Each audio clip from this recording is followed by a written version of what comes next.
Dodge a club. Ask and ye shall receive. Called the Deuce of Hearts. Were you hearing me? There's a good chance that if you are clicking around the internet looking at poker videos, you've already heard of Daniel Negreanu.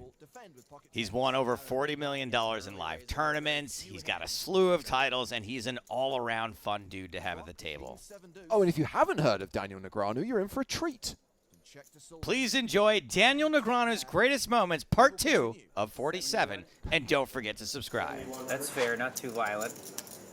Not so violent, I can handle that. Daniel's gonna peel one street. Turn. Three of diamonds. Daniel checks again. It's easier to see without them on, right?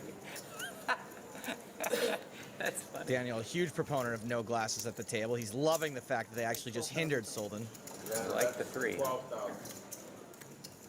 Solden bets 12,000.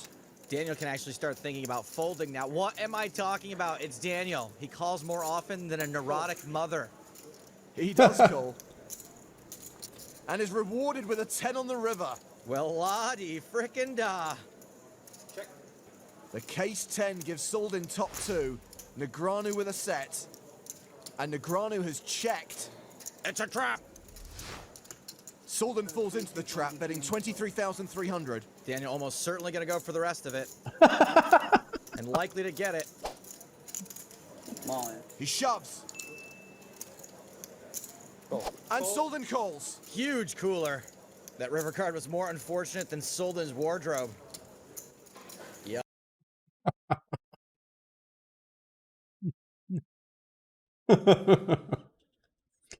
Oh my God.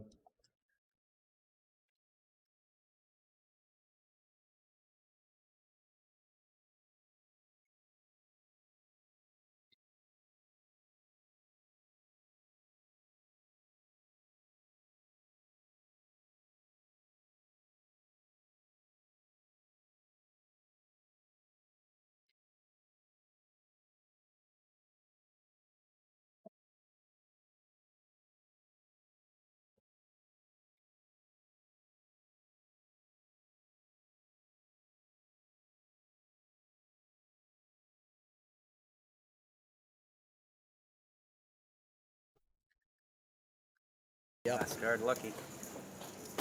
Oh, sick one-outer. That's all. Just your everyday one-outer.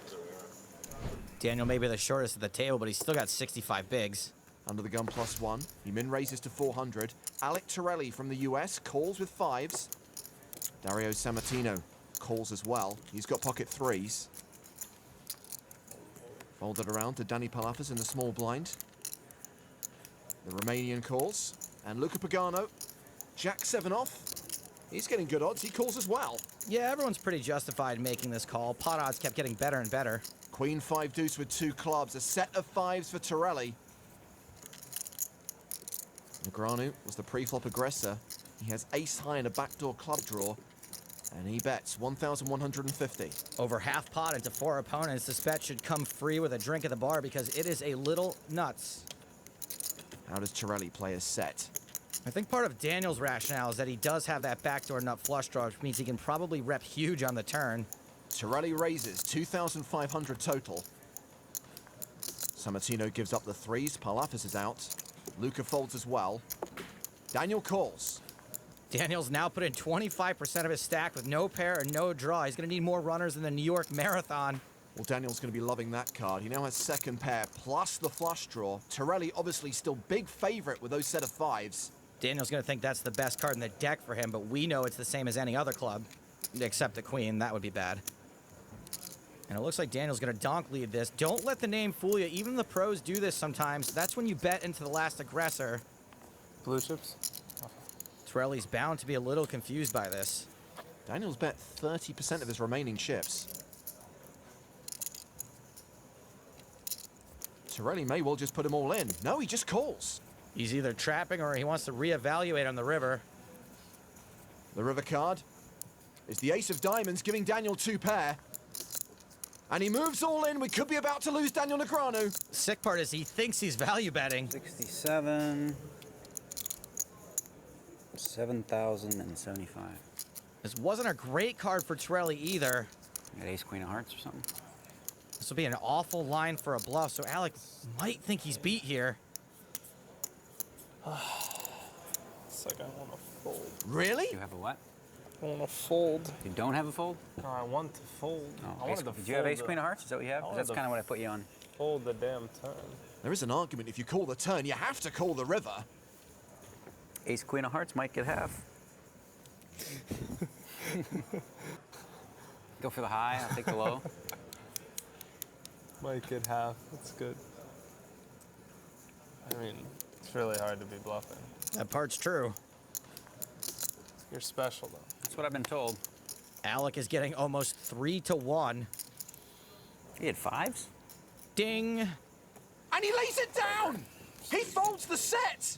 Show like a red 9 and you're my hero. I'll show you one card. That's good. Let's see. King of clubs. Wow. What a card, right? The obvious can't be bluffing card. Show the ace of I'm clubs. so sick you have 3 aces. Yeah, okay. 9-10-6. Tony with a gut shot. This doesn't look like such a bad flop for Tony, but Daniel's hit top pair. I'm all in. Tony shoves. Who cares? I guess you got, what do you have, kings now? I can't flop any better, really. Daniel called a 4-bet with ace-10, so he's probably got to go with it when he hits top pair. Break me. And he just reloaded. I'm committed again. No, I know you are. Okay, you can show me one, if you want. One card. Show me Show one you card. one after you fold. Oh, I don't plan on folding. I just Well, want. then just call. Don't waste I your just time. want to see one card.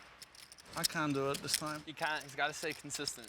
How about if I gave you $1,000 out of my pocket to show one card? Even if you gave me $1 million, I wouldn't show you. $1 million? Yeah, the game's been like this all day. For $1 million, not one card will be shown. I guess you have to have it, right? If Tony G wins this hand, he's going to have over $1 million in front of him.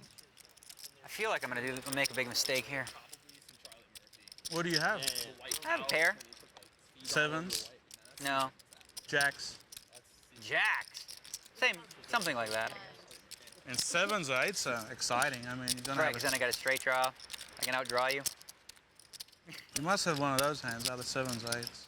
He said he couldn't flop much better. It's the only 2 hands you could have, right? Sevens or eights. Well, I'm drawing live, that's for sure. You got one of those hands then? Yeah, I got a hand. I just should have probably Just folded. go with it. I'm probably going to. Just go with it. He says just go with it. Just go with it. I'm probably going to call you. I'm just telling you. I understand. But I think it's a bad call. That's fair enough. But I'm steaming. You're entitled to make a bad I am call. steaming, for sure. But I think you have... It won't be the first or the last bad call you've made. We could run it 100 times. Twice is usually good. 100 times? Am I drawing dead? No, 16 times I got it cleared. We can run it 16 times. Oh, boy, Tony G. I guess I should... You're a nice guy. You do good things with your money, right? I do. You do? All right, I'll give you some more, I guess. All right. Daniel calls. You have kings or something? No, one time. No.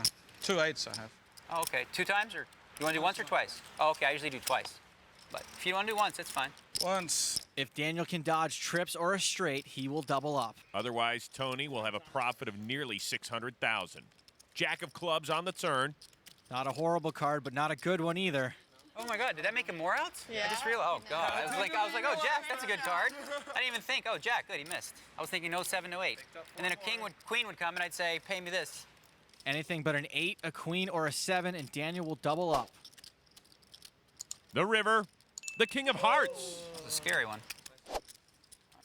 Daniel doubles through Tony. A raise to 550. Daniel now. Queen Trey of hearts. Daniel was at the final table when Galfond won his 2008 bracelet in Pot Limit Omaha. Galfond known as OMG Clay Aiken online. Daniel with a re-raise to 1550. Daniel deciding to fool around from the cutoff with Queen Trey suited. So you see the arrow indicating which player the action is on. It is Galfond. With a call of 1,000, these two will see a flop. It is Deuce Jack 9.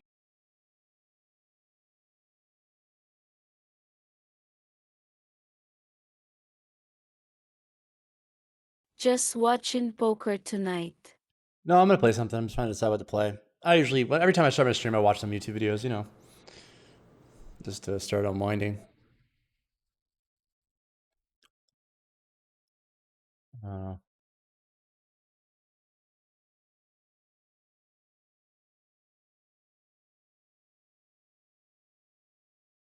Oh shit, didn't he realize you were on for only 10 minutes? yeah, I just started.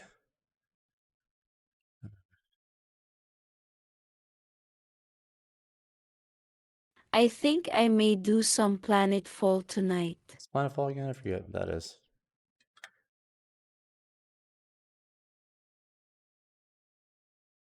Oh, Age of Wonders, right? I remember I had that. That's on Game Pass. It's a turn-based game. Yeah, I know. It's like Civilization, Yup. right? Yeah. I actually played this a little bit on Game Pass. Has like XCOM type combat in it too, right? When you get to combat.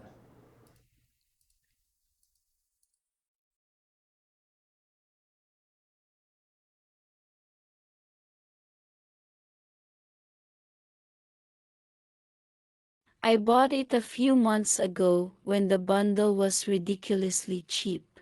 Oh, nice. Yeah, I forgot I missed all the Steam sales. Like, there's still sales, but I just don't know what's on. I don't know. Like, I have so many games. Like, it's like, you know, sometimes I'm like, oh, I'll buy a game that I want to play. That premium bundle was only Wow. Oh, 17. Oh, I want to say $7. That's like giving it away. Yeah, it is on. Ooh, maybe I'll play Sorry. this. Ha ha ha ha.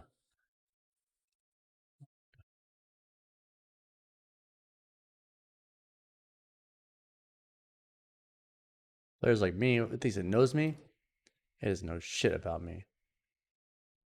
It doesn't know shit about me.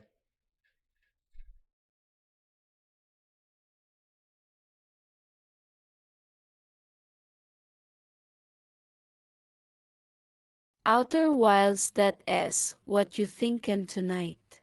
I don't know. Outer Wilds is always fun.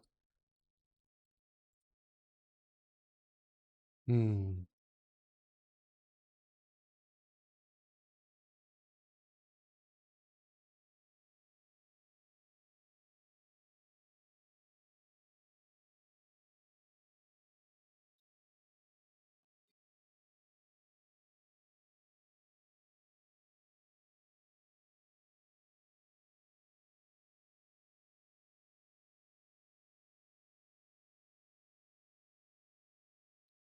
You have a shitload of games.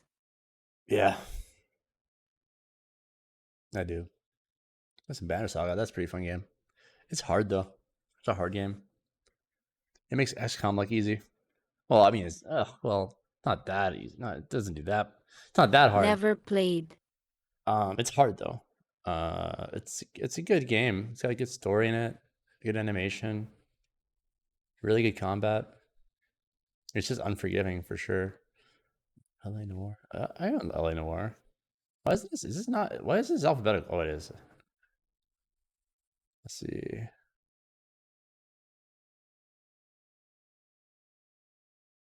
Yeah, I can't see this here. Yeah. Here.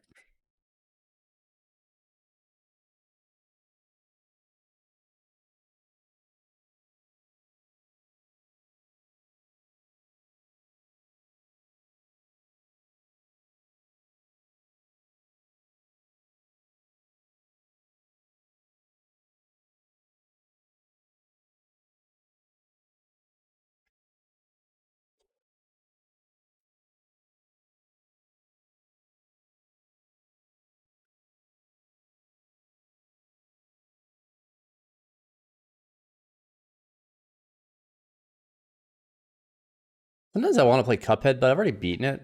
You know, like it seems weird to play a game I've already beaten again. Why isn't it showing? Where is my Cuphead copy? What the hell? Where's Cuphead? The fuck? It's right there. Why wasn't it in alphabetical order? I love Cuphead. Maybe we should play some Cuphead.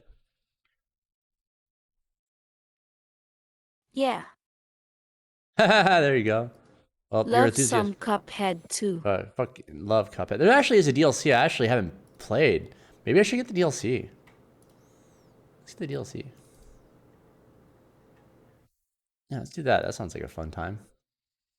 Yeah, I mean, let's buy this. I want them to have my money. The DLC with Miss Chalice is pretty fun too. I wonder if I should replay it.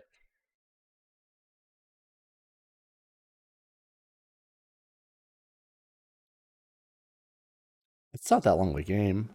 I've beaten it, and it's like my hours aren't that great in it. Have you watched the show on Netflix? Kids love it. You know what? I tried it out one day, and I just wasn't in the mood for it. You know, just I don't know. It was really well done, but I mean, like when I'm in the mood for like that kind of thing, I guess I'll watch it. It's weird how Cuphead and Mugboy, Cuphead and Mugboy, is that the other one? Like with the voices and stuff, they did a good job.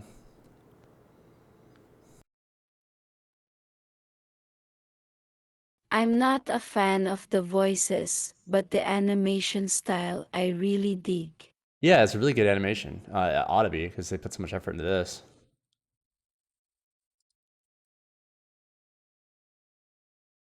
I bought it.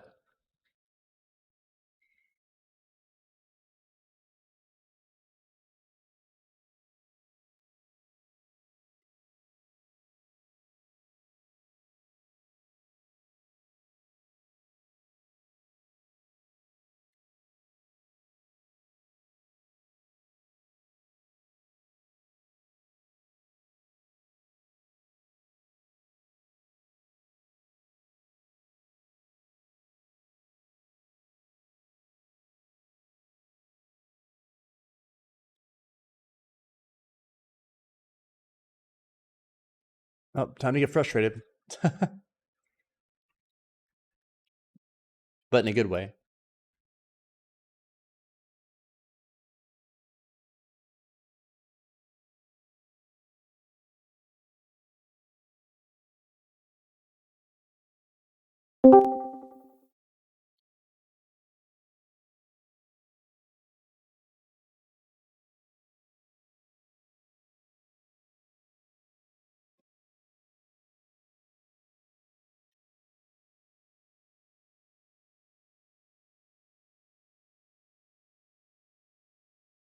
Maybe we should just play it over again. You know, that'd be the best way to experience this DLC. I mean, like, it's not a very long a game. Like, look, I beat it in 10 hours. I know this extra hour or so is me replaying some stuff. And like I was like redoing certain ones just to get S rank and stuff.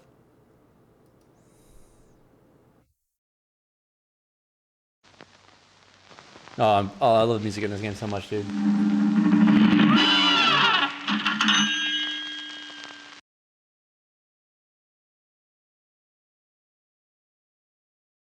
Cuphead is awesome, dude. You know what we should watch really quick, actually? There's a really cool little thing. Actually, it's a documentary. Why is The Weeknd on here? Just let it be known, I hate The Weeknd. Maybe I neurosearched on my account? If so, shame on her. Weeknd's trash, dude. Fuck.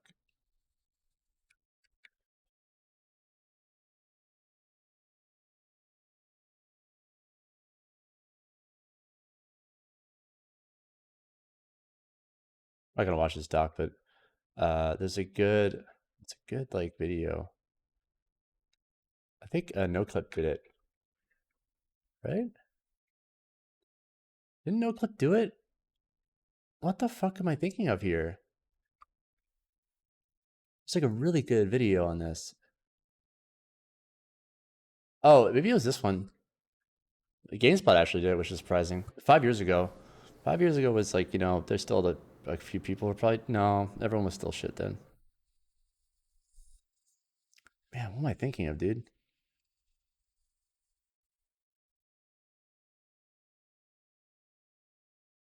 Yeah. Because Danny O'Dwyer left by that point. He did NoClip. I swear there's something. Oh, I think didn't Donkey do a video? There's something I'm thinking of here. Oh yeah, it was this video where he talks about his old animations and stuff. Yeah, it's only 7 minutes. Let's watch this really quick. I just watched this recently, but it'll put us in the. We'll get in the. Get in the Was mood. he a fan of the game? Well, was he a fan? Before YouTube, there was Newgrounds, where a bunch of kids brought their ideas to life with cartoons. If this can be considered animation, then I was one of those kids trying to make something special for people to watch on the internet. Let's take a look at one of my first videos, The Great Yoshi Migration, uploaded on December 1st, 2003.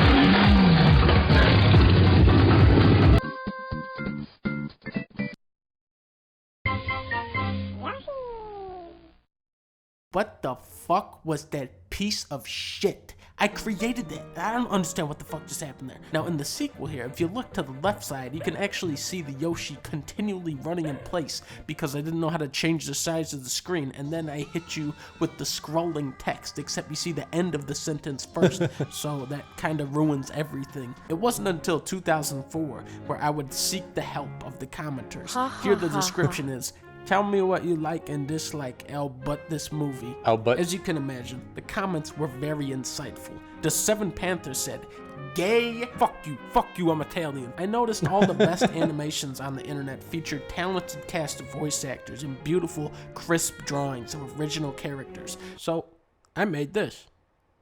Critics were blown away by my ultra-realistic drawing of Yoda, but that's not even the impressive part. Watch this. When I start, he said Monday, true story it is. Then when the goblin tried to steal my butterfinger. Did you hear what happened there? I swapped out the voice actor for Yoda in the middle of the scene. And you're only gonna get that kind of professionalism from a guy like me. Needless to say, people loved it. They said it was the best thing they'd ever seen. So I knew with the sequel, I would have to up. I like how he's playing all the music from Cuphead.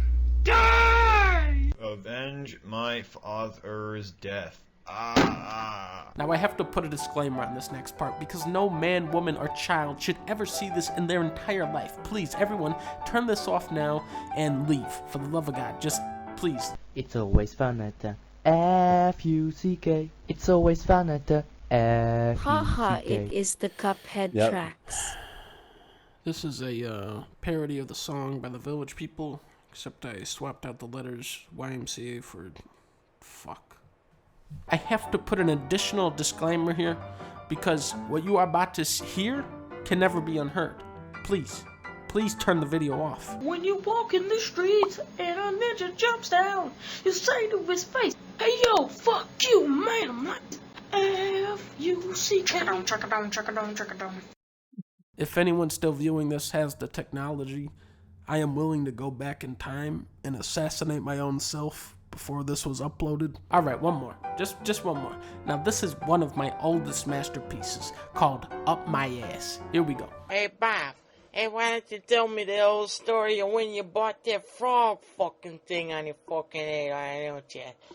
Oh, the story of the frog thing on my head. Up my ass! The reason why I've taken you on this elongated intro is really to acclimate you with what animation looks like when you don't have the patience or talent for it. Even though I'm probably the worst animator worldwide, I've been doing this shit since I was 12 years old, so I know all the tricks, I know all the cheats, and I have a huge appreciation for quality stuff, like you'll see in Cuphead. These guys have really gone about nailing the look of this game in the most pain-in-the-ass, time-consuming way possible, and it looks absolutely stunning for it. The thousands of pencil drawings go to the inking department.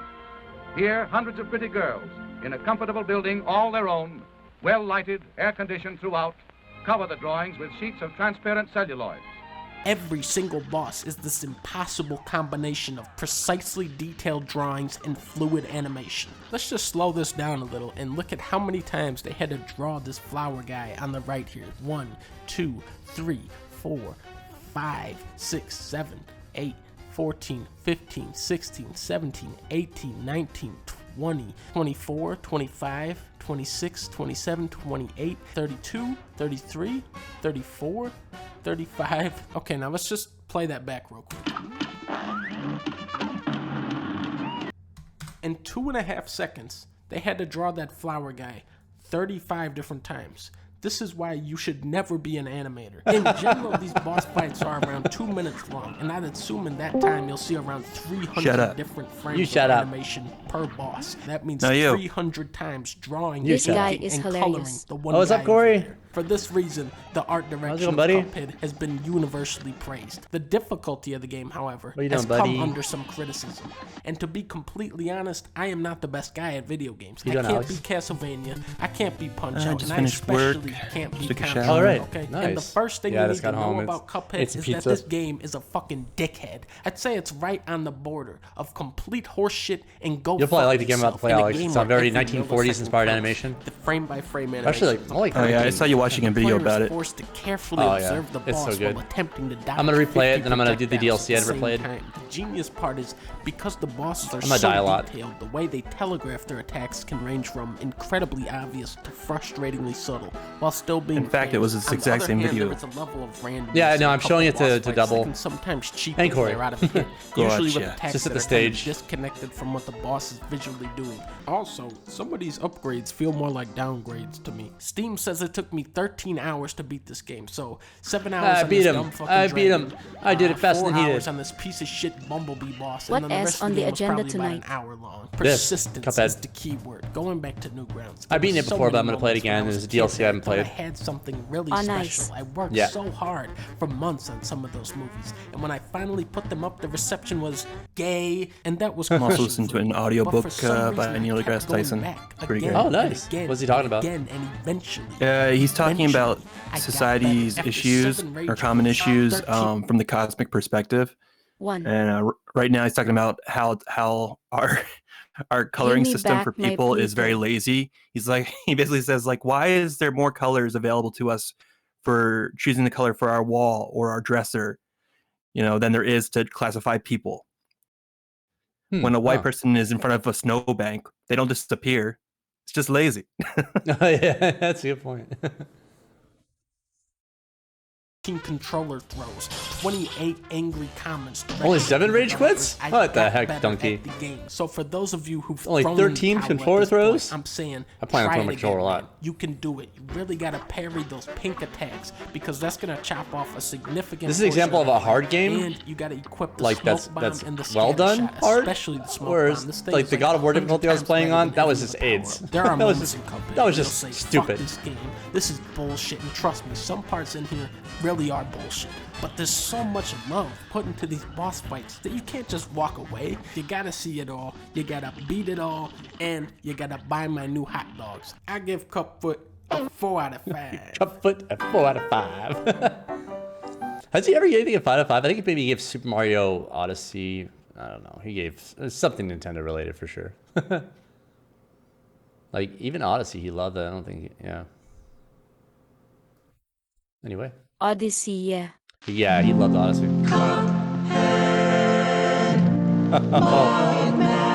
I'm in.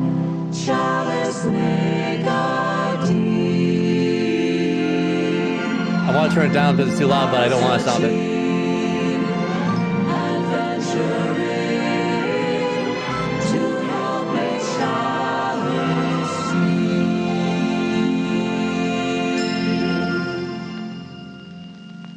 It's a delicious last course.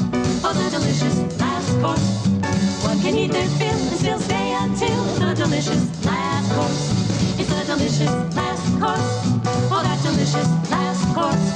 There's hot cakes and pies, a dozen scones, oh my, for that delicious last course. Oh, Miss Chalice just wants to be just as real can be.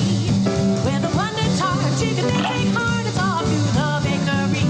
Chef Salt Baker has a plan, the best tart maker in the land. If they're expedient with the ingredients, then he might just lend a hand. With that delicious last course, oh that delicious Oh, you changed his title screen.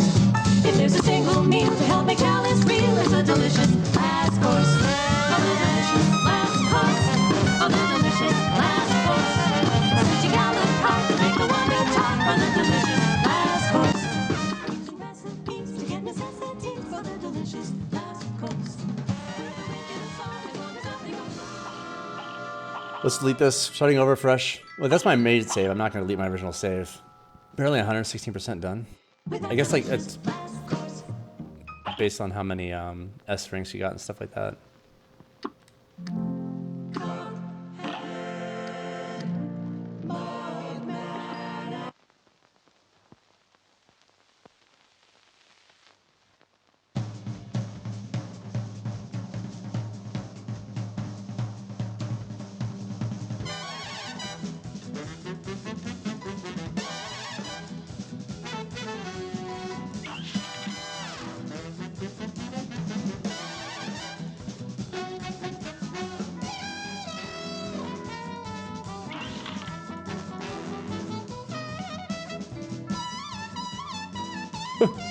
Ah, dog! These fellas can't lose.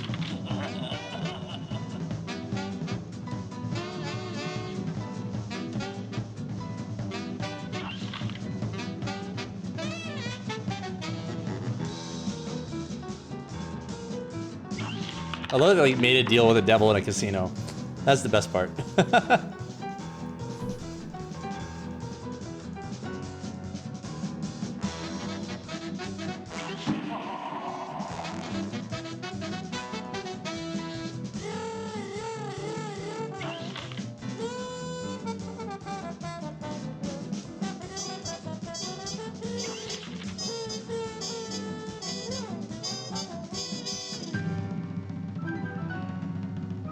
Leaving in 5, 4. Where are you going? 3, No. 2.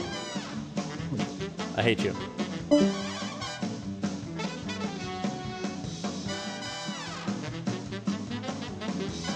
That's right. We gotta go collect the souls of all these people who own debts. Basically, people who like literally own money to the devil. That's who the bosses are in this game. Are basically people who are in default of their loans with the devil. That's the best.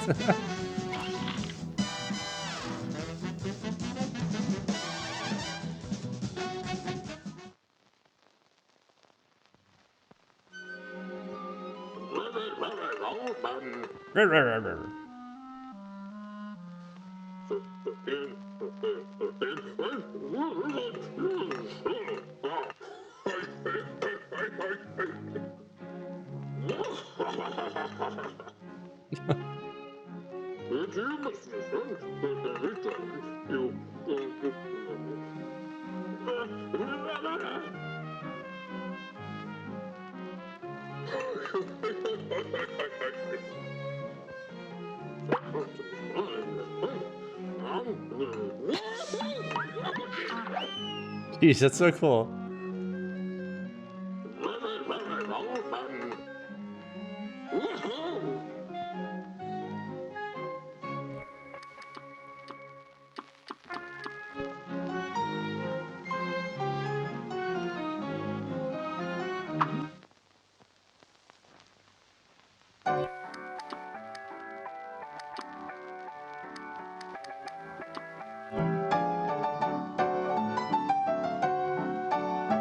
What's wrong with my internet right now, dude? Oh, yeah, it's fine now. That was weird. Huh, okay. I love a game that doesn't have difficulty sliders.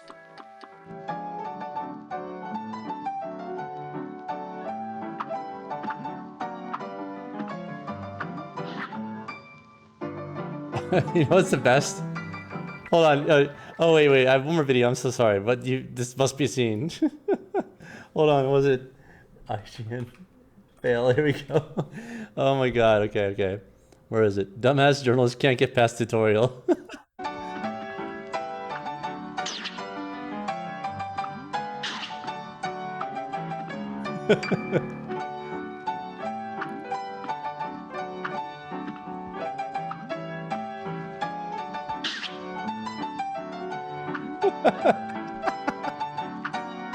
How hard is this coming in speed?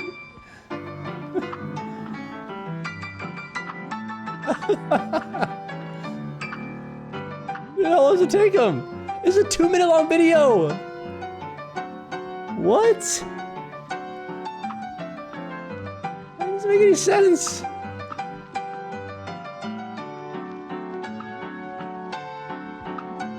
Oh my god.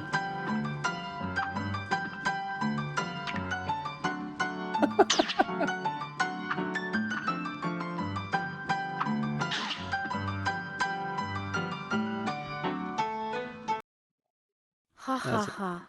That's so bad. Oh my god.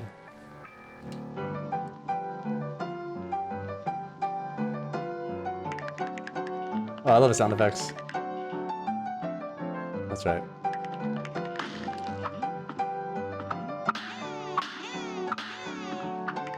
Oh, wait.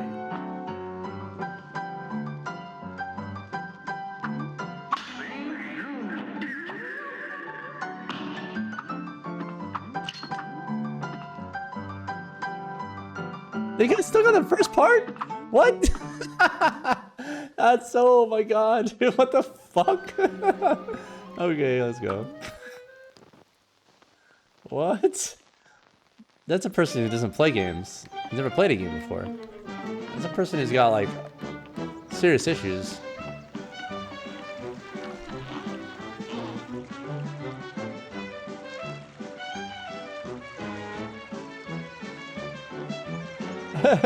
I see I get in trouble, running, jumping, shooting.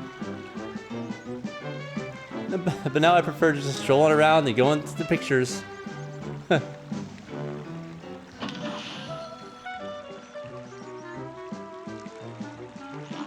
Thank you, sir. Let's go to the shop. Welcome.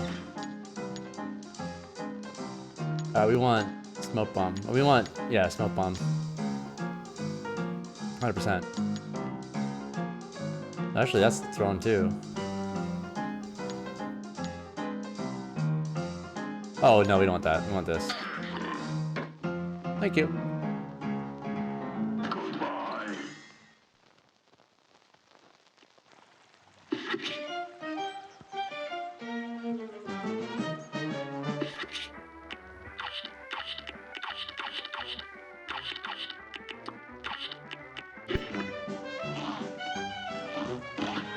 Let's go. Here goes.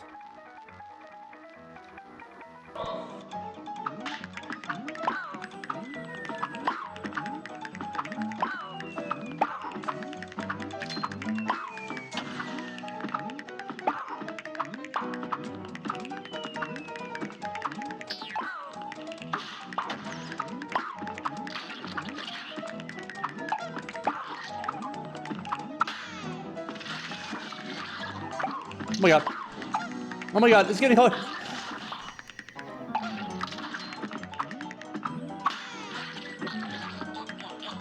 Whoa. Oh, I fucking messed up my parry.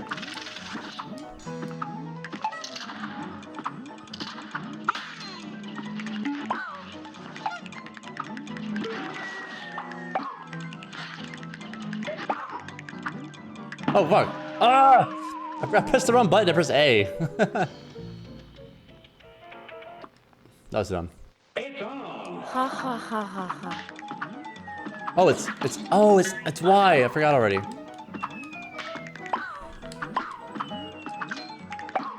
That was a dumb way to die.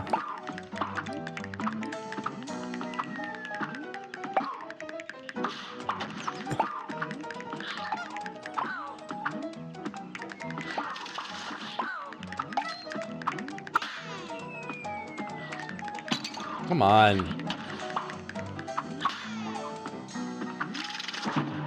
Wow.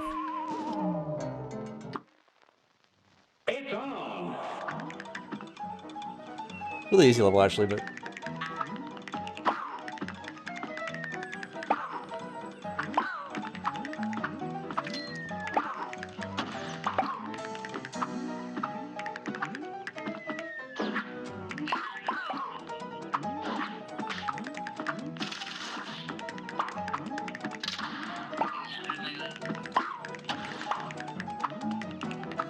Come on.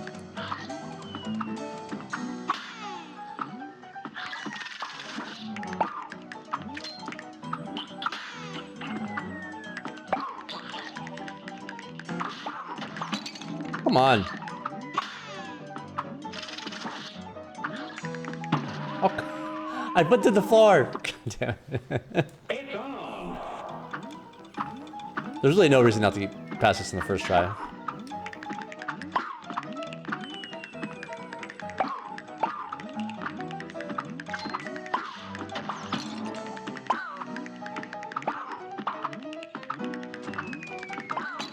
God damn it. It's unlucky.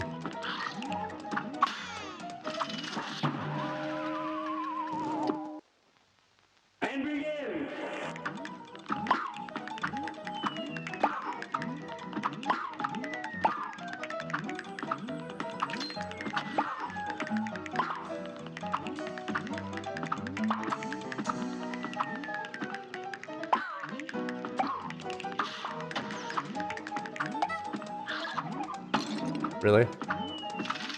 No! No!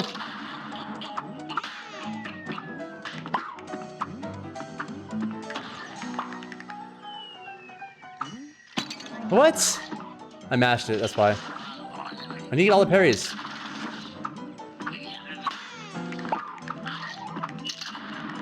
It's a lot of chaos already in this level.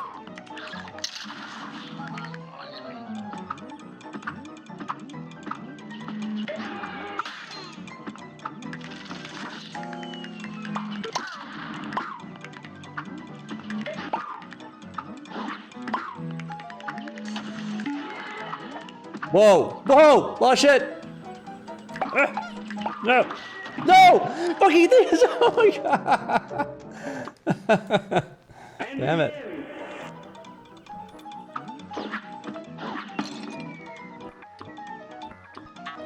Ha ha ha.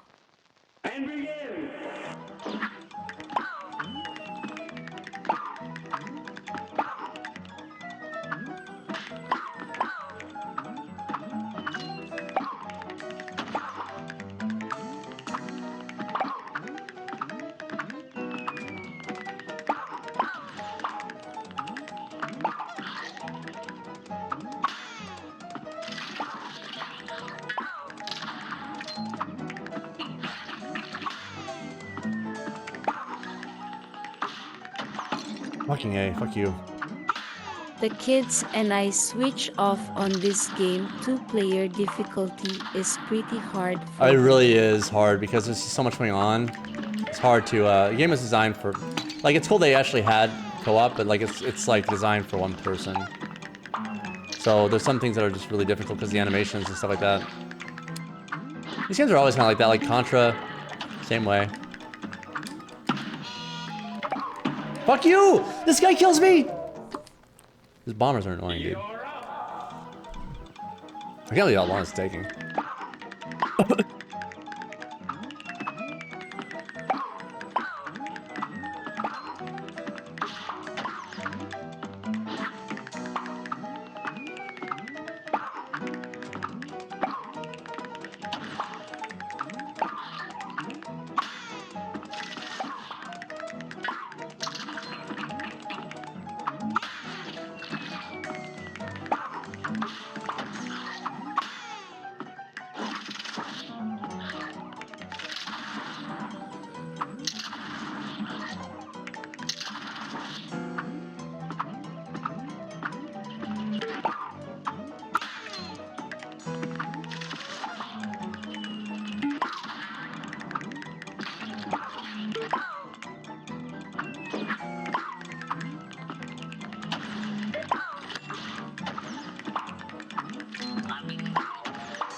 Fuck you.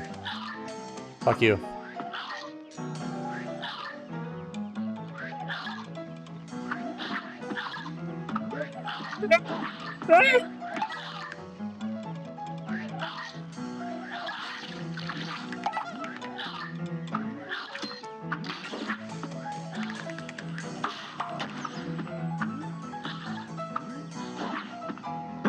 We did it finally. I got all the parries too, I think. I didn't lose. Yep, I'm really gonna get a good rank on that. Perfect run. We get an S rank. HP bonus, parry bonus, all the coins. Fuck yeah. A plus, right? Hey. Failed it a lot, but you know, we've had a perfect run. Nice. Nice.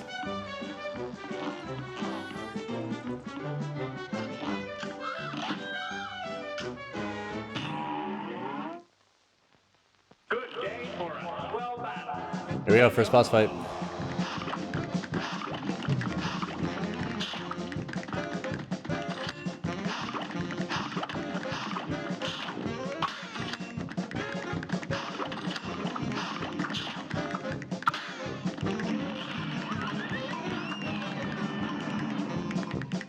Comes a carrot? Oh no, the onion.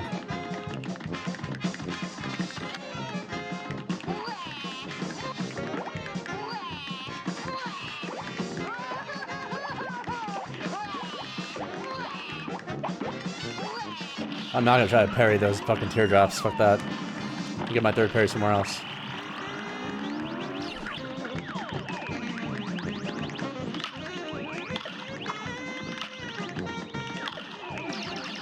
Oh, out.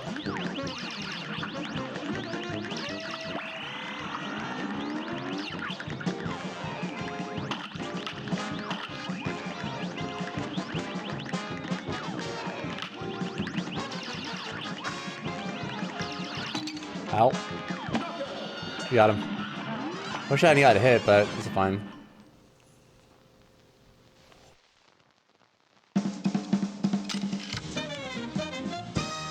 Wait, oh, I need my third parry. Well, you had to parry a teardrop. It's impossible otherwise, unless you let him. Wait, no, you can let that first phase live a little longer.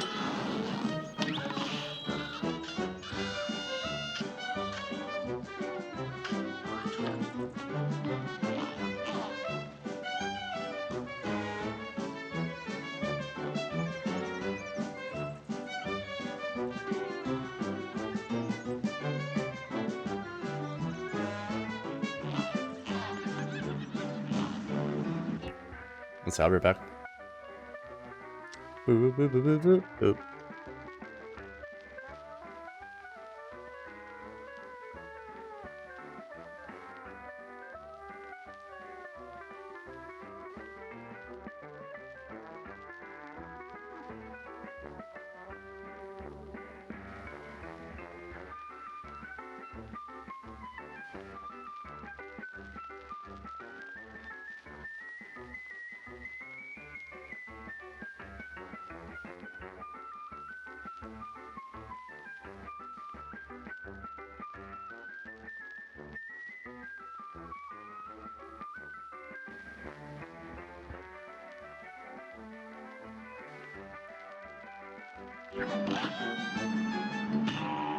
What's this one again?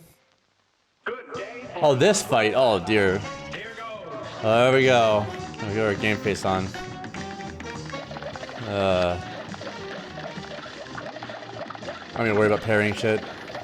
I'm gonna lose the first one for sure. It's a tough fight.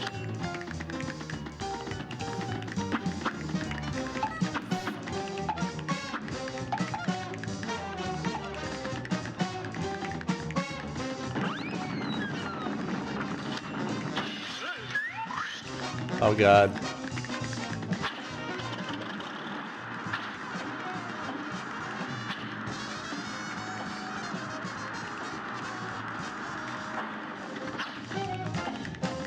What? That hit me! God damn it, Sean.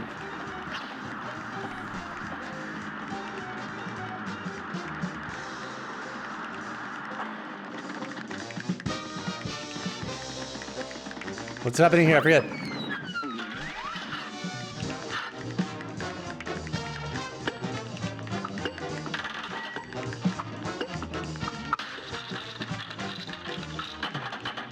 Not those.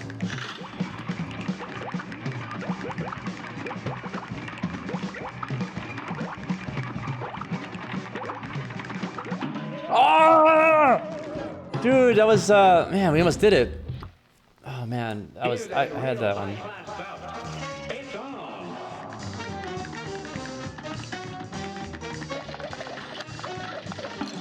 Oh, whoops. A brawl is surely brewing. It's on.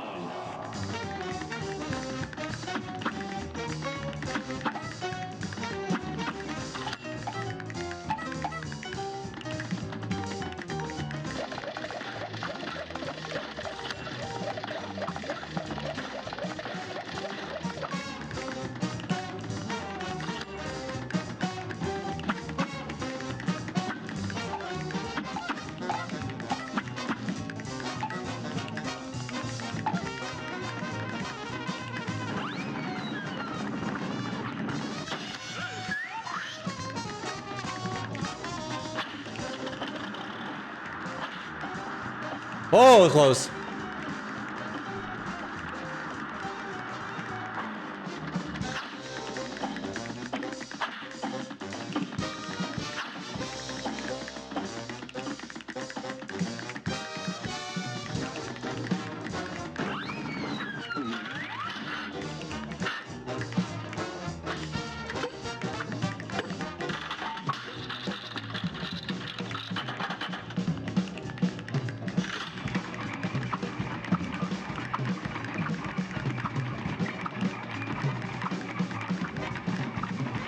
They changed the rate of speed too.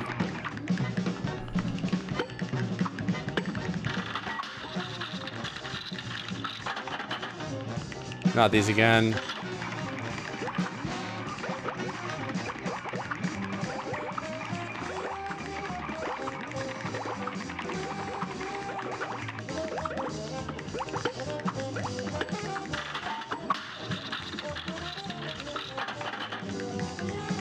Again? That's not fair.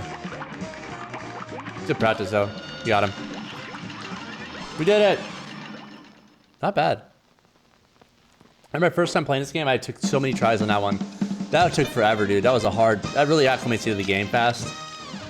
Oh, hey. Well, we didn't get any parries in. That's right. Too close. Take it. It took me like so many tries on that freaking... The frogs the first time.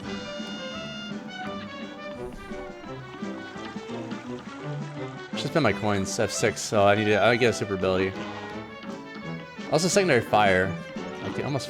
I can probably float both. Maybe. One has a spread shot. Wait, I also liked yeah, spread shot and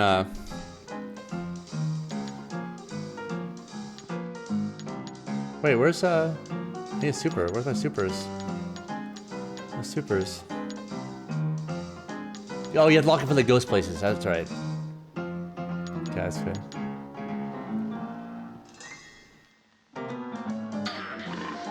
Money well spent.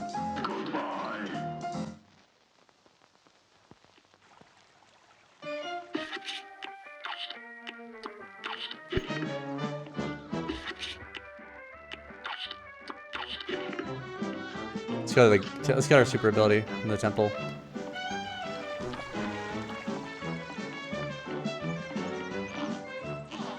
Always do the top people because sometimes they give you stuff.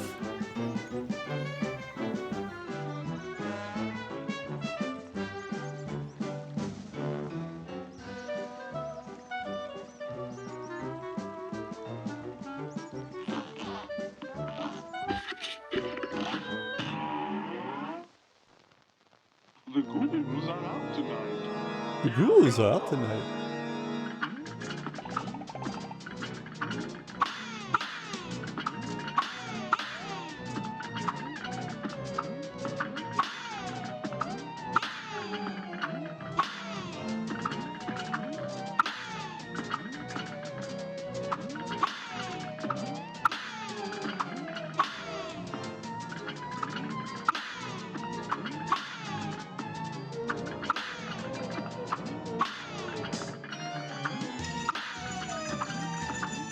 I love the animations of everything, dude. It's so cool.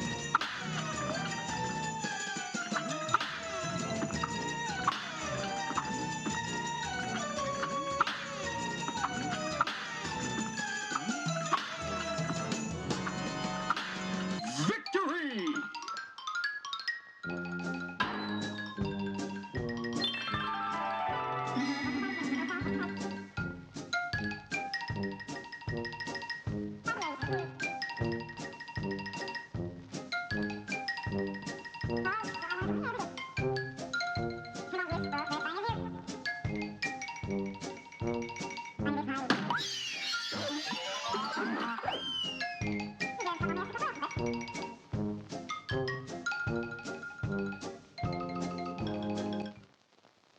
I just wonder.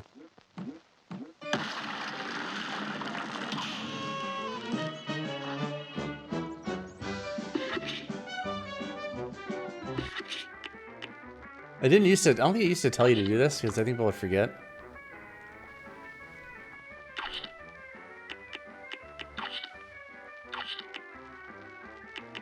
We basically got everything we need for the rest of the game. What's this? This is new.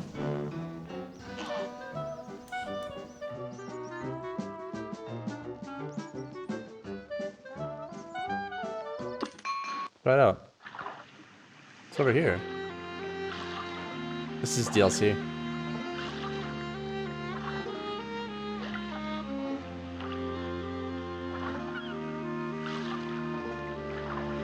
Well, we should do this later.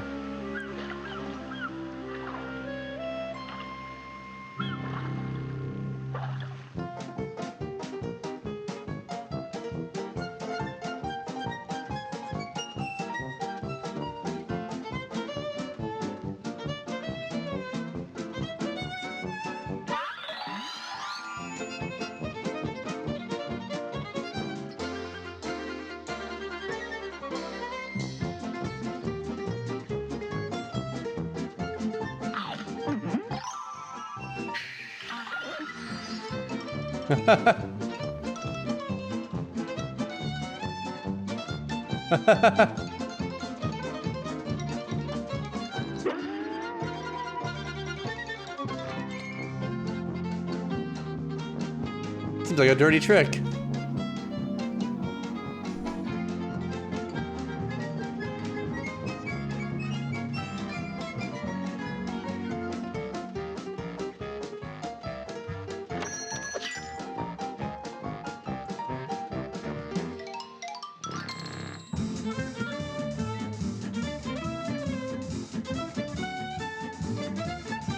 What's great about like the text is because like silent films and like animations back then, like they had text, like they didn't speak really until like later.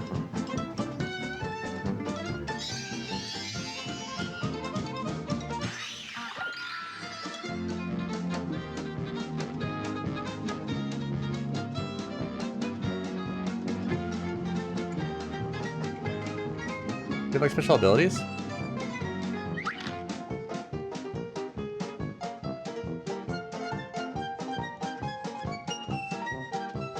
Oh, so it's like an ad to like the game, basically.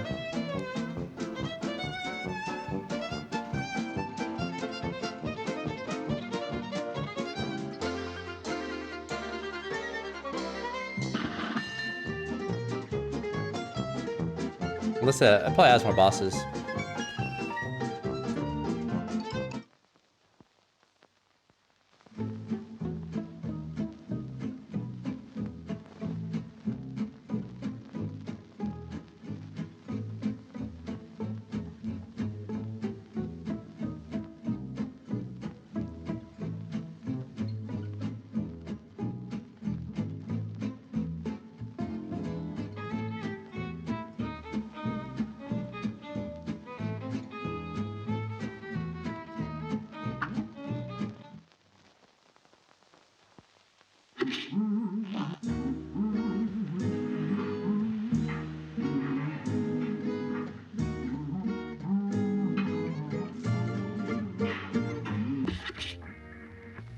Oh, it's a whole new area.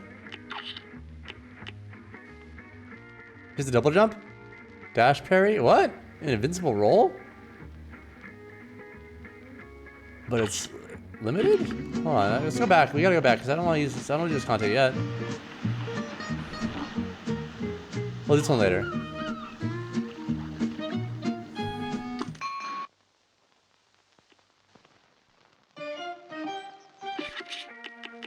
You still have it. Try it out. Because like the smoke bomb was too powerful, so they got something here that's like better, or like, you know, to give it variety.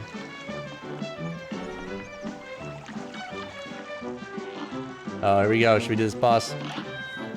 Oh, is this one? Oh, yeah. The flowers is a different spot. I forgot. Flowers tough. I should have saved it for something else.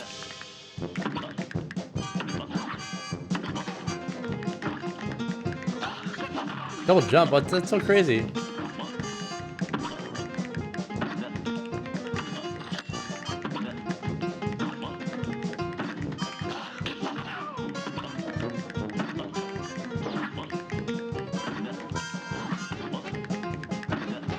Is it invisible roll? What's that? Oh shit, my bad.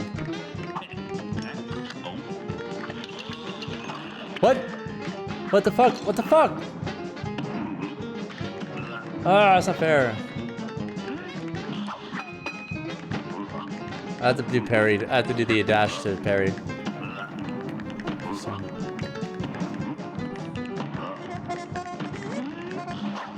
Whoa, that's close.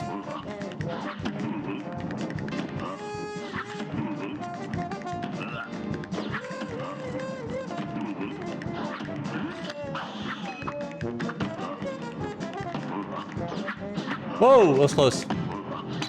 Oh god. Oh god damn it. It's okay, because I'm not flipping anyway. That's the easiest boss in the game, actually. This match will get red hot.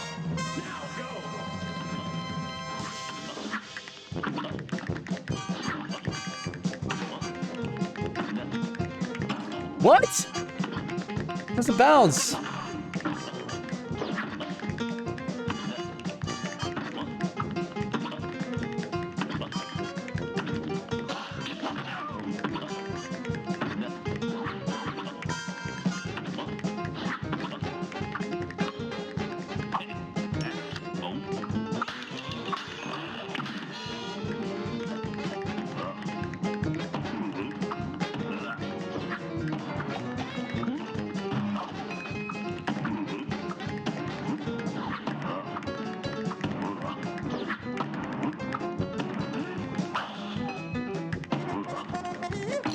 Idiot. It's easy as boss. Unless they change balance of it, but it's still easy.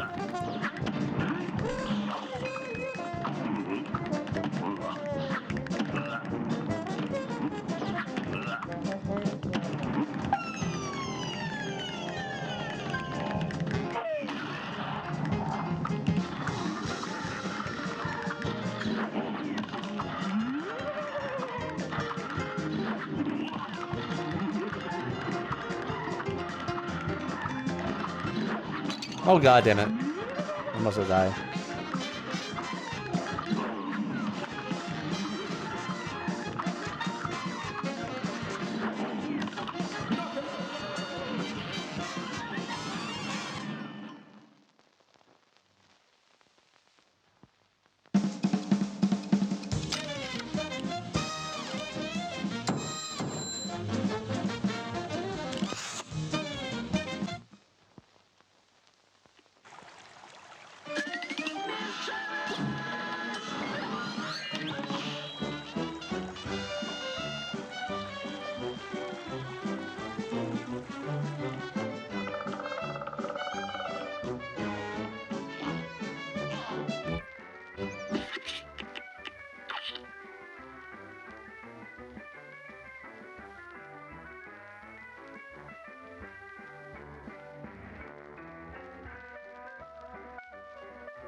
There we go. Zeppelin. Threatening Zeppelin. That's right. This is a great one. This will take a few tries.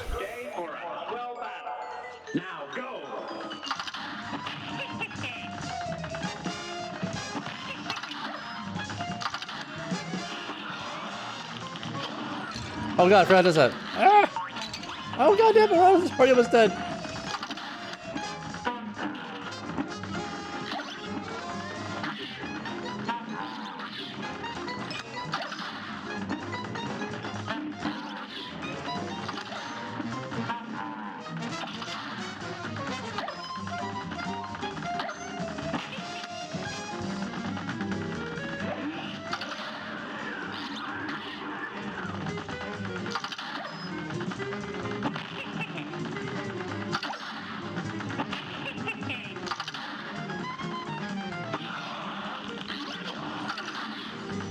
Oh, what the fuck?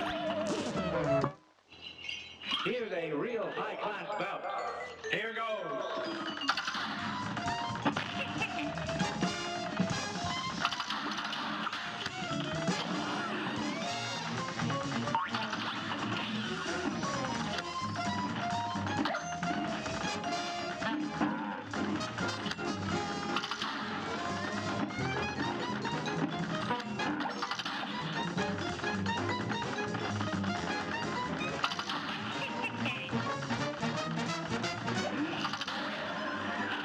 Fuck.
Not my first rodeo. Not my first rodeo.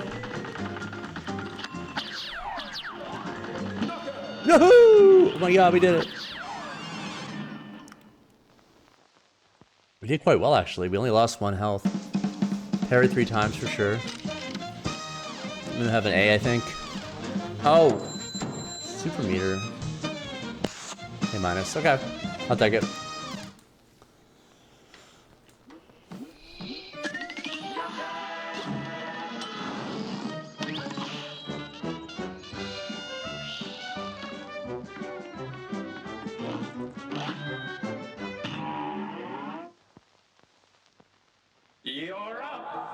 I remember this one.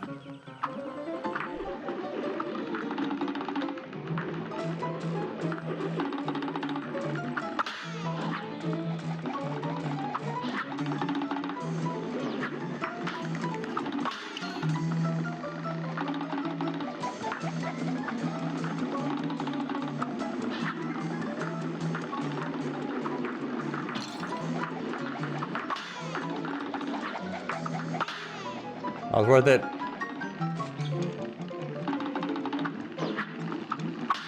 You can parry that? What the fuck? It's not good. Not good. Not good. Oh, I thought it was hidden. Not hidden.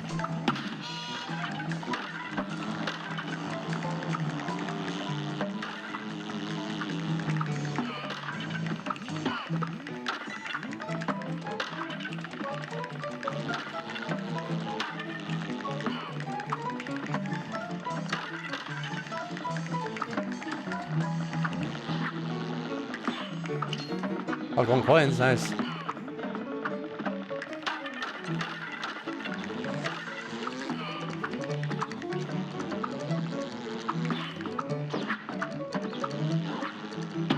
Oh, what the fuck? The screen! The screen going up! I meant to fucking shoot him, not fucking dash. That's okay, we took too many hits anyway. It's unlikely we would have passed. Oh, we destroyed it. It's fine.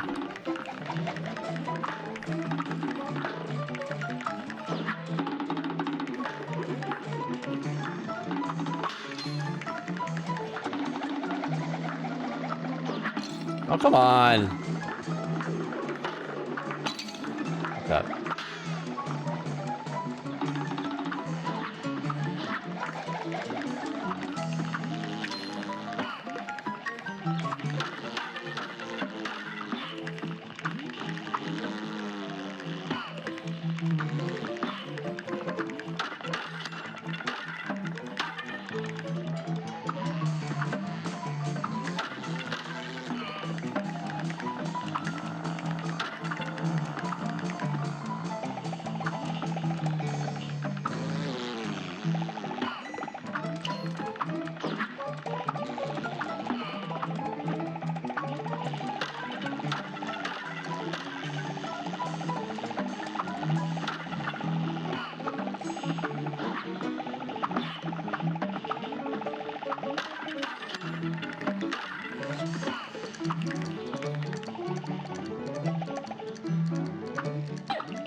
Oh, this boss. I forgot about this guy.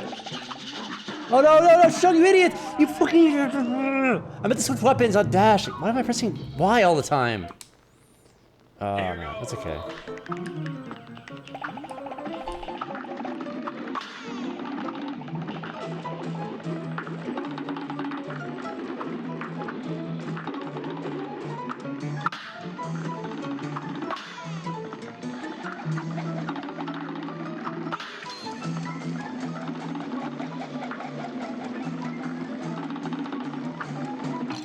Fuck you.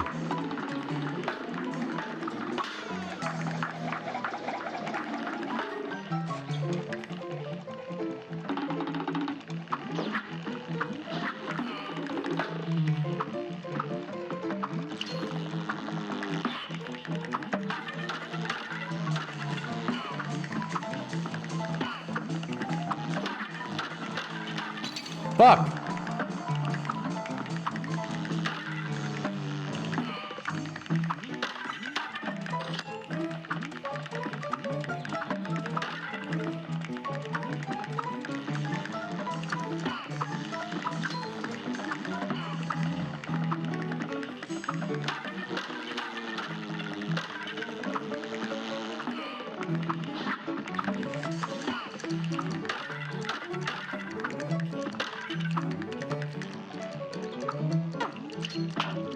Worth.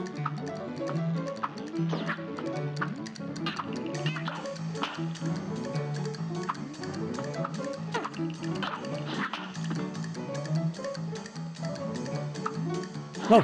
That was so clutch. No!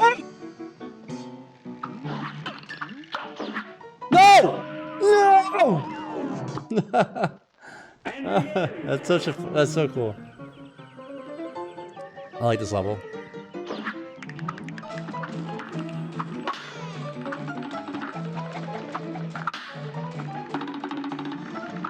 All the parries out of the way. Goodbye.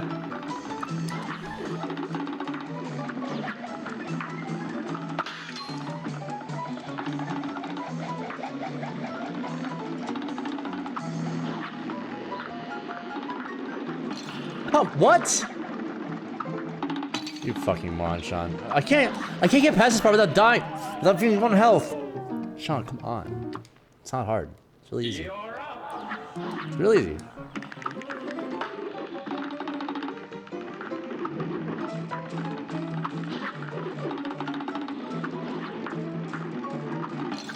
What?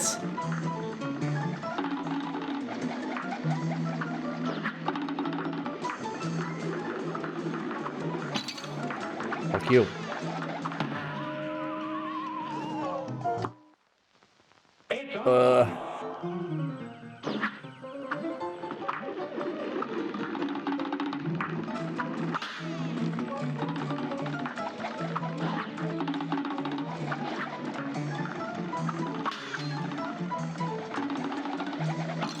Good job, Sean.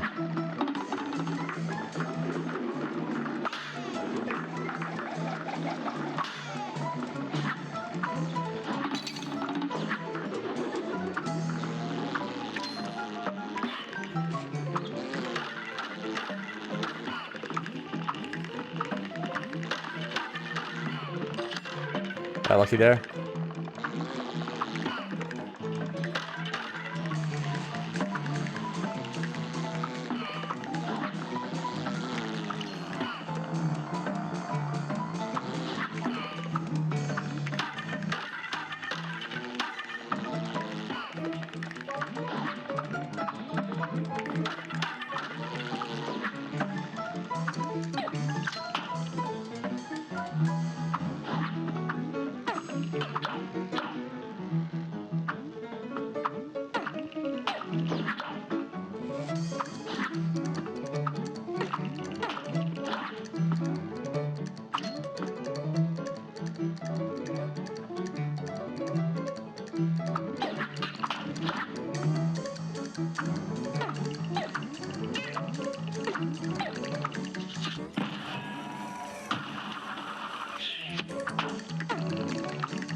We did it.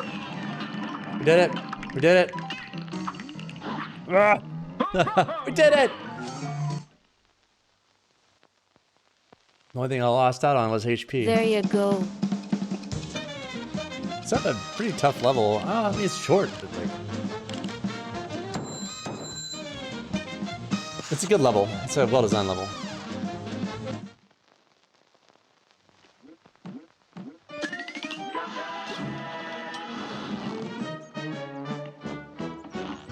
Oh, there's a flower one. We ready for flower boss?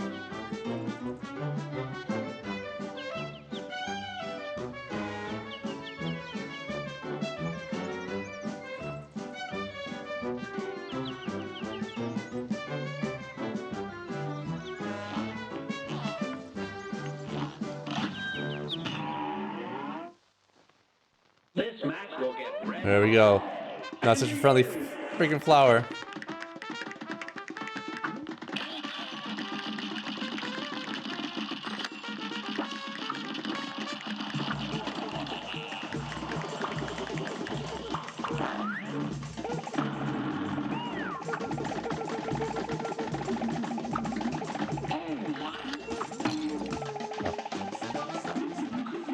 I like the music in this one.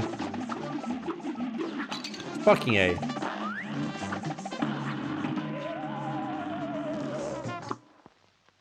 A great slam and then some. You're up.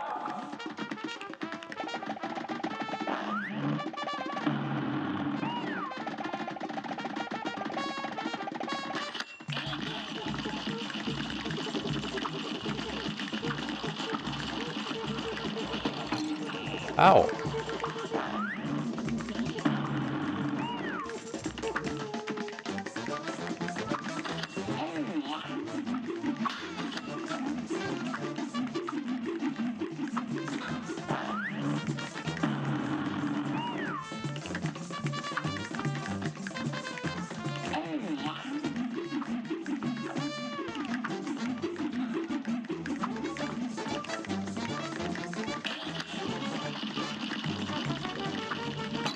Come on, I wanted to parry it.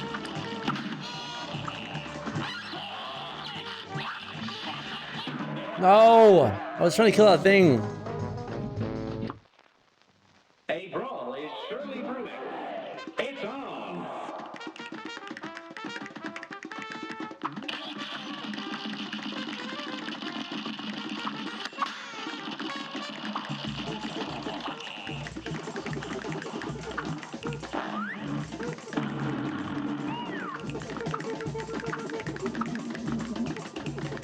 All the songs in this game are so great. No, you idiot. Whoa.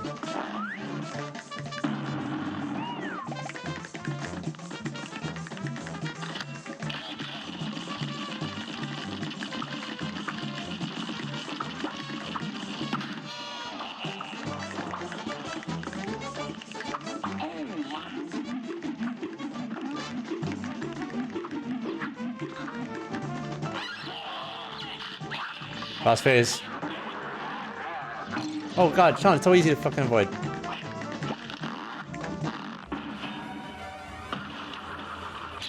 Come on, that's not fair. It's not fair at all. We can avoid this. Come on, it's so easy. Oh, no.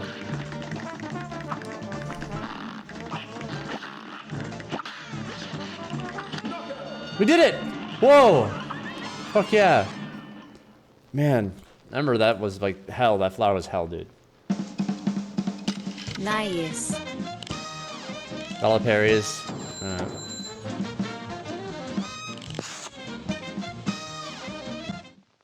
So far, so good. We're already going over the next area. I missed one. What did we miss?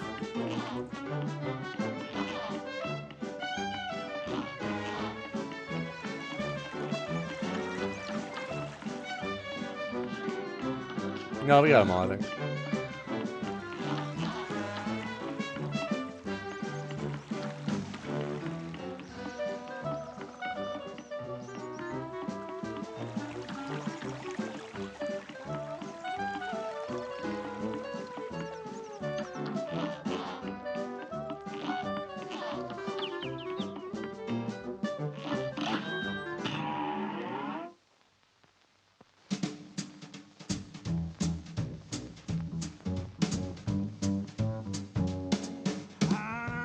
Mr. King Dice, I'm the gamest in the land. I never play nice, I'm the devil's right-hand man. I can't let you pass, cause you ain't done everything. Bring me those contracts, come on, bring them to the king. If you haven't finished your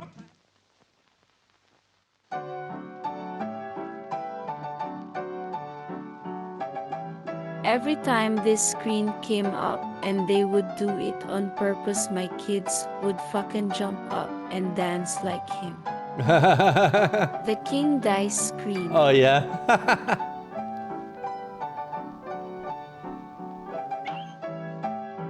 Hot dog, yeah.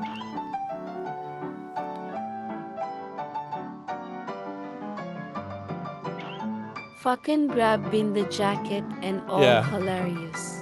Like that.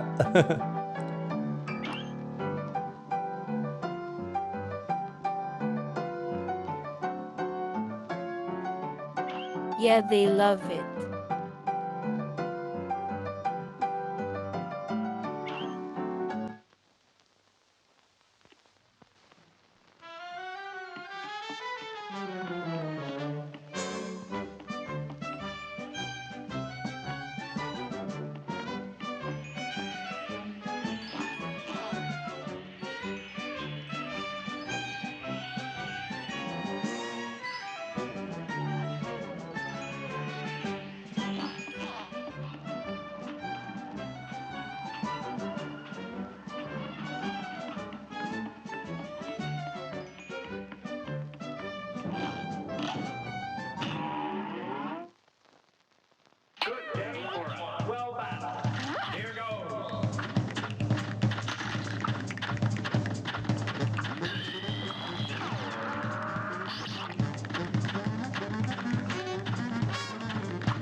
It took us a long time to beat this lady. Yeah, this one's hard.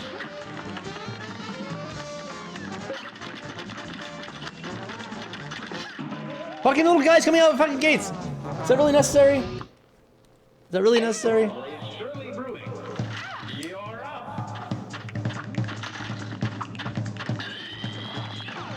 The gumball machine, you can stand in one spot and not get hit and just dodge the drops coming down. Nice. Down. It's been a while since I played. Forgot all about what his is here.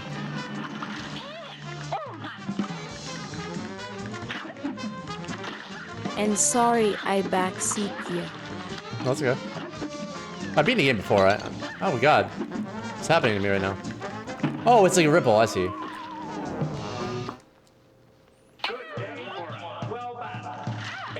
I'll take all the help I can get.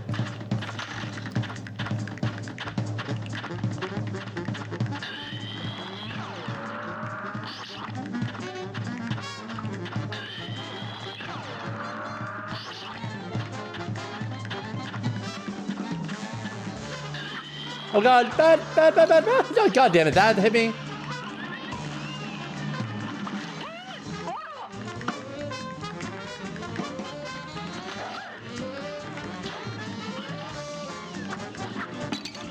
Fuck you.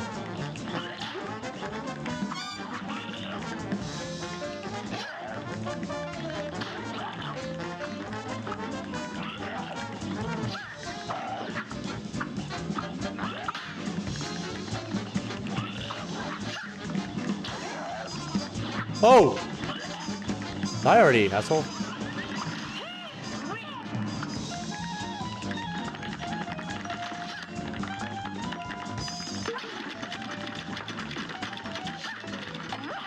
I don't think that's... Wait, what do you mean stand one stop? Oh, my bad.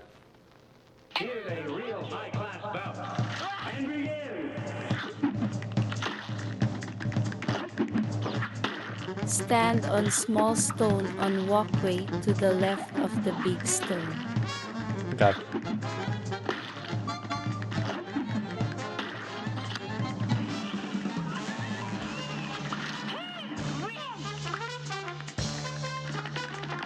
He won't hit you when he is running. Okay.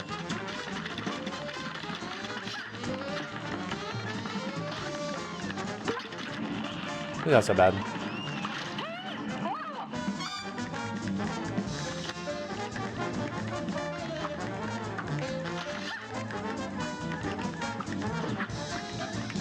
Fuck this jawbreaker.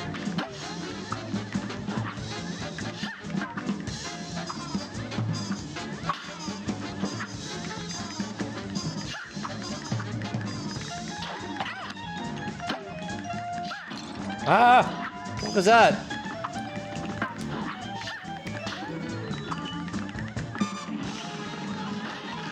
A jelly bean.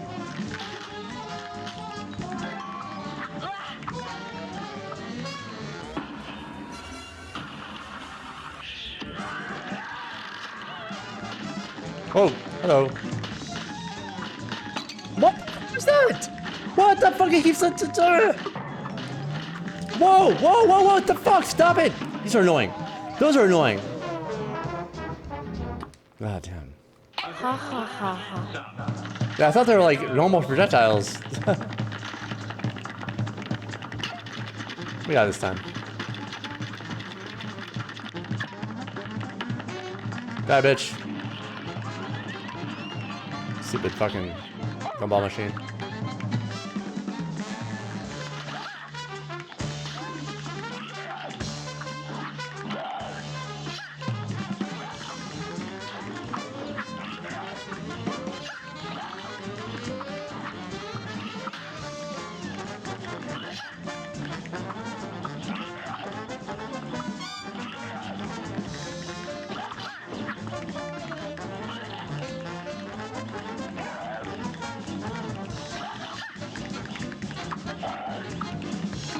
Fuck you.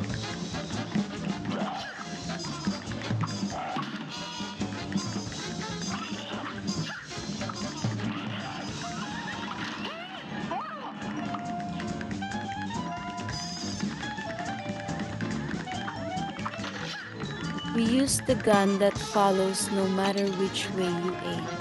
Yeah, I like this gun. It's the most powerful. Oh god.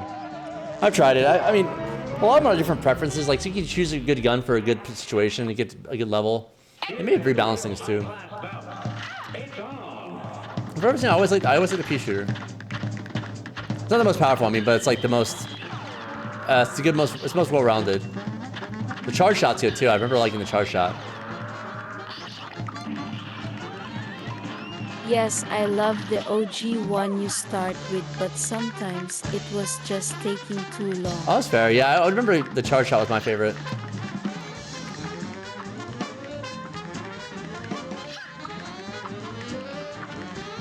Oh, come on! That was a parry if I ever saw one. Fuck you. Alright, this is already over.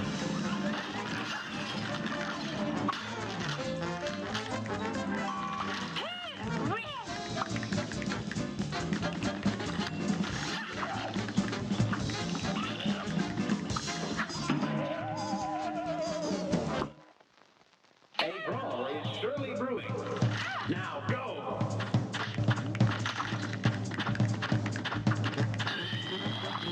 Fucking this game, goddammit.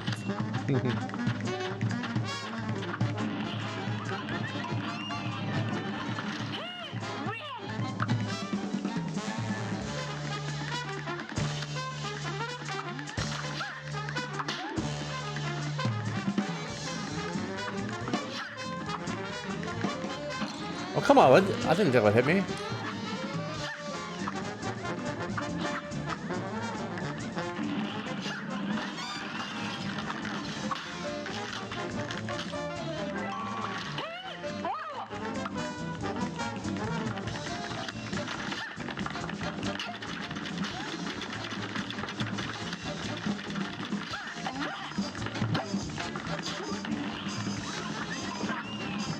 Yes, love, when I got him third.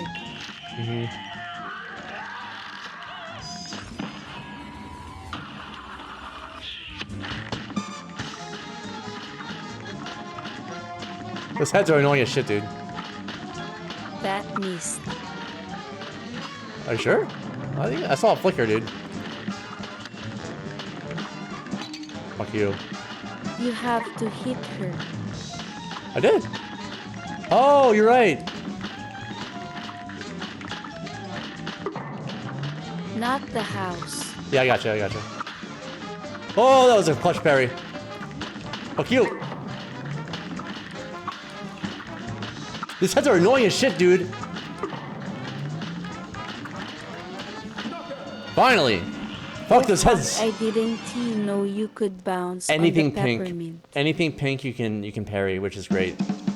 Anything, even the butterfly in that one level. Man.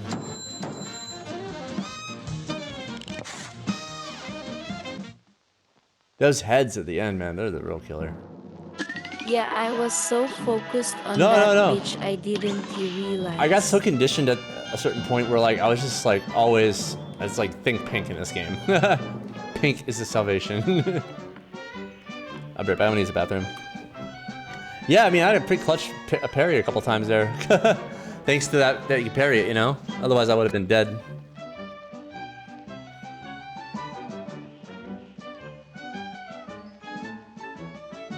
Right.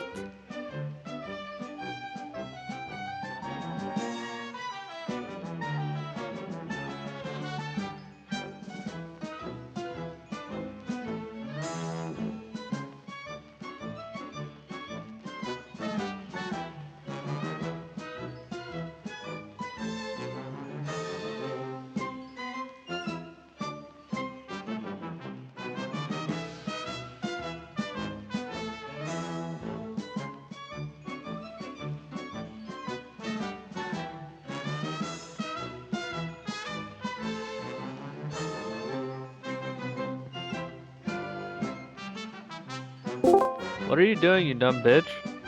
Different dumb bitch. I know, I just dragged him here. I'm talking to him. Dumb bitch!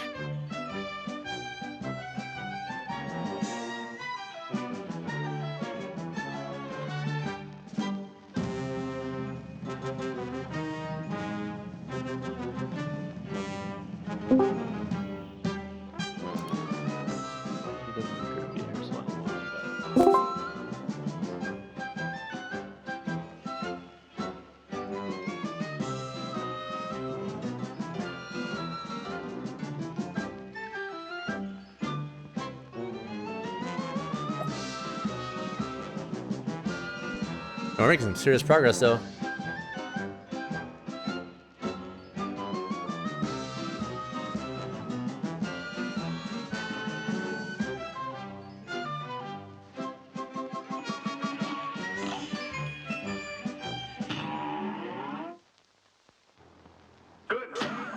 Oh, this one.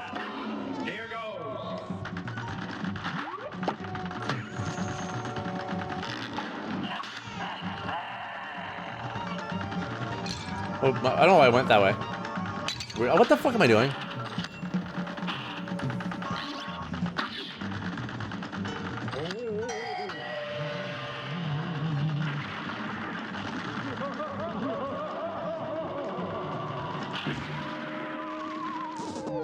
You're pressing A instead. I keep on thinking shrink is A. I don't know why.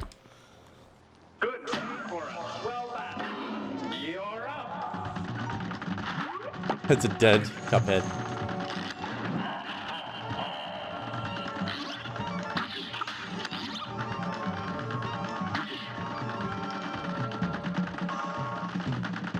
Reinstalling Star Citizen. Fuck yeah, dude. Nice. And live? Or PTU? What's happening here? I don't... What the fuck? What? Oh, you have to shoot it out. My bad. I'm an idiot.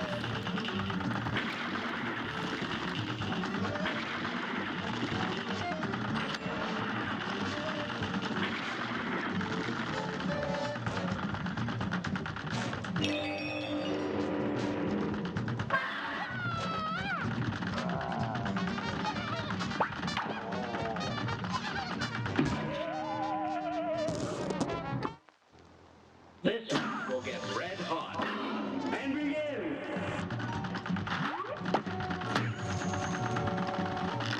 I install to the program files, and then after I set up the path for all the hundreds of GBs right.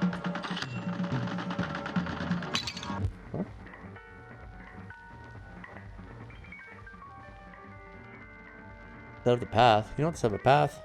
What do you mean? Install to the default, wherever it says to do it, program files, I guess, yeah. Or, yeah. It should just be, yeah, whatever it defaults to. I know I'm about to download a ton of shit. That path gets set up after I do the install. Yeah.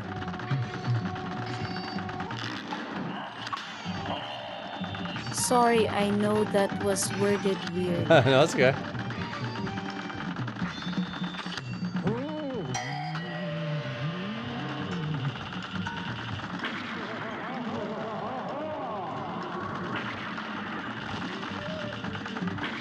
Oh, come on. You hit that, Sean? The easiest fucking part. That? Oh my god, dude. Throwing.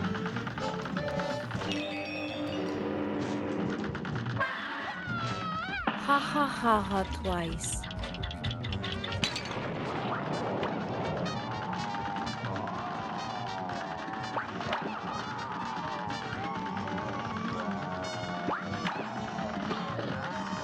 What the f— Those patterns are crazy. That would open wider.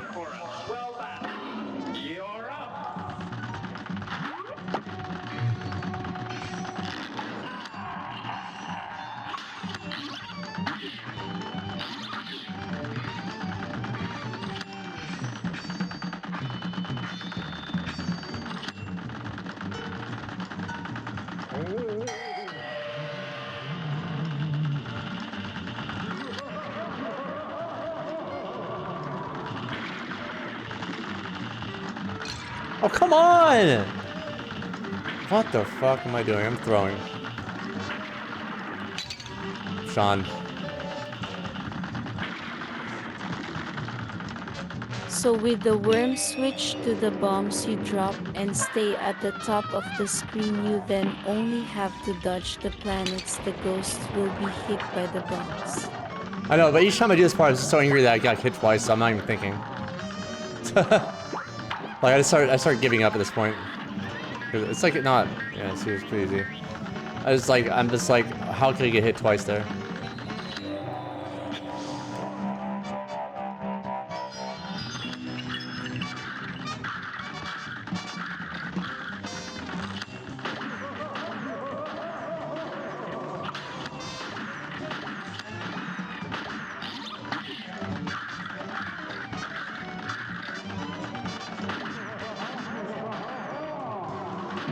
What?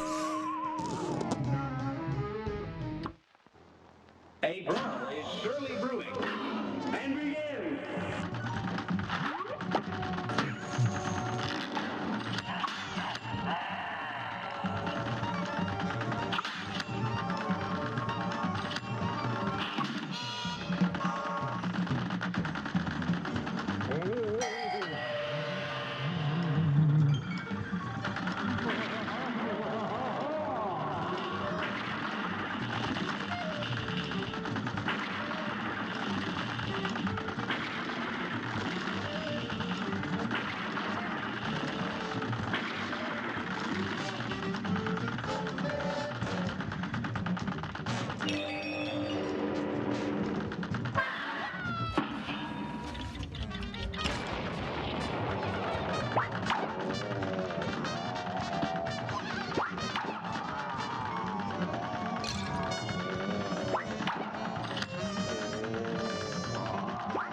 We got this.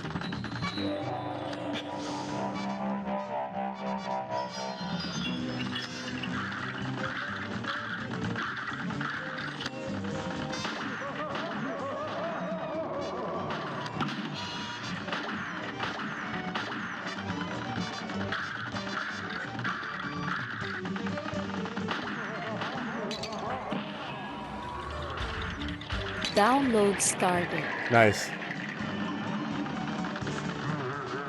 Should save it for this part. Oh my god. Should save it for that part. Almost got it. We're almost done. This guy. This will get red hot. Here goes. Gone. Why'd I press B? This will get red hot. It's on. Ha. Good rain for a swell battle. It's on.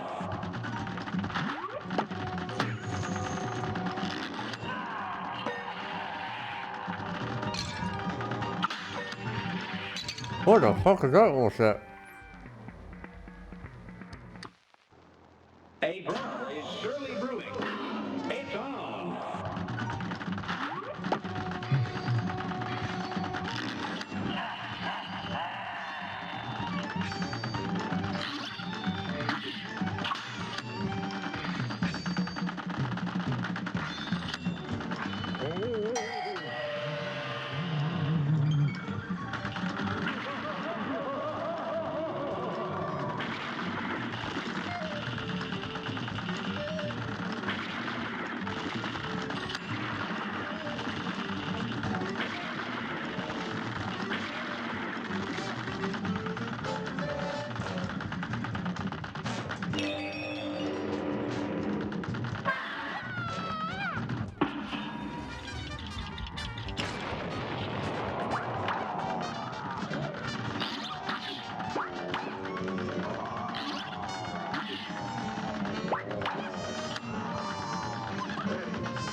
Duck.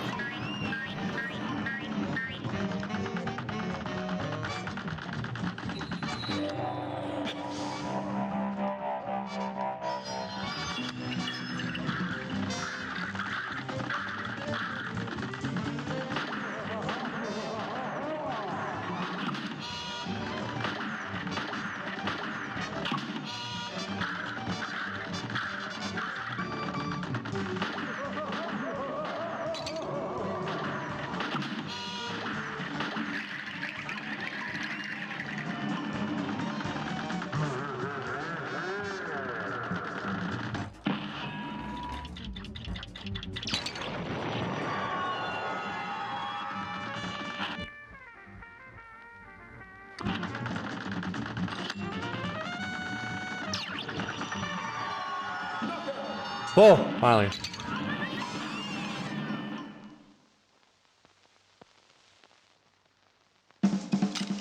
Fucking nice. Yeah.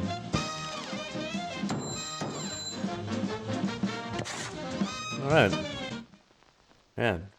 Huh.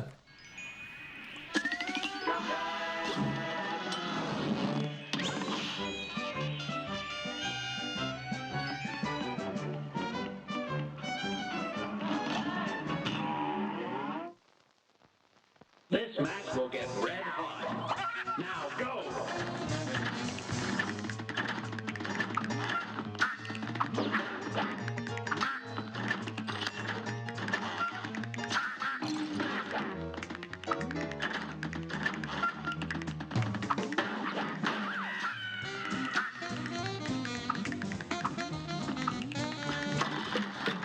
Hi. Hey, Lado. What's up, buddy?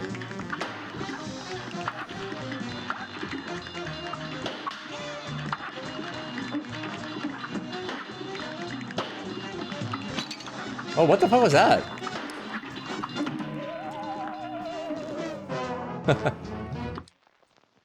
This match will get red hot. It's on! GG. Mm-hmm. What?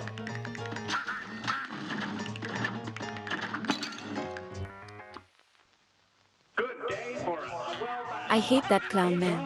Yeah, he's fucking annoying.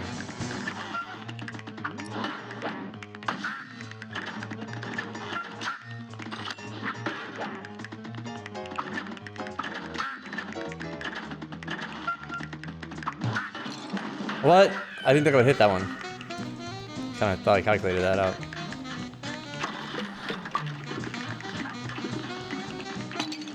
Sean. Sean. It's not hard. Ha ha ha.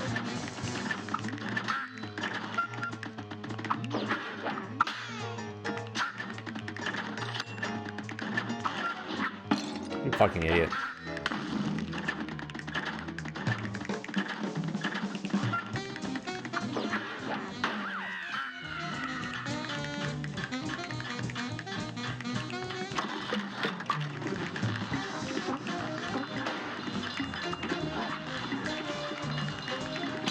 Oh, damn it.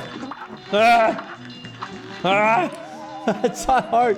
It's like... It's the boss I hate most with Calamaria. Calamaria?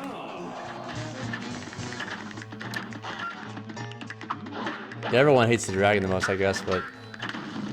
I guess I'll remember that when I do it.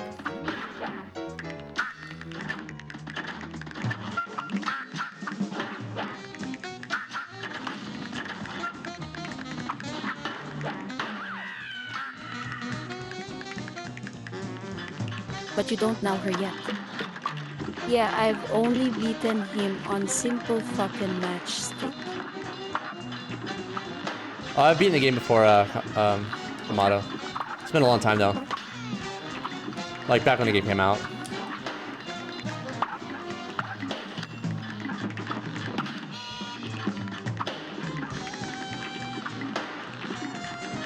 The dragon is my favorite boss. Yeah, he's fun. XD.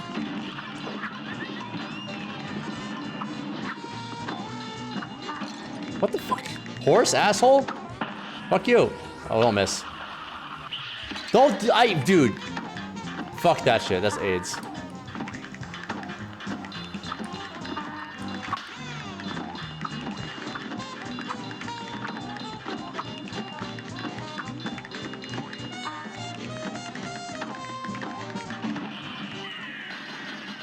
Another phase? What? Can't handle another phase.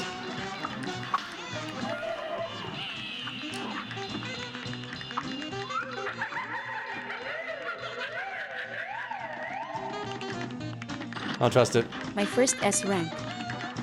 Yup, the swings. Oh, fucking A. Ugh.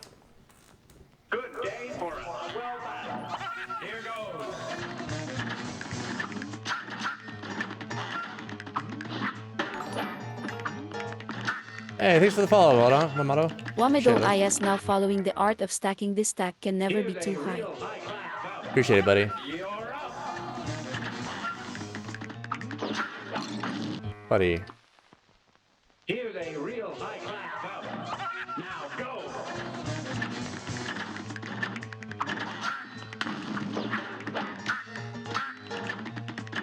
I'm killing the ducks enough.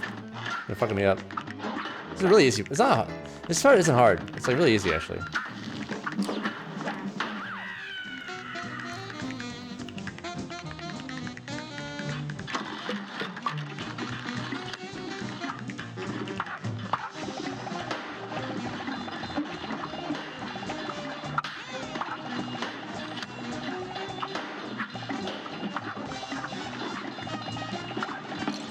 This it's not a good gun for this.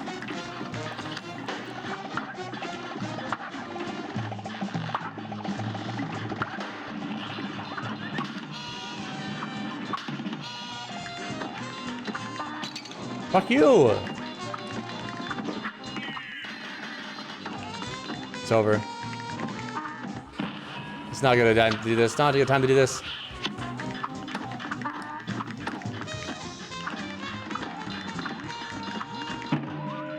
I forgot to press A to parry. A brawl is surely brewing. You're up.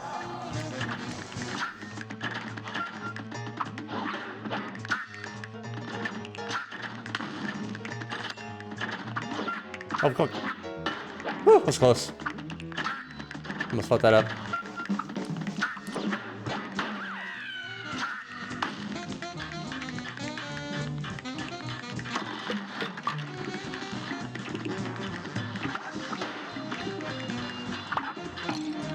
Okay.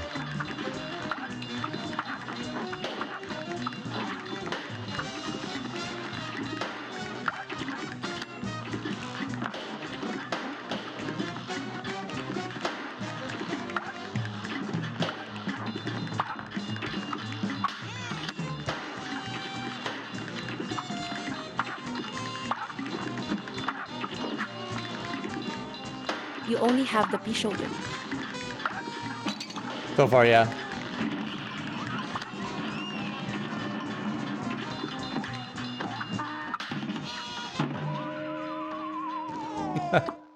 I need to get like the chart. I need to get other weapons. Oh, I have this too. Let's put a shot.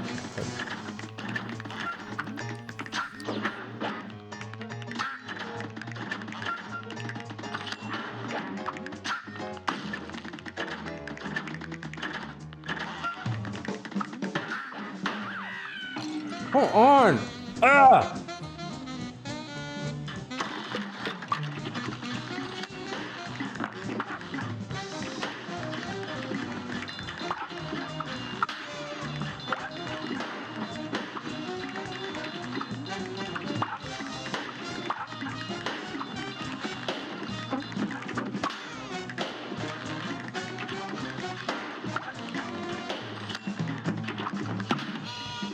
All my parries. I'm gonna stop me from parrying though. We got this one. We're gonna do this to this guy. No! Ah, did I miss him? Asshole.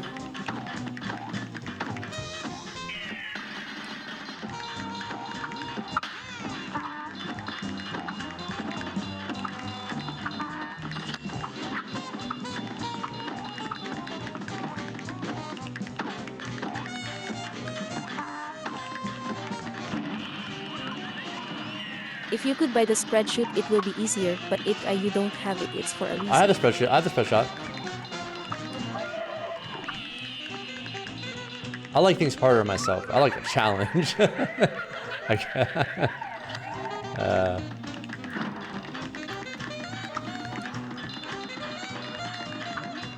This is the easy part, actually. I say that, but I don't know if I mean it. I can start jumping. Oh god, they're doing that shit to me. Oh, thanks. Thanks, game. Thanks for that. Die. Die. Die. It's time to die. Time to die. Time to die. I need to kill them. Oh! Did it!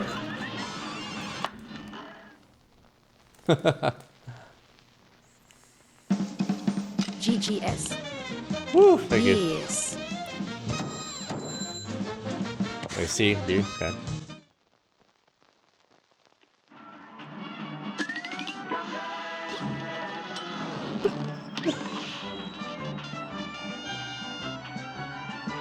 Man, we're powering through this, man. We got some more stuff.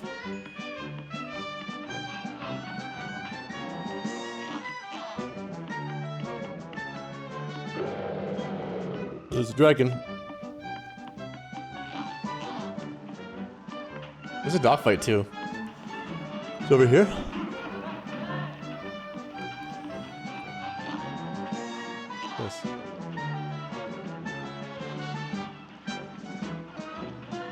Not bad.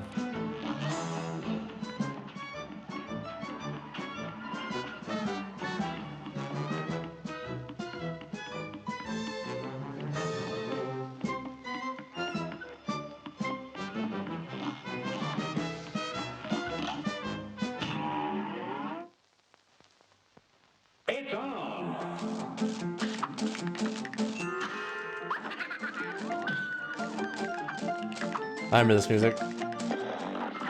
Trust you. I trust you. Ow, you dick. Dick.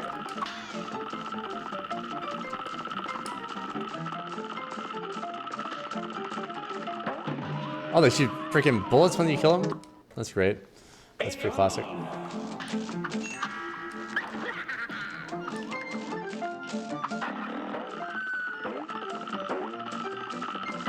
Oh, come on. I hit parry.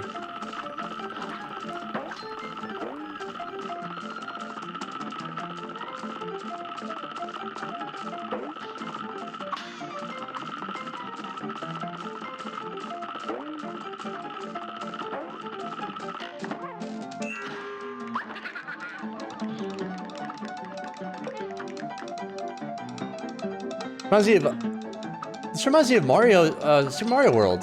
I wonder if it's like an homage to that. Okay, Sean, come on.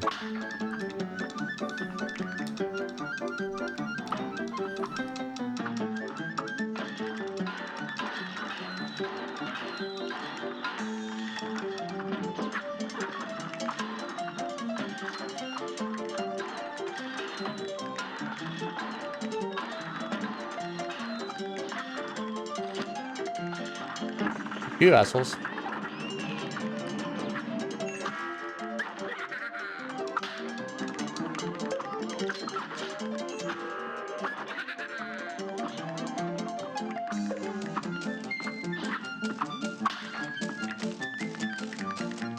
Fuck you, jukebox thing. Think I didn't see you there? Fucking don't make me laugh. Don't make me laugh. Stupid pretzel. Die, pretzel. Oh god.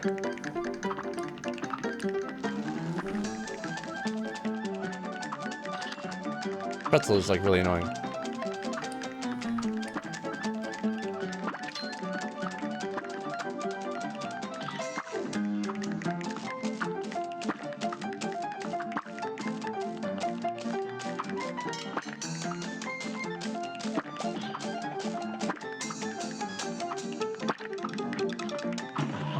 What? The ketchup, the mustard killed me? God damn. I'll use the spread shot for those guys.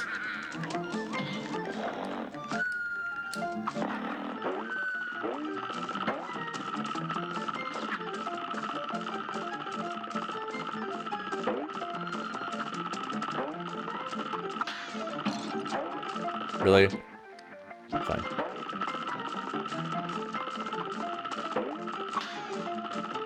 I really don't need to parry this, because there's plenty of places to parry in this.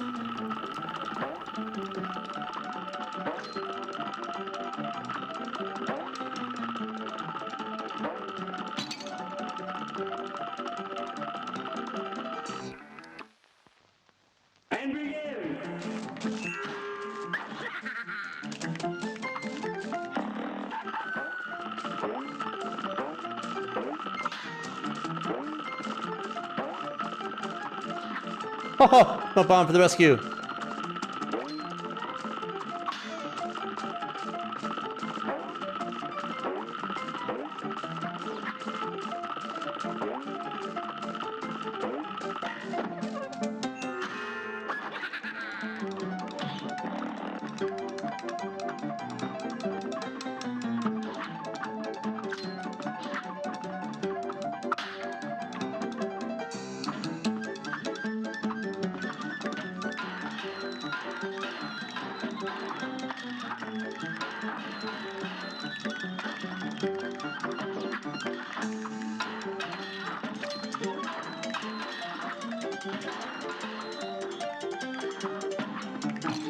Ow.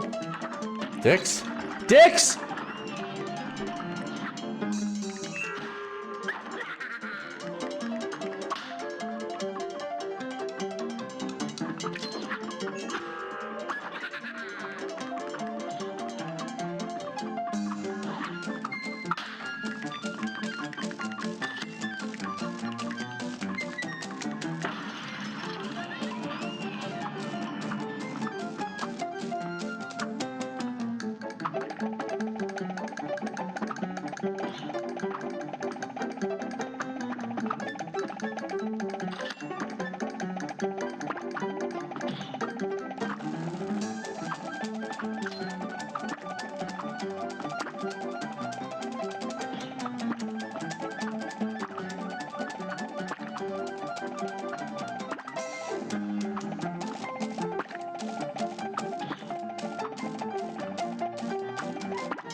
Stupid hot dog. Fuck you. We did it. We did it! We did it!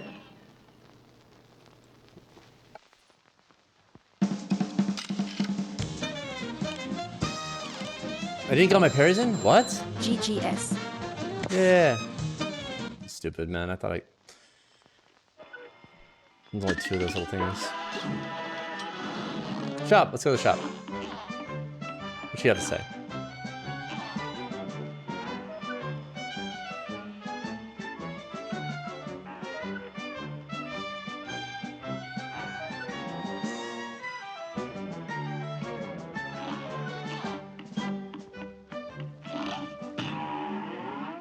I want the charge shot. I remember liking that shot. Yeah, where is it? I'll probably have to buy something else first.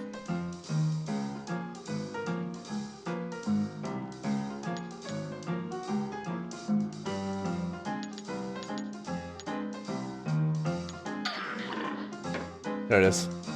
There we go. The lobber. Converge. This is new. Oh no, I wanted to buy it so I could have something else. Oh, lobber. Yeah, it's getting on some bosses, right? Give us a 3-way shot. This is new.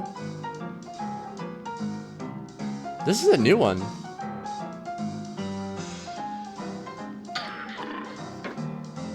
Crack shot. They added more. Straight shot with good damage breaks into weaker aimed projectiles. The Converge, it's from the DLC. Yeah. Yeah, I figured. Is that any good?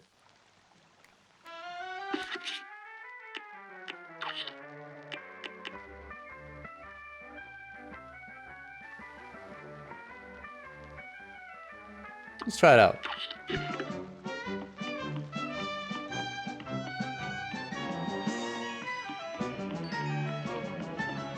The Converge, it's so good for the train. Is it? Well then let's do the train. Oh, the mausoleum. Let's do the mausoleum. The Goonies are out tonight. And begin.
Here's a real high-class bout.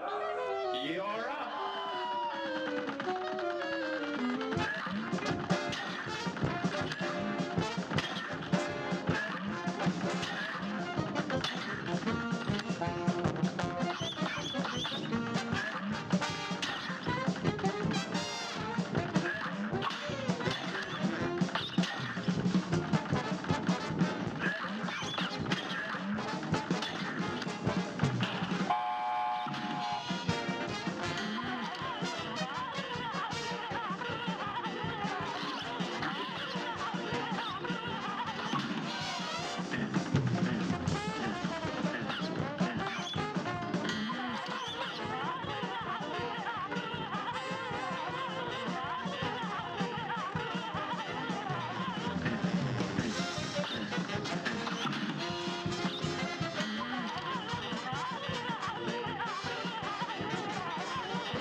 Ow.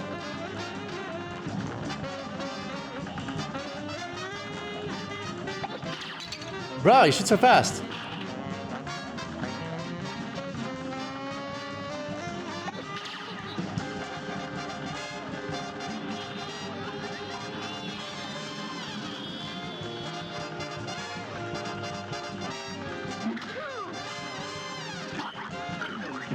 Fuck, I should have been invisible. I don't... That part is weird. I guess I have to get in there. A great slam and then some. Now go.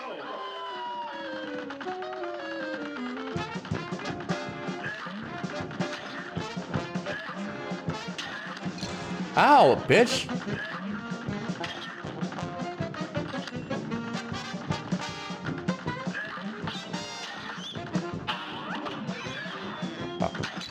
What about those? You can use the other shoot the bombs. Yeah, I know. I just realized that just now. But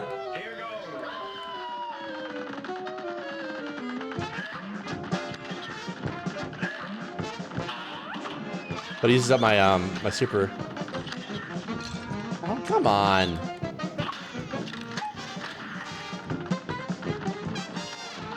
Easy parries.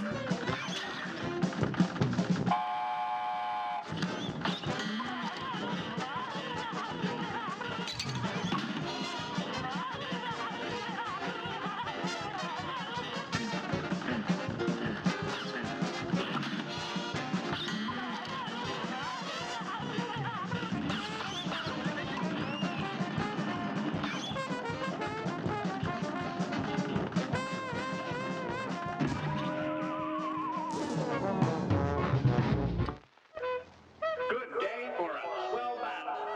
You're up.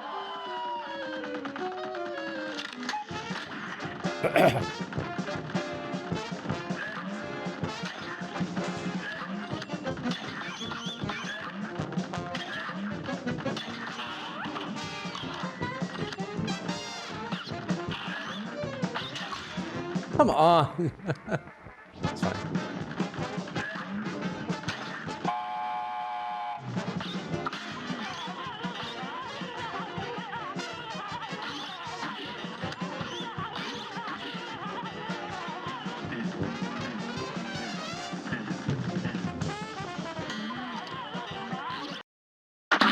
What just happened, dude? Oh, that said like some kind of bug, dude. You hear that? Match will get red. It's got super loud. You're up. What the fuck?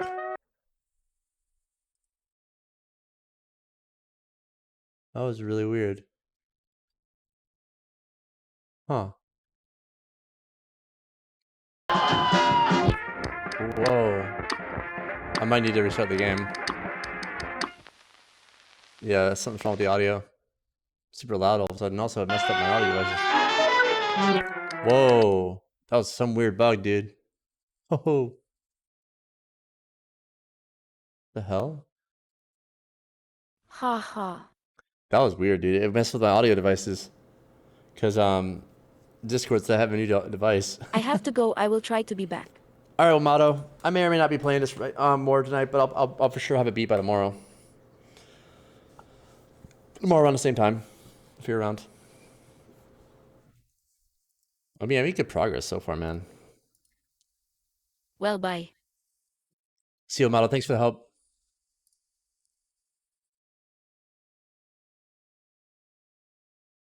Man.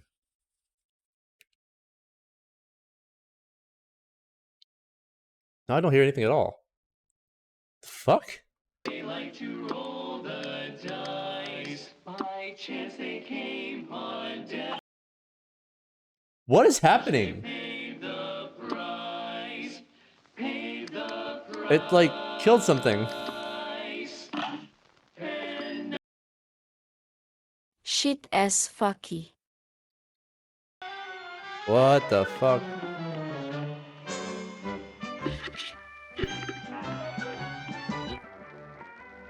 It's fine now, but man. Why does he keep on saying, oh, a new audio input device called Xbox controller? Oh, my thing was, why is it, dang, it's an audio device. What? What's wrong with you, Discord? What? Dude, is that for real? That's hilarious. Haha, it switched. It thinks my Xbox controller is an audio device. Yeah. Oh, it switched. What do you mean? No, something goofy happened with Cuphead. I wonder if that. I hope that audio bug isn't like permanent with my save. That's a weird bug.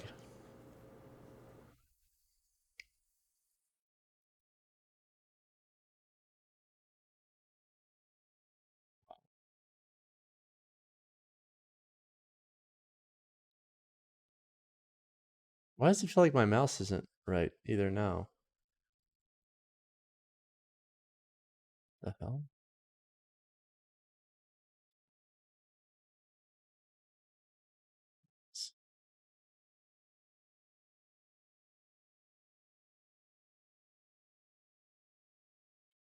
Something's so goofy. Oh, that feels about right.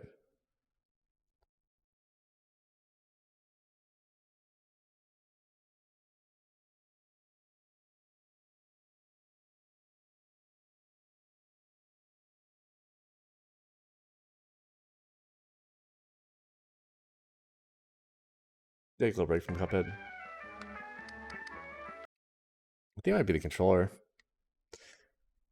I don't know.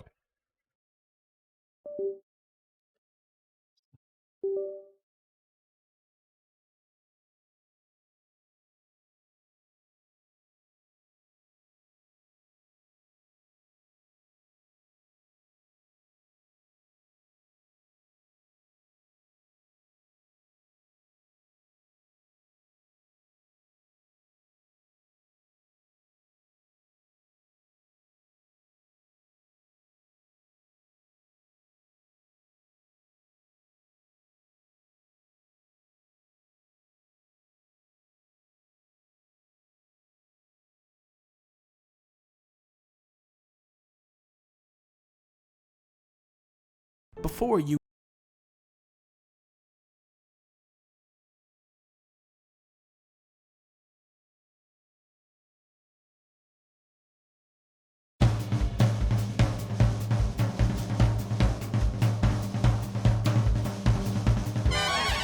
We were just going on this ambitious feeling like, we're gonna do it! It gets really complex. It kind of almost spun out of control. Okay, back to the drawing board.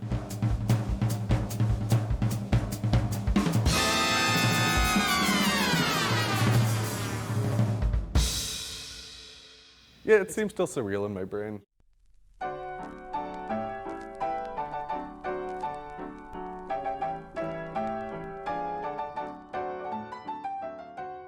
Cuphead is a game that would not at all feel out of place looking like this. It's a game that is unquestionably unique, and if you've seen even a short clip of it, you'll understand why. The hand-drawn 2D animation, jazz soundtrack, and strict adherence to its 80-year-old aesthetic all coalesce into an authentic 1930s experience. The team behind it, Studio MDHR, had never made a game before, but the two brothers leading the operation, Chad and Jared Moldenhauer, didn't let their lack of formal training get in the way. Yeah, it's always been the goal, like just a long-running thought since kids to be like, what if one day we could make a game, if we could form a company together somehow? And then the opportunity arose, and yeah, that's the gist of it. And we took baby steps throughout the progression of the game to arrive where we're at today. But we started it with the intention of just both of us wanting to make a game. Just a background of our entire lives studying video games and film and being very analytical about everything. And that would be our kind of self-trained. It is more self-taught. Yeah. The first half of the entire development, I was full-time construction and then coming home to work on the game. I think deep down we just wanted to make a game that we really liked. We were just hoping other people would like it. We weren't too nervous because there was a chance that maybe people didn't like that type of game or didn't really love the style.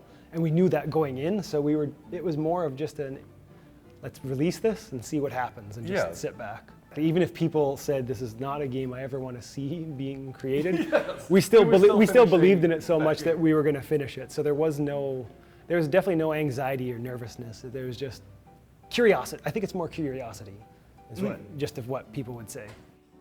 And it was that curiosity of what the game could be that put them into some tough positions. When the brothers realized that they needed to expand the scope of the game, decisions were made to remortgage their houses and leave both their current jobs. We started out the game like wanting it to be small, and as we got more reception, the 2014 reception, we're like, okay, let's make the game slightly bigger, and we hired 2 more people. But it wasn't really until 2015 E3, like the reception from that is when we started discussing, should we kind of go all into this? Like, has a big bushy beard. Risk within reason. Like at first it was just the money that you could put aside and go, I think we can complete a game at this size. We have this scope that we would like to do, but let's first like make a game, get out there, and see what we can do after. But we always wanted to make the bigger version. Like we essentially never would have if you sat us down and said, here's what the budget and here's what the money you're gonna need, here's what you're gonna have to go ask the bank, why don't you try to do this? I would have went, yeah, no, I think I'm just gonna pour some more concrete and see what happens with that. We put as much humanly possible as we can in. And the city's like, when's that money coming back? We need some of that. I still haven't paid my property tax in years. And I'm like, I will pay it all, and my fines. Sorry, we had to take a chance. Developing a game with no past experience, taking out loans against their own house, and hoping that people would like it sounds stressful enough. But as we all know, Chad and Jared took it one step further with Cuphead's animation. Creating a game that is completely hand-drawn is no easy task for a major studio, let alone 2 brothers who have never made one before. We always joked about a 1930s style because it was just going to be 3 of us and I was going to be doing all the animation. I have 0 training in it. So we said it would be so cool if we could do the animation like this, but let's stay away from it because we could never pull it off. And that's why we went down this other route of like testing all these. It was actual simpler styles to see. Oh, absolutely. Like one concept was that you would go through all of the art of an elementary school. So each world would be crafts or art. So like kindergarten would have more things like a Thanksgiving turkey that is like a painted hand print with like cotton balls and things attached. And then we would do mixes of like animating some things and stop frame animation for others. Yeah, I really liked the concept, but definitely the 30s style spoke to us more. And we were like, if we're gonna put in all the work, we may as well go with something we're more interested in at this point, or have been for a long time, than a more experimental elementary school progression. And then when we came back around and showed our friends and peers, it was like a shoe-in to use that style, so we dove in. To understand the Moldenhauer's love for the 1930s, you have to go back nearly 80 years. to when animators like the Fleischer Brothers and Iwerks were doing anything and everything to make each of their cartoons more wild and creative than the last, to when characters had rubber hoses for limbs and little regard for the laws of physics. These were the cartoons that laid the groundwork for the animation industry, and for Chad and Jared, became the main inspirations behind Cuphead's visual style. Everything in the game is done classically, for the most part. So everything's hand-drawn on paper, it's hand-inked on paper. All the backgrounds are watercolor paintings, and some places they're actual physical models. And all the music, of course, is like live recorded big band tunes. So from the get-go, we wanted to make sure, that was our mission, to make sure we could create this game, but try to make a game as if they were making it in the 1930s instead of relying too heavily on digital tricks or shortcuts. So we draw it, it gets inked, we scan it into the computer, and then the one cheat we used is that we color it digitally, because we actually did a test where we inked on a cell and painted on the back with gouache, scanned that in, put it in the game side by side to see, and if we painted it perfectly, you couldn't really tell the difference between digital coloring and the hand painted, so we decided to shave 5 years off the development time.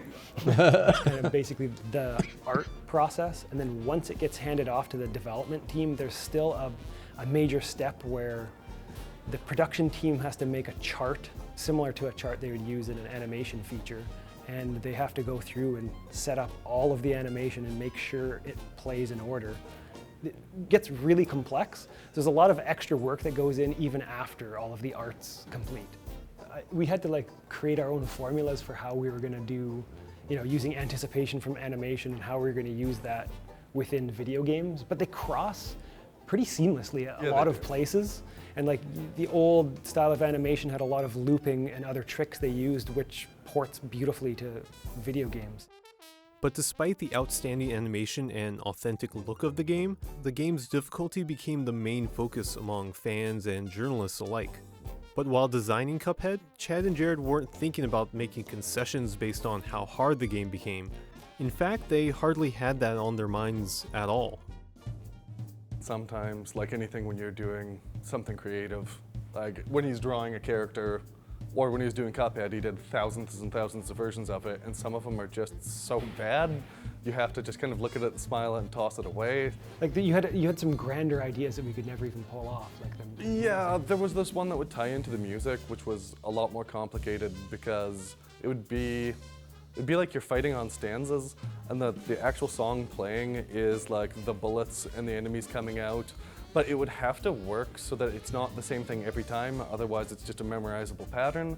So like when we talked about the logistics of it, it would have to have so many different variants of the song while making sure that the song is actually playable. And, like and syncs up to everything. Yeah, you could have set something up and then just randomly had things come out, but to like keep adjusting it would have taken us a long period of time. It'd be really cool, but it would probably have taken us three full bosses worth of time. We were just like, maybe not.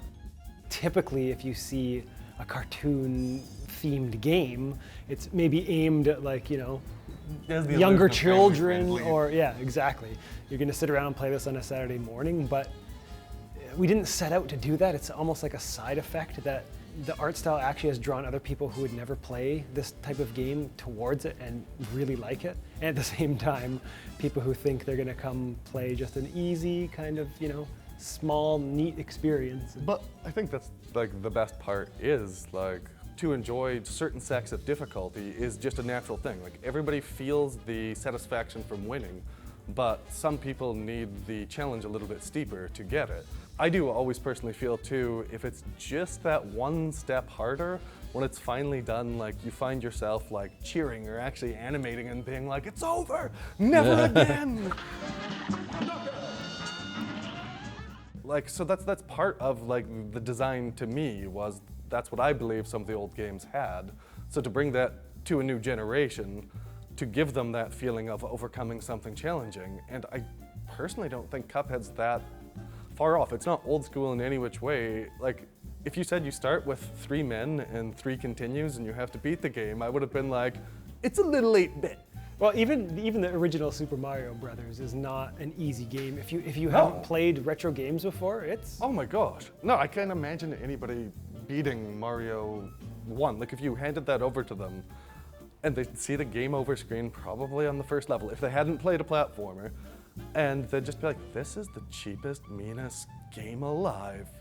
Whereas I'm really glad that the aesthetic is so strong for us that it actually made people be like, but I want to see what comes next.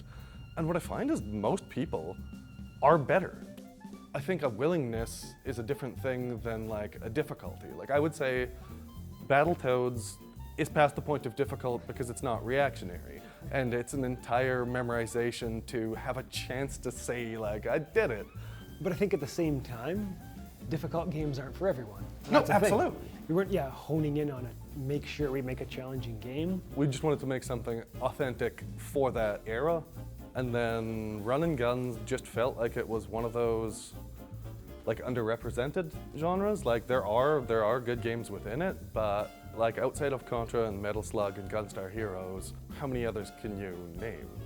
Within that, I was like, I'd like to up that genre and have more credentials for it to be like, there are fantastic games, there are Gunstar Heroes, and somehow get our name, Cuphead, tossed in. It's definitely not something we set out to make, but it's incredible now. Like, to even be named like, hey, Contra's a cool game, but Cuphead's Have a also good up night, there with Sean. Contra. All right, Double. Have a good night, dude. Yeah, Thanks for hanging out, man. It's real in my brain. Yeah. Like I can't attach myself to what that is. I'm almost to like just a slight one step away where people are like, Cuphead is one of the better run and guns. And you're like, huh. Yes. I'll tell my grandkids or something. I think that's the time when it'll snap. And then I can be like, come look at this chart. That's a runs and guns. And they'll be so proud of Grandpa. Chad and Jared might have a grand tale to tell their descendants, but they aren't the only people on the team that share the Moldenhauer name. There's a very strong sense of family within the studio, and that's not hyperbole. A good chunk of Studio MDHR is comprised of the Moldenhauer relatives, as well as close friends. Well, so myself, I'm the art director. My wife is the producer and inker on the game. And of course, we have Jared as the lead designer. Ryan Moldenhauer is our cousin, and he's like kind of master of everything. Yeah, he was everyman. For the largest portion of the end of the project, he was running all the production art. Tyler Moldenhauer is our other cousin, he was doing all the coloring in the game, and like a few other, wearing a few other hats. It's really, really cool that like we have family members working on a project and we all get along super well. It also isn't like randomly pulling from any family member to like build a family team. It was also the people who we played games with. Chad, I, Ryan, Tyler, the amount of times we spent on a couch in the basement playing things and talking about ideas. It's like a perfect mix because you don't have as much confusion between, let's say, two people who know a lot about something, at least need to like learn to understand how each other communicates or what their pros and cons are. But since we all know each other and have like shared so much time growing up together, it's just far easier. And it doesn't really feel like you're working together. Yeah. It's just kind of like feels like the old days where we were just talking around, brainstorming ideas. Chris Madigan, the musician, like he grew up 5 or 6 blocks down. So we played games together our whole life. He went on to be a jazz master, yeah, classically trained percussion. It was just an easy mix because we knew we want a jazz soundtrack. We need somebody who we know we can trust who also understands what video games sound like. So we gave him the reins. It was baby steps for him too, because originally the game was going to be 8 bosses. Yeah. We said we just need 8 tracks, and he said, oh, that's manageable, but it kind of ballooned into over 50 tracks.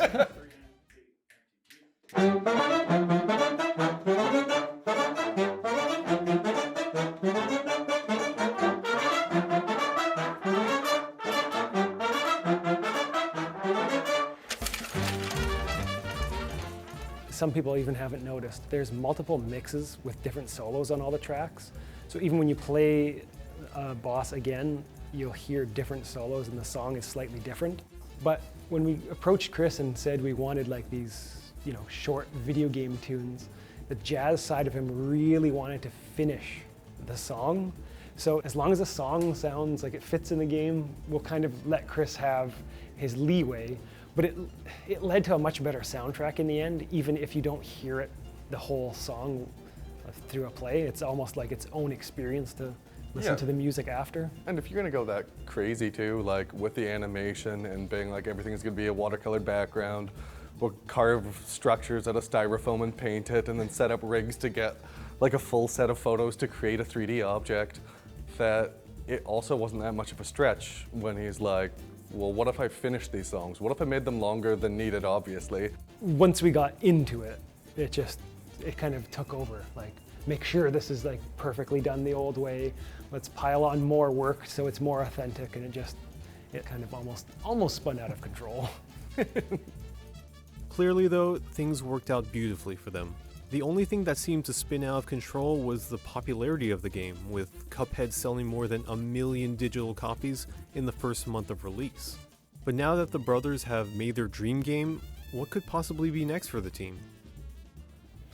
I think the key thing is just we get to keep making games, and that's kind of what we got. That was our dream goal going into this whole thing, and now we get to continue making games, and we just have to take some real time. Like, yeah, we need some time to actually like yeah, make a plan, set back. I know the appropriate thing that a company does is you're working on a second game before you're done launching, but we were 100% focused. It's not like we had meetings and sat down and discussed what the next game's gonna be and how we're gonna work with it. So we got a lot to now talk to about like and think catch about. up and do.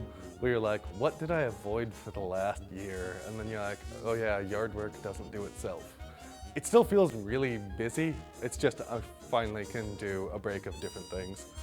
But it's really exciting to have a fan base now and an audience who appreciates like it's amazing 2D.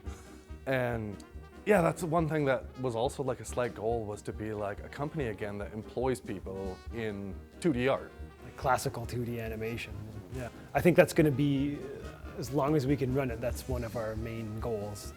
No matter which way you approach it, it's still more expensive to go the classical animation, especially if you do everything onshore. So it's a double-edged sword. Like, is the company going to take a risk when they know that there's digital methods that can speed up the process and save a ton of money? It's hard.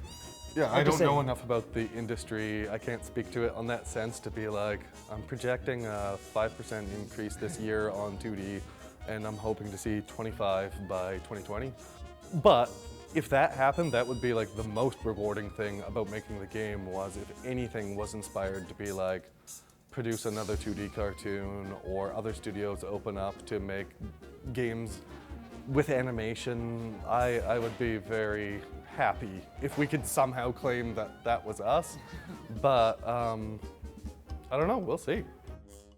If nothing else, the game has inspired people from around the world to share their love for the characters and for old cartoons themselves. Handcrafted art tends to have a certain level of intimacy involved with it, and Bob whether Ross. it's a painting, a sculpture, or a little cartoon man with a cup for a head, you can feel the humanity behind it. Behind the brushstrokes or the fingerprints embedded into the clay, or in Cuphead's case, the scratchy inkwork that outlines the characters. And we see that same intimacy within Studio MDHR themselves, a close-knit group of people simply wanting to make a game that they themselves would love. We may never see another game that looks quite like Cuphead, but that's okay, as long as people see it and use it as inspiration for their own improbable pursuits. Besides, what's another 80 years wait? Like, basically, that was just basically let them talk and then do the whole thing, and the guy had like very little to say, except something really generic and stupid.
Unreal Engine 5 is set to be one of the key technologies for the current generation of gaming, exemplified most recently by the release of the latest version of Fortnite.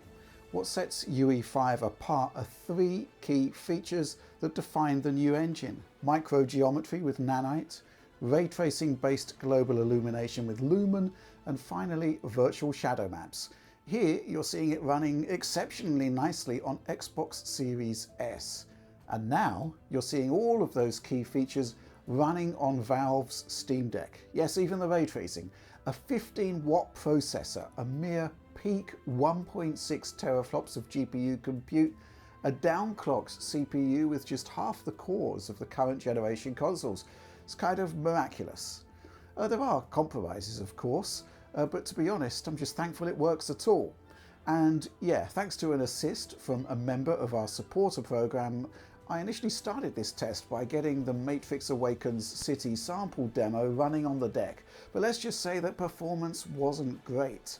We're looking at really pared back visuals here, and performance-wise we're mostly in sub 20 FPS territory, but Fortnite works. And this is important because if UE5 is to define the generation to come, getting it running well on the Steam Deck is going to be crucial to the long-term prospects of the machine.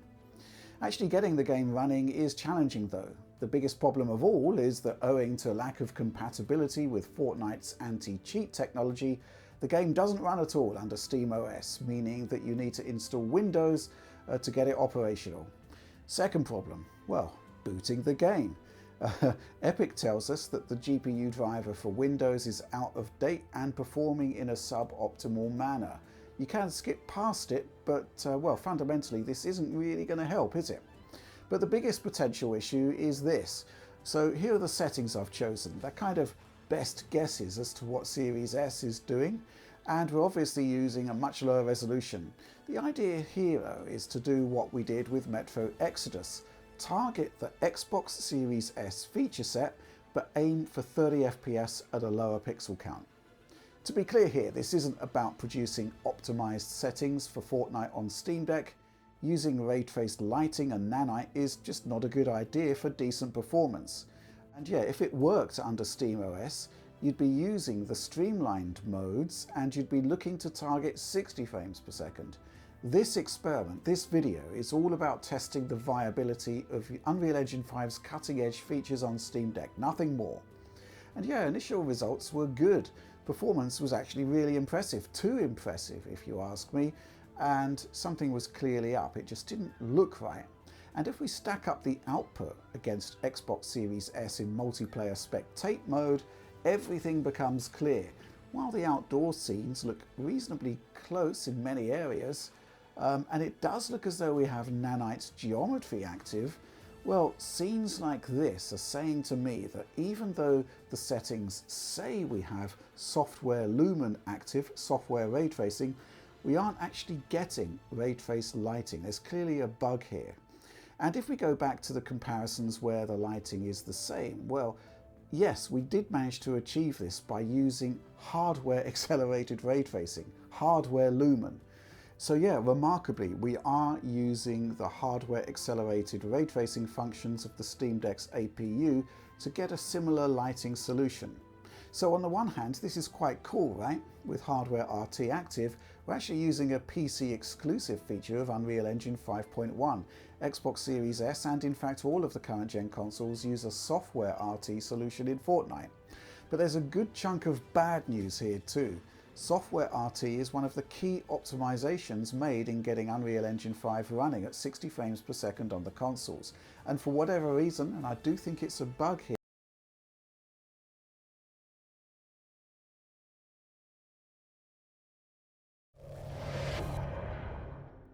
It's time once again for the annual Digital Foundry Game of the Year Awards.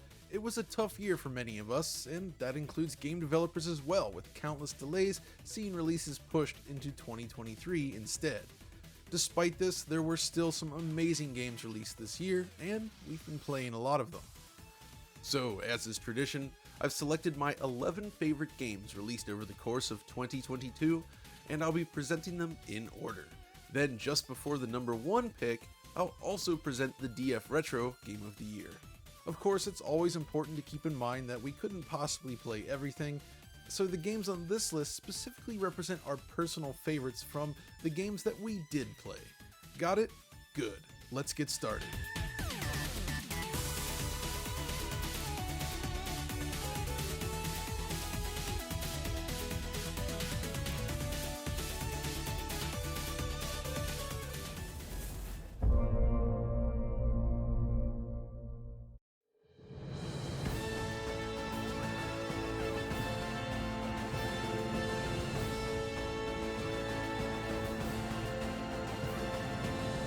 I've always had a soft spot for Tri-Ace. Often quirky and rough around the edges, Tri-Ace games equally deliver slick gameplay mechanics and some fresh ideas that I've always found captivating.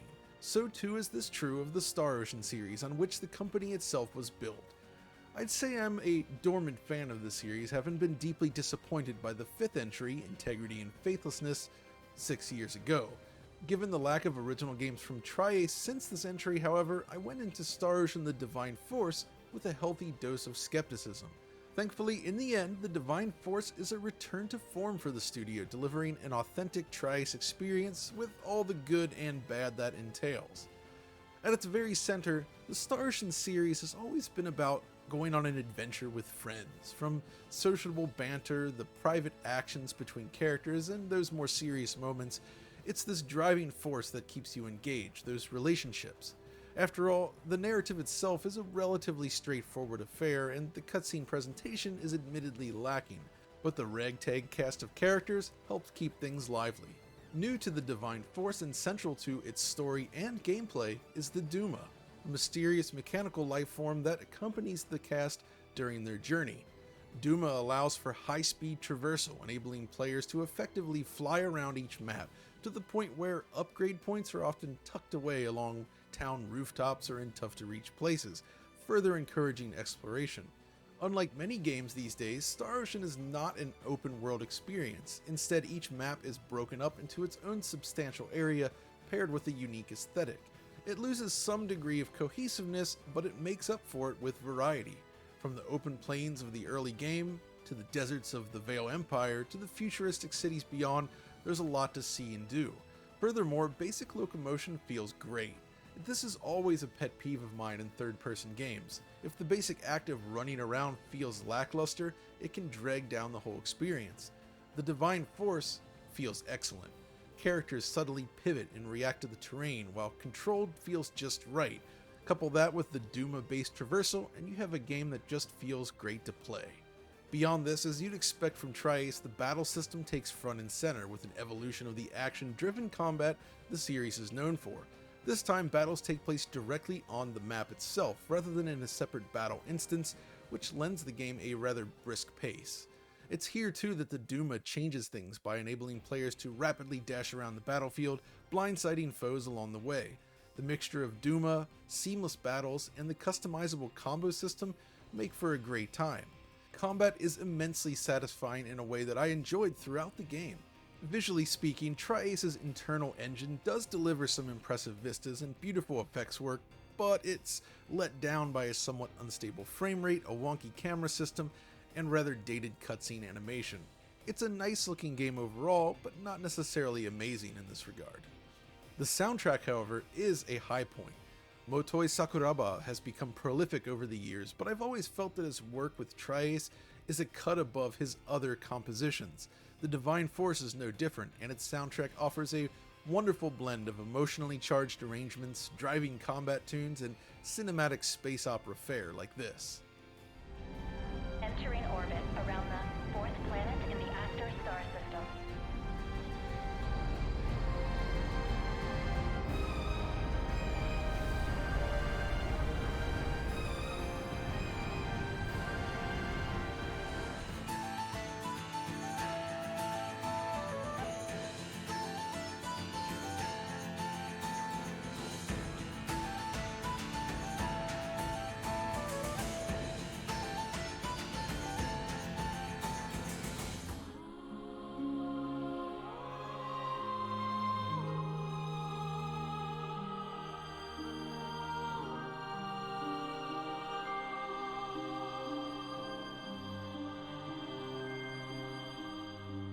Looking at the game from a more objective point of view, there's no denying that Star Ocean firmly rests in B game territory, but for me, it's comfort food in JRPG form. It doesn't attempt to present itself as anything else beyond a modern take on a PlayStation 2 era game, and honestly, that's okay. After going through a tough time this fall myself, Star Ocean feels like a warm blanket in a cold storm, which is why it makes this list at number 11.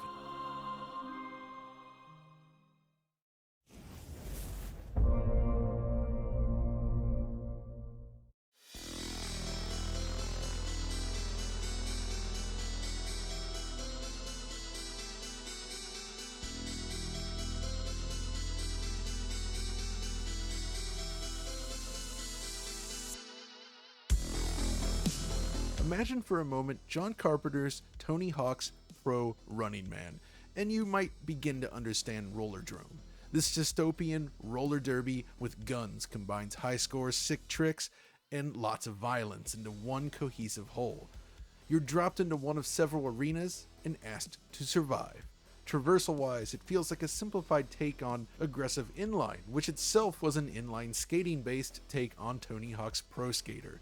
You jump in, you land tricks, and you launch yourself over gaps while scoring points as you maneuver around the arenas.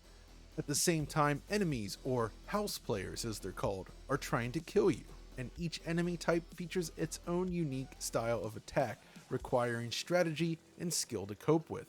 You'll deal with these foes using one of 4 weapons that you earn over the course of the game.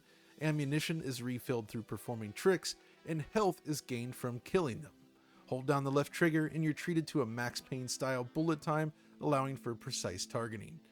Put it all together and you have an exceptionally thrilling game. The sensation of blasting around the arena, taking out enemies while dodging certain death is always exhilarating.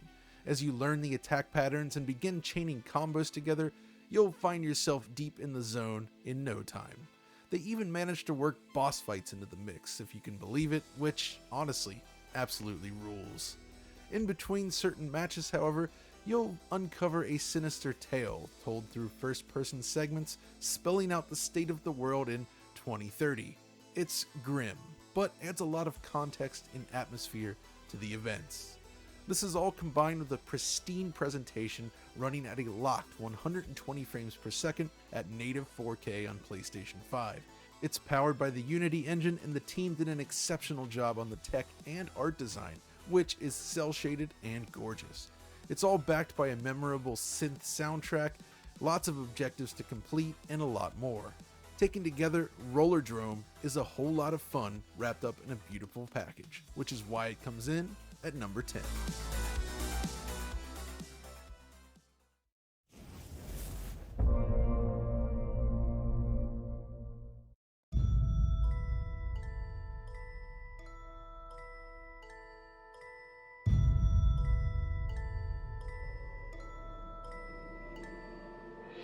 Another year, another boomer shooter.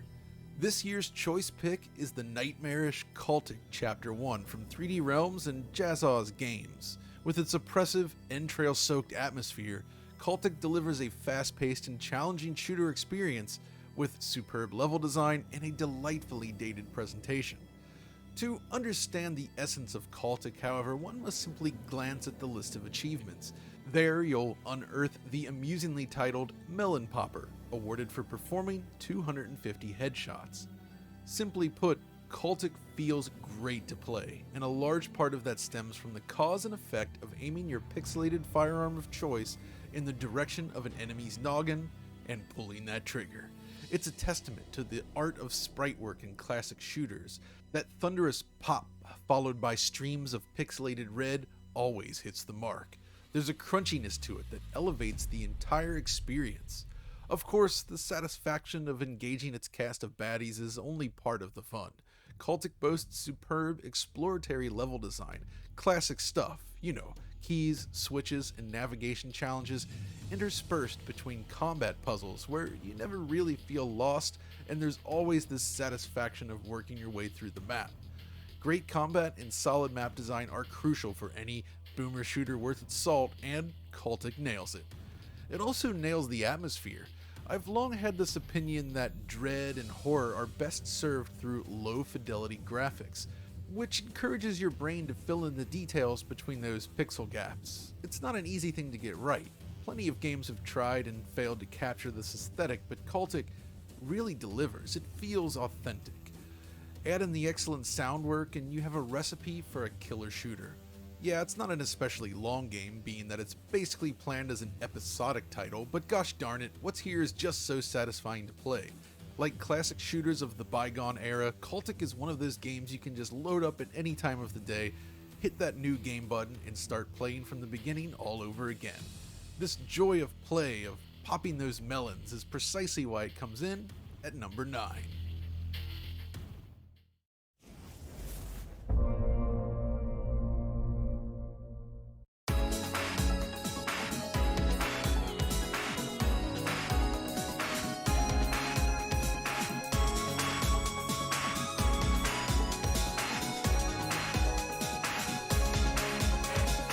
As a longtime Sonic fan, I'm willing to admit that I've always kept an eye on Sonic-inspired platform games, and it just so happens that 2014's Freedom Planet was one of the best. Now, after a lengthy 8-year development cycle, the sequel has landed, and it's amazing. Continuing the legacy of the original, Freedom Planet 2 follows the adventures of Sash Lilac and friends across a wide range of stages, mixing high-speed running, tricky platforming, and expanded combat. Freedom Planet may have started life as a Sonic fan game, but it goes so much further with its design, becoming something wholly unique instead. Freedom Planet 2 introduces several key changes, including a full world map system and the option to play certain stages out of order. The main mode still pairs an enjoyable storyline to go along with the gameplay, but it's that gameplay which stands out the most. A major theme in my Game of the Year list selection this year is game feel. Essentially, the level of satisfaction derived from simply moving through a game's environments. It's a key principle in great game design, I feel, and Freedom Planet 2 is another example of traversal done right. Like Sonic the Hedgehog's 2D adventures, momentum plays a key role in the basic movement, with hills and slopes directly influencing your movement abilities. Freedom Planet, however, mixes this with an alien soldier-like flying dash move and the option to directly attack your foes. This expansion on the Sonic formula works beautifully and winds up feeling like a mix of classic Sega and treasured design sensibilities. Freedom Planet 2 also places a lot of emphasis on boss battles, often requiring a mastery of your characters to claim victory, and this highlights a neat new life mechanic. If you fail on a boss, for instance, you're given the option to either continue from a checkpoint with full health, or simply revive on the spot with a tiny sliver of health instead, but sacrificing a life. If you've managed to whittle the boss's life bar down, reviving on the spot can be a strategic win if you have failed. It's a great idea.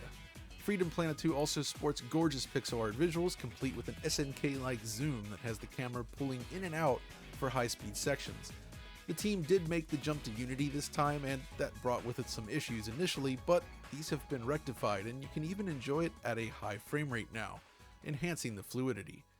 Like the first game, the sequel offers a fantastic selection of music tracks driving the action. Here's a few samples.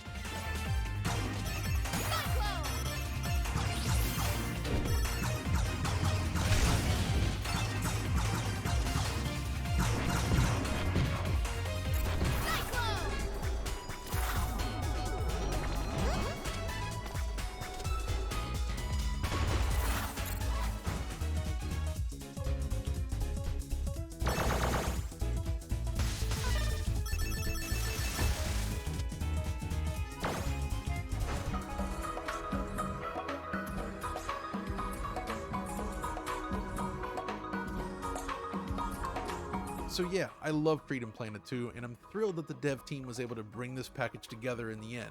It's a worthy follow-up to an amazing original that's definitely worth playing. It's currently only available on PC, unfortunately, but console versions are expected in 2023. If you've ever enjoyed a side-scrolling Sonic game and haven't played Freedom Planet yet, I recommend diving in, and hopefully you'll see why it comes in at number 8 on my list.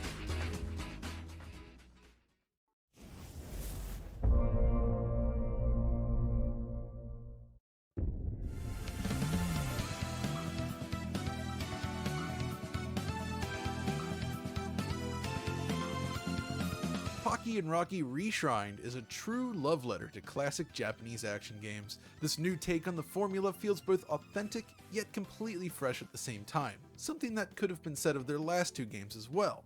Reshrined is the creation of Tango Project, a studio formed by key personnel involved in many of the classic Natsume games out there, including the original two Pocky and Rocky games, Wild Guns, and the Ninja Warriors again. These guys are the master of the pixel. Alas, with the dawn of 3D capable consoles, many developers made the jump to polygons, leaving pixel art in the past. Tango Project offers a rare opportunity to witness what's possible with the pixel from developers that were active during the heyday of 2D gaming in Japan. In a sense, it's the kind of game you might imagine running on a fictional high-end 2D arcade board from the era. The sheer volume of sprites mixed with detailed background work is compelling. At its core, Reshrined is an overhead run-and-gun action game. You'll take control of various characters over the course of the adventure, each with their own abilities, while taking out foes as you go. What makes it special is the somewhat hidden depth. What starts as a simple run-and-gun quickly becomes a game of strategy as you learn to deal with countless projectiles and hazards. Learning the mechanics, improving your skills, and mastering the game is a huge part of the fun. It's a game that very much fits the spirit of this year's awards as well. It just feels satisfying to play, while serving. Hello? What? What? What? What? What in the butt? Shred, motherfucker! I only have Shred Tier 1 on this X. I have Shred 4. It's fucking insane. I want to upgrade. Is this station for the boys? Station? Yeah. Please can't. Mama, you go. Okay, no man. I'm gonna go to. Where's that mutie? Fuck. God, I love hitting the eviscerator on the mutants. It's Well, so when you satisfying. can like dodge and like cut them in half as they run past you, it's pretty Yeah. fucking epic. I don't know why I just. Oh, okay. That worked out surprisingly well.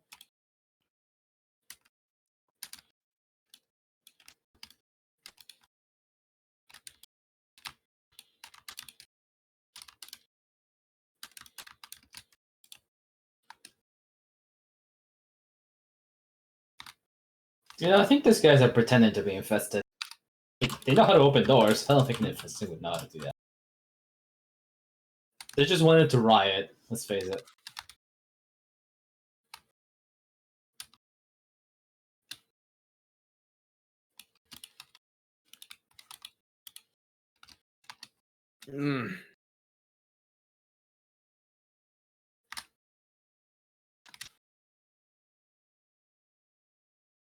Imbeciles. Imbecilicus.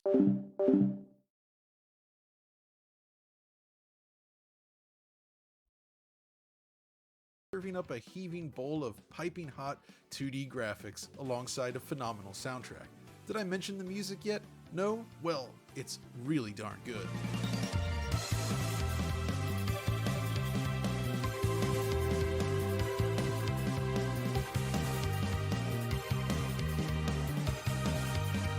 These days, retro throwback games are a dime a dozen, but few genuinely get it right. Pocky and Rocky Reshrined is a case where the developers truly do get everything. This is a modern classic that you need to play if you enjoy vintage Japanese action games.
Is Hard Canucks like sponsored? Have they become one of those channels? I feel so bad if they are.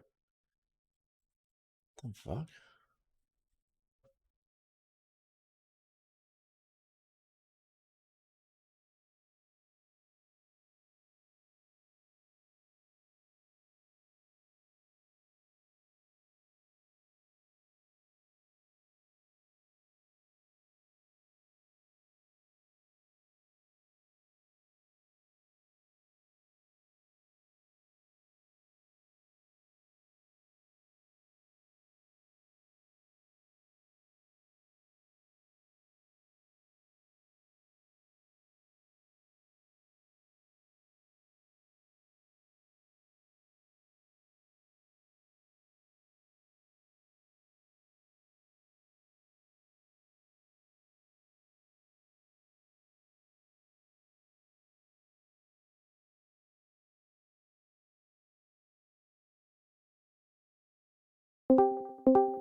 The 16th episode of Analyzing Evil. This would be a lot clearer if you had read the novel before viewing this video. I'll be reading some passages and quotes from the book, but there's also going to be examples of the things I'm describing about Jack in the Kind of annoying.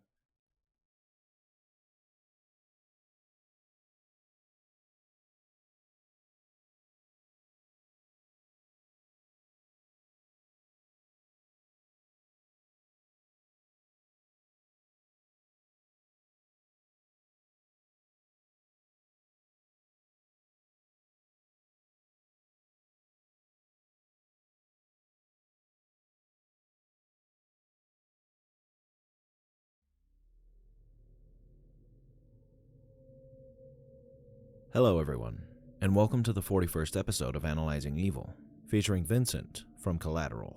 Vincent is the kind of smooth-talking, down-to-earth villain who makes us all think twice about just who it is we're looking at.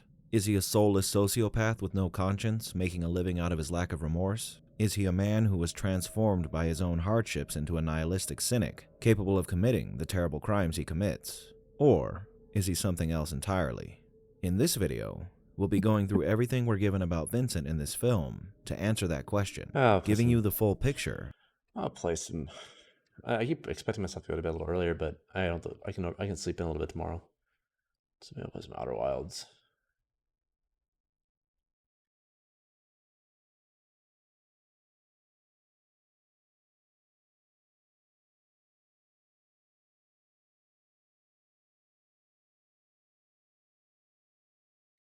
This does not look like Outer Wilds. I just changed it, Hilden. Just changed it. Okay. Gosh, always writing me like so hard. God.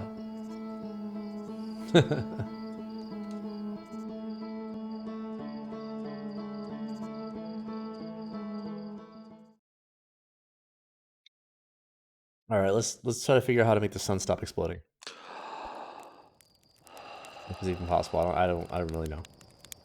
I actually don't know if it's possible.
There's like an easy entrance into this place. I gotta find it.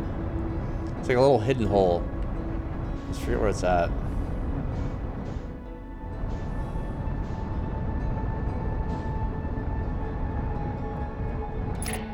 Okay. It's here, maybe. I think it might be there. What is it? There's a little spot. I never forget things I see.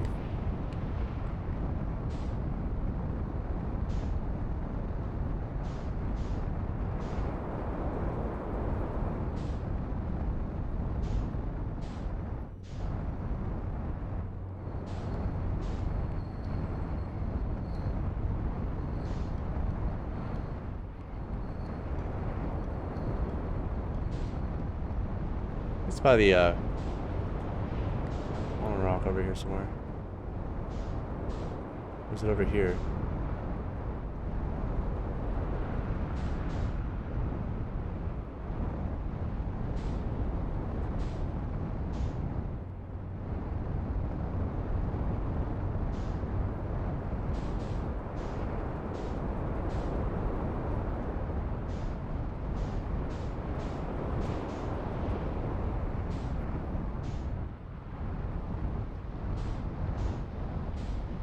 Line here for a sec.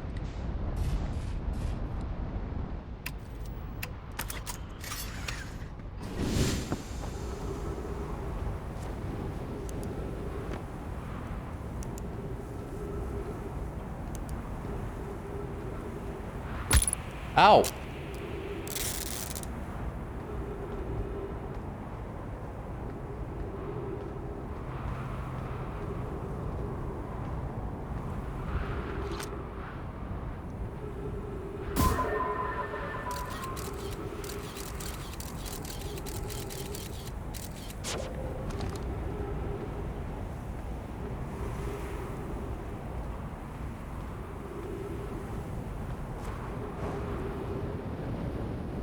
We'll find it somewhere. Okay. Oh, this is where the ghost matter is.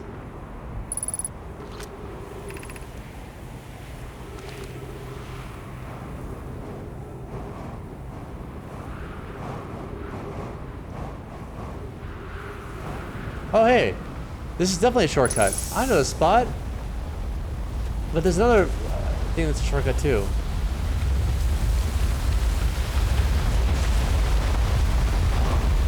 That takes me more directly in. I'll find it. By leaving it somehow.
Aha.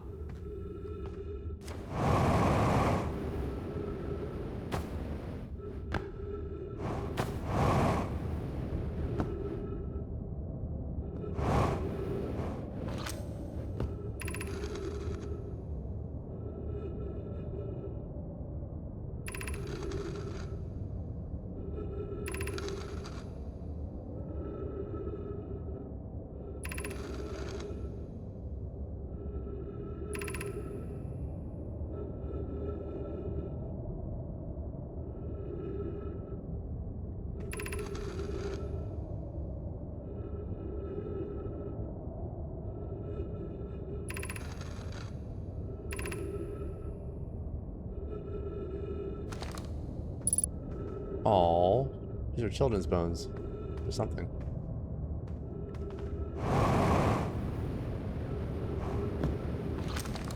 What was that? Oh yeah, I know what that is.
On the moon.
Oh no. Ow. What the fuck? Hurt.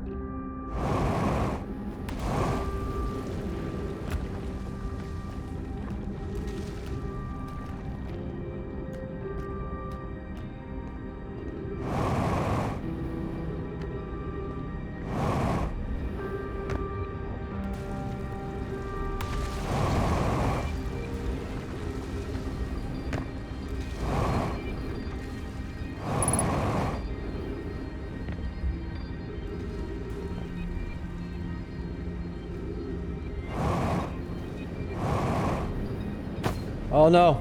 Oh fuck me. Goodbye world. And now we wait to die. But there's something to see here though.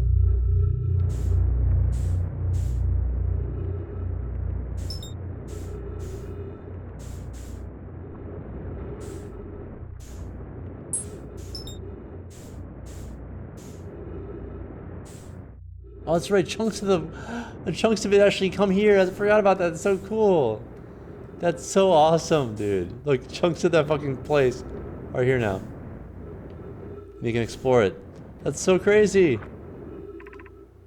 That's so awesome, dude. All right, 1 second. While we wait for our destruction. 1 second. I forgot that the black hole sucks things and spits it out here, or sucks things up and spits them out here, and you can actually still utilize those things.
Whoa, what the hell?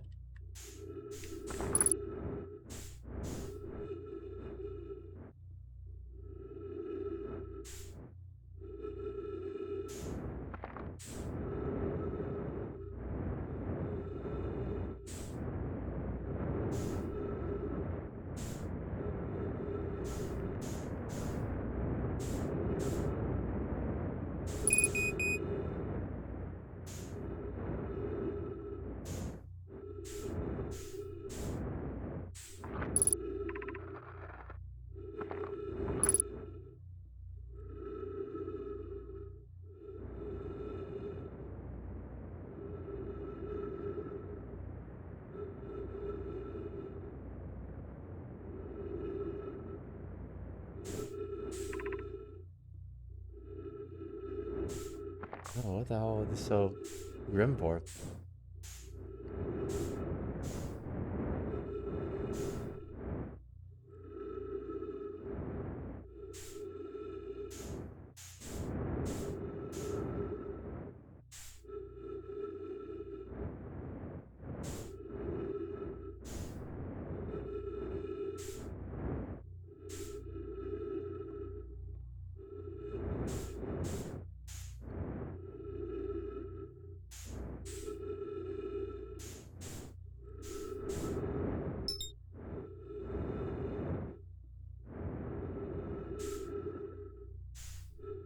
Nothing.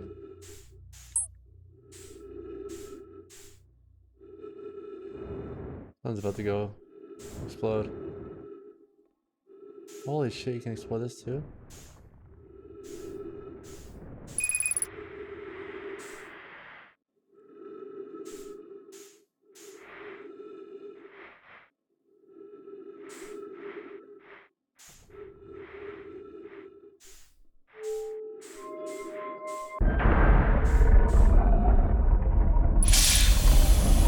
Thank God.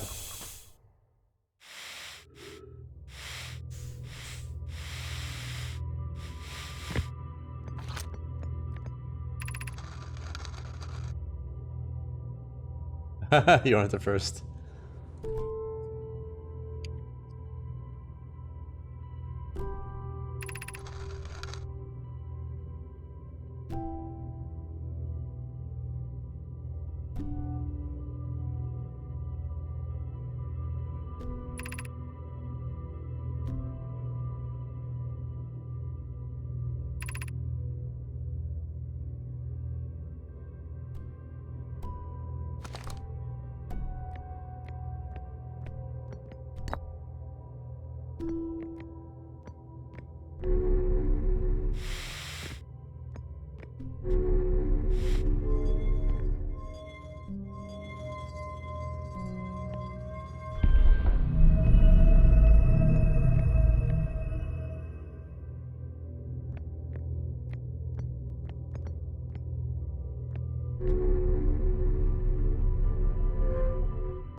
Time to die.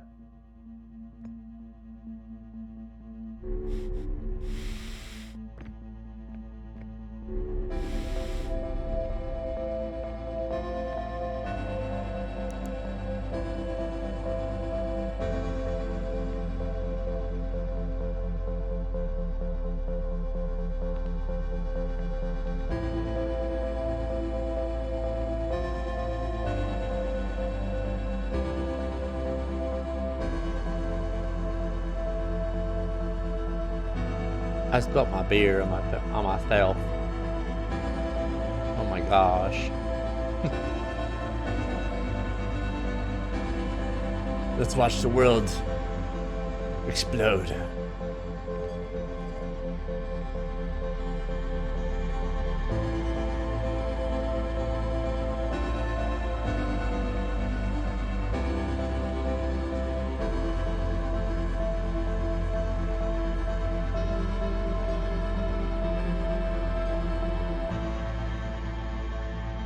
Oh, we're in a slideshow.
On to this.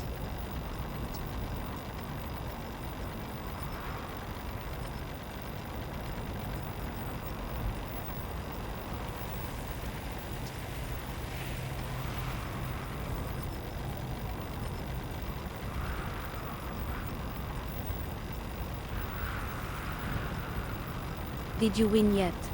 Yeah, I've beaten the game. Twice already. No, I'm not even close.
You doze off? What's that? What happens then? Well, you can just like doze off for a while? If you want to wait for like a certain point? That's cool.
Oh, it's falling moon. Well, how can I land on it then? I see it. That's how you tell where the water moon is. Oh, it's so obvious.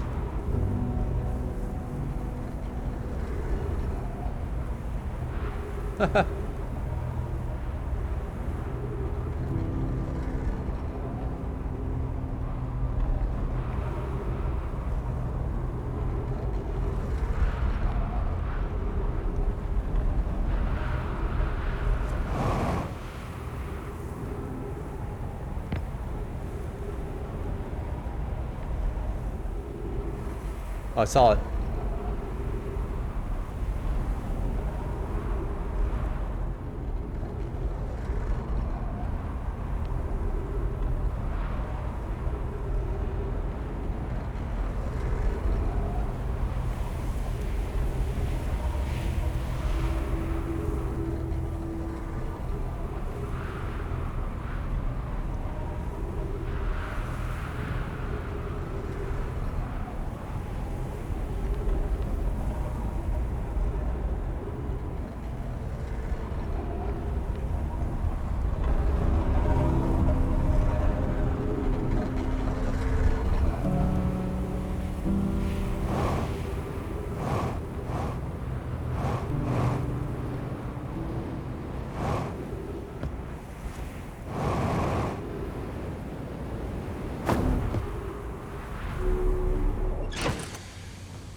I know how to do this. I know exactly what to do. Oh wait.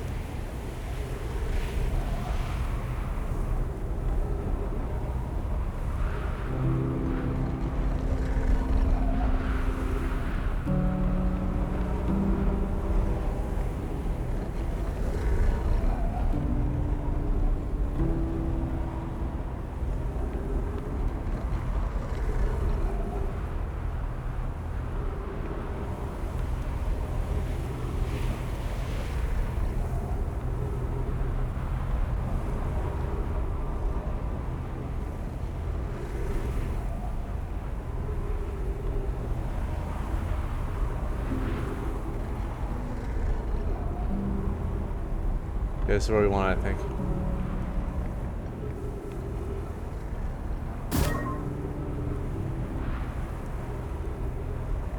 Oh.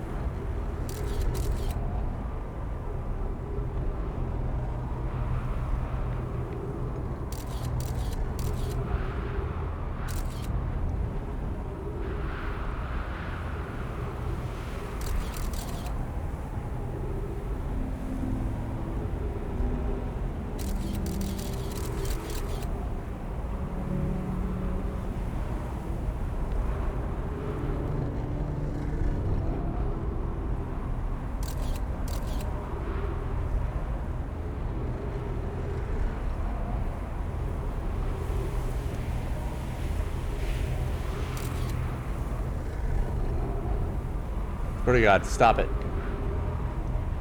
Stop it.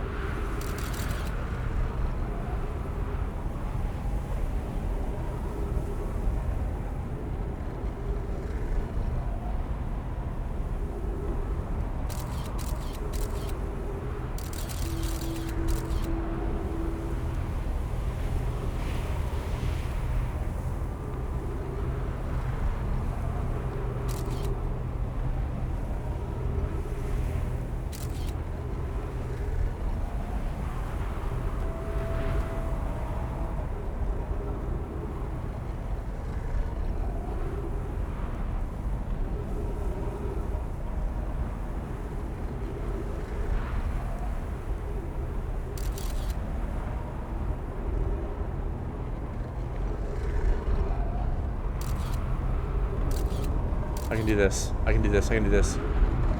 I can do this.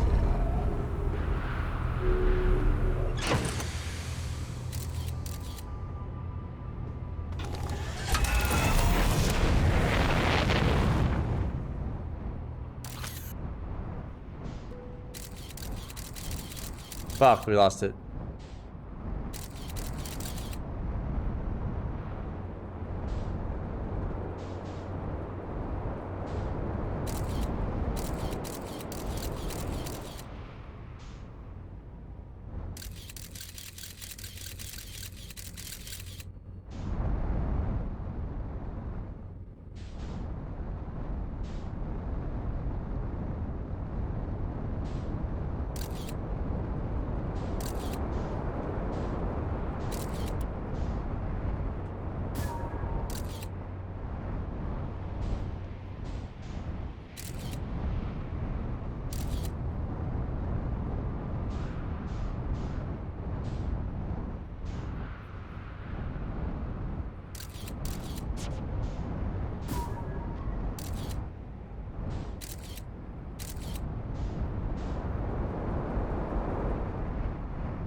Oh no, it's going into the horizon. Oh no! I lost it! That's bad. Oh! I landed. I landed on it! I did it! Woohoo! It's fine. We got this. Oh no! What the fuck?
late. Let's be with our peoples. Die with them.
No.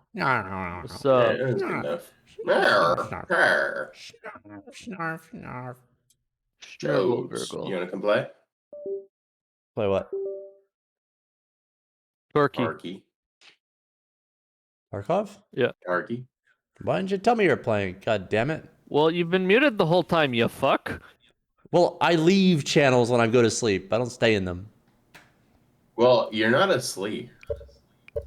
Don't lie to us.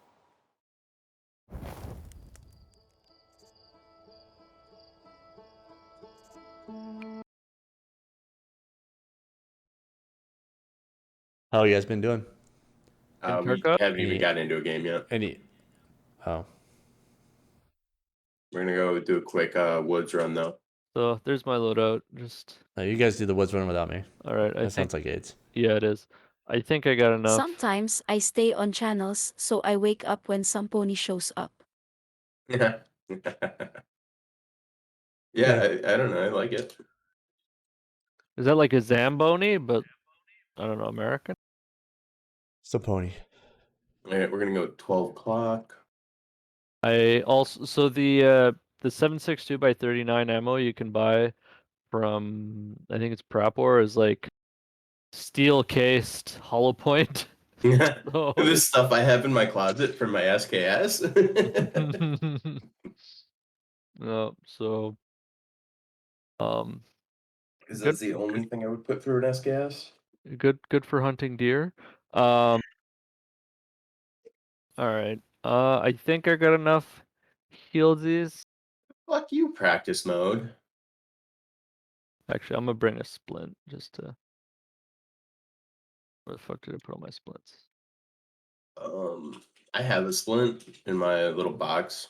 Oh, I like to bring the grizzly in the butt pouch. Oh yeah. You got the bigger pouch though, right? Mm-hmm.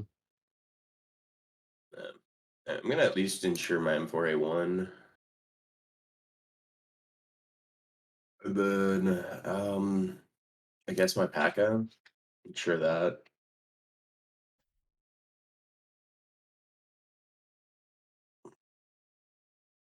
All right. Oh, back.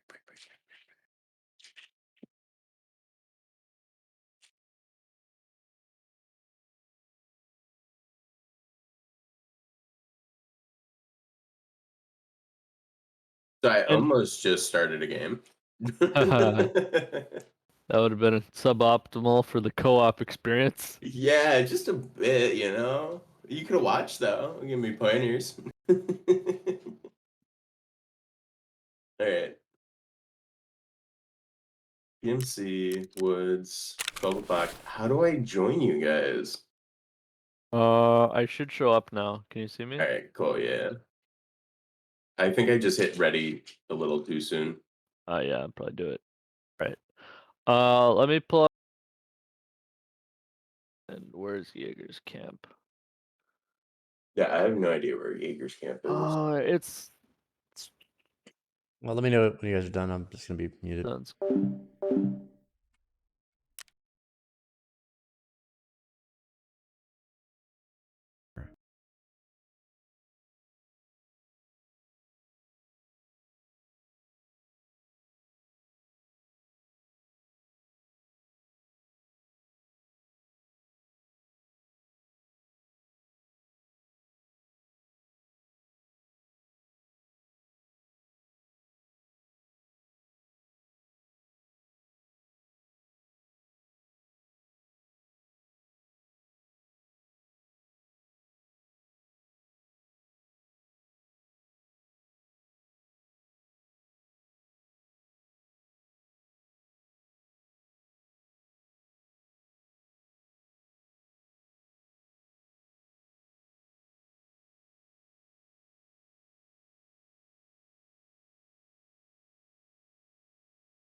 That's an hour-long video. Hour and 20 minutes from Morgoth.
There's so many of these fucking videos.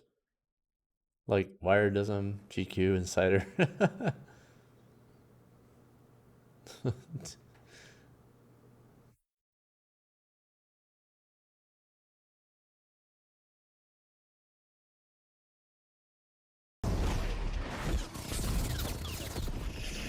What?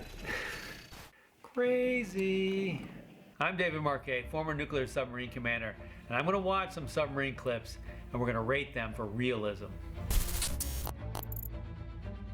Commander. Torpedo, the Americans are shooting at us again. Pitch is too high. The torpedo's Russian. Yes, you can tell what kind of a torpedo it is by the sound that it makes, and all different torpedoes have slightly different sounds. So one of the things we do is study all those different sounds to help us out. Con sonar, new contact, Sierra 4-1, Alpha class Soviet submarine. Alpha class Soviet submarine. That sends shivers up my spine. The Alpha was this crazy submarine that the Russians built back in the 70s. People were trying all kinds of different things. They had a titanium hull. They used liquefied lead to cool the reactor, if you can imagine such a thing. It was the fastest, deepest diving submarine ever. Basically, it's like a Miata with a Corvette engine. It was a crazy submarine. Weapon enabled on the far side of the target. It passed Red October before it armed. Miata with a Turn Corvette your torpedo engine. on too far out there because you're trying to get as close as possible and you overshoot, you missed. Pelican, more speed. Negative. We're already running 110%. And give me 115%. No, you don't do 115% on the reactor. You do 100%, 0.0. They didn't shoot at us. I can't attack a Soviet submarine without authorization. That's Point right. zero. Rules of self-defense don't let you do that. You see how Sean Connery and Scott Glenn playing the two submarine commanders? They're like cool as cucumbers. These guys are within a few seconds of maybe getting blown to bits. This is exactly the way submarine commanders are. You're heading straight into that torpedo. It's a highly unlikely maneuver to actually work, especially twice. And the torpedoes never be that close together. So that I lose some credibility. But overall, the sense of not really knowing what's going on, the sense of having to make decisions, the sense of this cat and mouse is all really good. When I joined the submarine force, I didn't come from a military family. My mom's like, what do you do? And I'm like, when this movie came out, I'm like, Mom, watch this movie. This will tell you. 8 out of 10.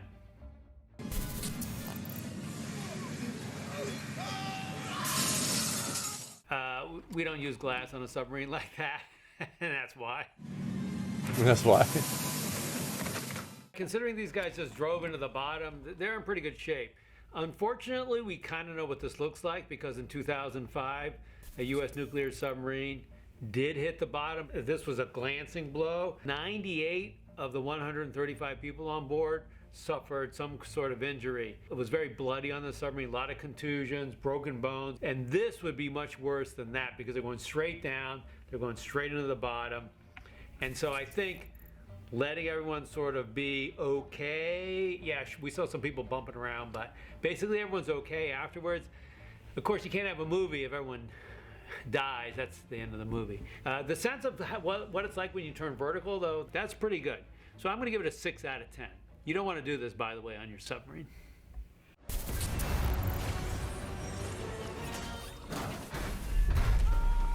Why that torpedo just fell over kind of that easy? It looked like there was a cable cut. These things are strapped down on multiple straps. It's really hard to dislodge them. And then the other thing is, what they're showing here is pretty accurate. It takes a lot for the weapon to go off. And the thing falls and bounces, the weapon's not going to go off. You hit it with a hammer, the weapon's not going to go off. You heat it up, the weapon's not going to go off. These things are designed so that it takes a very specific sequence of operations to make the actual warhead go off. So these are torpedoes with the classic propeller on the back, and they're designed to go sink other ships or submarines. Submarines also can carry missiles that can attack land targets and missiles that can attack other ships, and also mines that would lie in wait for the bad guy. It only takes one of these modern torpedoes to sink all but the very largest warships. It's a space that every crew member on the submarine would have access to and would be knowledgeable about. The reason is because if there's some sort of a casualty, we need to muster the entire crew to go fight it. The philosophy on a submarine is one crew, one fight. So with very few exceptions, the entire crew has access to the entire ship. I'm going to give it a 7 out of 10. Murder! The engine room has sprung a leak! Now this scene from The Simpsons sends shivers up my spine because this is the worst fear of all submariners, flooding. At deep depth, the water comes in very, very quickly, and you don't need to flood the entire submarine. Here's what happens. Let's say there's water in the front part of the submarine. That part of the submarine starts to get heavier, and then the submarine starts to tip down like this, which means that the water in the submarine rushes more towards the front, and it makes it even heavier and tips down even more. And so what happens is now you end up like this, and when you're like this, your ballast tanks don't work anymore. You can't blow use the air to blow the water out, because the air will just go out the side. This is how you die in a submarine. And if you saw the movie Titanic, that's how that ship sank. And you remember at the end of the movie, as the ship was sinking, the Titanic was rising up, and that's because the water was cascading from compartment to compartment to compartment. It's called the free surface effect, and that's how you die on a submarine. It's not pretty. Now, if you're taking on water like these guys are, the first thing you're going to want to do is come as shallow as possible. That does two things for you. Number one, the pumps that are pumping off the water have less pressure to pump against, so you're pumping off faster, and the water coming in has less pressure behind it. Easiest way to stop flooding in a submarine, because most of the water inside a submarine is coming in through pipes, is we have these valves that we can shut, isolate the system. Now here, it looks like it's next to a tank or maybe even the hull. In that case, it's a very, very difficult problem, because when you get a leak, that water is spraying in so hard. It's harder than any water cannon you have ever seen. And they show it here, it's trickling in like a limp garden hose. There's no way. So you're pushing against the pressure to put an earring pin in there? No. The most realistic thing in this whole scene is the guy underwater drinking beer. So I gotta give him like at least a 3 though. We're trying. From here to here. Which means we are on one of these two ridges, or we'd be crushed. Yeah, now these charts are very accurate. You can see they have contour lines. And for a body of water like the Black Sea, which humans have operated in for a long time, it's probably very well mapped. That's probably accurate. No, the Black Sea's anoxic at depth. No oxygen. Yeah, the Black Sea is a very special body of water. It's basically like a bathtub and has very little interaction, and you have rivers flowing into it, and then that flows out to the Mediterranean. So deep, there's a layer where the deeper water is anoxic. There's very, very little oxygen, and as a result, there's little decay. Now, I'm not sure it's perfectly preserved, but it's just like finding human remains in bogs. They're very well preserved. Whether they can use the drive shaft or not, I don't know. But still, overall, 9 out of 10 for realism. That's true. We have rules that are not open to interpretation, personal intuition, gut feelings, hairs on the back of your neck. Captain. We're all very well aware what our orders are and what those orders mean. This is exactly right. You want to side with Denzel, but what Gene Hackman is saying right here is exactly right. These guys are trained on this 100 times, including the exact kinds of errors that they're seeing right now. But then he takes it too far. Cobb, arrest this man and get him out of here! Under operating procedures governing the release of nuclear weapons, we cannot launch our missiles unless both you and I agree. That's right. So Denzel doesn't need to get in a big argument. He just needs to say, I'm not going to announce that. The rest of the crew knows. The procedure is if they don't hear both voices, those missiles aren't going to fly. Gene Hackman doesn't have the right to remove him from his position because he doesn't agree with him. It's set up so that two people independently have to make the decision to launch nuclear weapons. It's such a huge deal. I order you to place the XO under arrest on the charge of mutiny. Now, this is all just fantasy that some Hollywood people dreamed up. First of all, it's not mutiny because Denzel's not collaborating with anybody. It's just he's by himself. Mutiny would mean he has a whole bunch of, or at least one other person with him. Denzel can't relieve the captain just because he doesn't agree with the captain's decision. Commanding officers can get relieved for example, a medical reason. He's incapacitated, and having a disagreement about something is not a legitimate reason for relieving your commanding officer. No one would follow that order. I'm going to give it like 4 out of 10. Rasputin, probably like this one. A classic film. So that's kind of what it would look like. Now, the reason they have to practice this is because a World War II submarine spends a lot of time on the surface. It's really more of a submersible because they have diesel engines and they need oxygen. Nuclear submarines, we spend almost all of our time underwater. So let's say you're on the surface steaming along, and all of a sudden someone sees an airplane coming toward you. You got to get underwater very, very, very quickly. So what's happening is the people on the bridge are coming down from the bridge. Now the hatch is open, but at the same time we're opening the vents and flooding the submarine and tipping it deep. You got to get the hatch shut before the water level comes up to that level, or all of a sudden you're going to start taking flooding. So it's a very highly choreographed and synchronized event. This is a 10 out of 10. This is exactly what it would have been like. Why do you want to talk about that one scene? Keep it a watch. Submerge the ship to 160 feet. So you see here, the submarine spends as little time on the surface as possible. Submariners are allergic to sunlight. The whole point of being a submarine is to stay underwater. So they pop up at the very last minute, and as soon as they get the SEAL team on board, which they do very rapidly, shut the hatch and submerge the ship again. Here's the thing in war. If you can be seen, you can be targeted. If you can be targeted, you can be shot. If you can be shot, you can be killed. So the best way to break that chain of events is at the very beginning. Overall, I'm going to rate this a 7 out of 10 for realism. The reactor repair has failed. At any moment we could have an explosion which could set off the warheads. No, reactors don't explode. This, unfortunately, is perpetuating a myth that we have to fight in nuclear power, which is that reactors are somehow like nuclear weapons, and that reactors can explode like nuclear weapons can. So first of all, the reactor is not going to explode.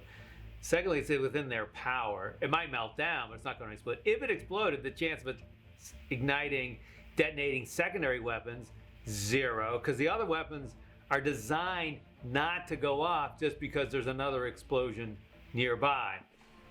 This would destroy the American ship only a few kilometers from the NATO base. It wouldn't set off the warheads because the warheads are designed not to detonate unless their detonation sequence goes through. You can't, if you blow up a warhead, it doesn't also blow up. The chance that they'd be so close that if their warheads went off, it would destroy the other ship or the NATO base, again, highly, highly, highly improbable. We could dive and attempt to repair the reactor. Now, what does diving have to do with repairing the reactor? You just repair the reactor wherever you are. So, I mean, they don't really have much of a choice here. Either they don't try and fix the reactor and risk an explosion, or they try and fix the reactor. So it's not like there's a whole debate here, but I'm going to rate this a 0 out of 10 because not only is it totally unrealistic, but it perpetuates some of the unhelpful myths about nuclear power. This is the Navy, where a commanding officer is a mighty and terrible thing. Don't you dare say what you said to the boys back there again. I don't know. Yeah, this is a command philosophy thing. Now, I'll tell you, I like to say I don't know because what it does is it invites thinking from the crew. When Captain Sullenberger landed his airplane, the Airbus, on the Hudson River, one of the last things that he said to the co-pilot was, hey, you got any ideas?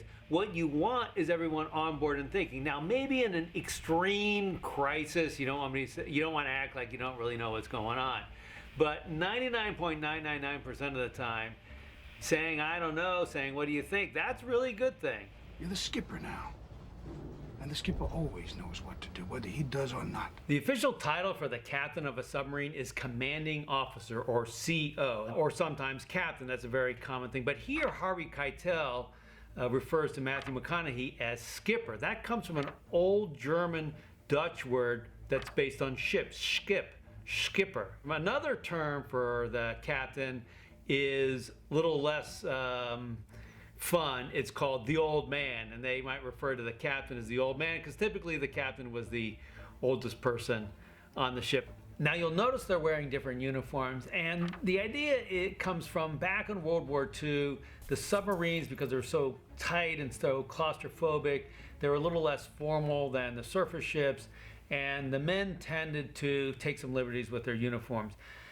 This is pushing it a little bit. On modern submarines, what you're going to find is everyone is looking very professional. We have common uniforms, and they're designed to protect us from fires and things like that. So we take these uniforms very seriously because they could end up saving our lives.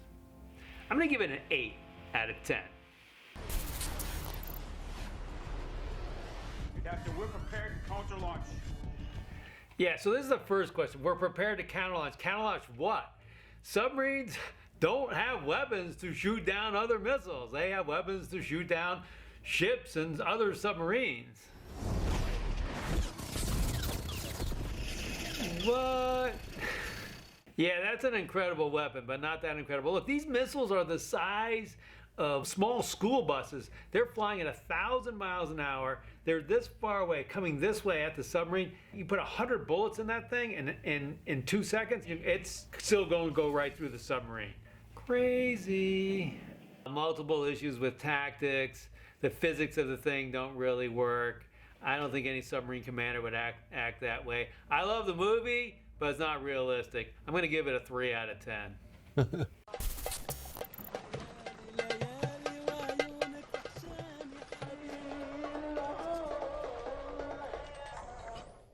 Yeah, I don't think so. Here's the problem. Sound does not transmit well between a big interface like the water to the air. So you can stick your head underwater and you can hear, say you can hear whales and stuff. Then you put your head in the air, you don't hear them anymore. And the reverse is true. Sound that's in the air doesn't transmit into the water. If he were drumming on the side of the ship, the side of that little rowboat, and that rowboat was transmitting the noise into the water, then yeah, I could hear that, but it wouldn't have the fidelity that these guys are listening to. Good movie, but this scene not so realistic. 5 out of 10 for this particular scene. Mr. Ware, set depth charges to 100. Yeah, so in World War II, none of these weapons were guided. You had to drive directly over the enemy submarine and launch your depth charges, hopefully setting them to the right depth.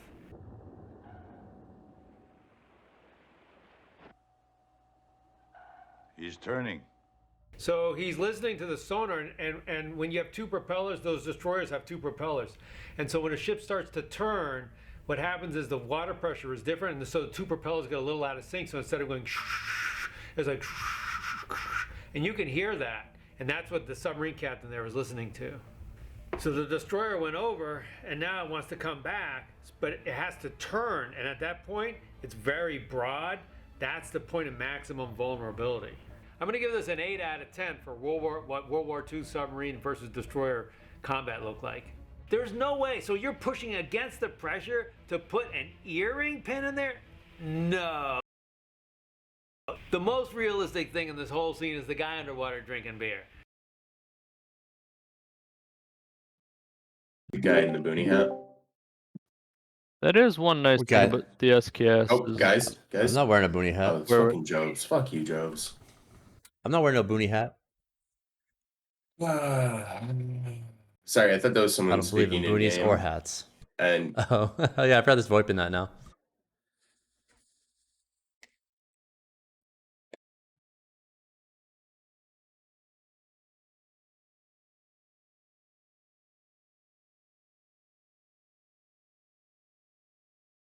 Also, if nothing else later, we can do a food run on interchange. Get ourselves some delicious snacks. Snacks. All right, so we're making good progress. This is the road, right? Yeah. I think we want to take the high ground, keep skirting, and hope nobody's taking the higher ground. Right, running across.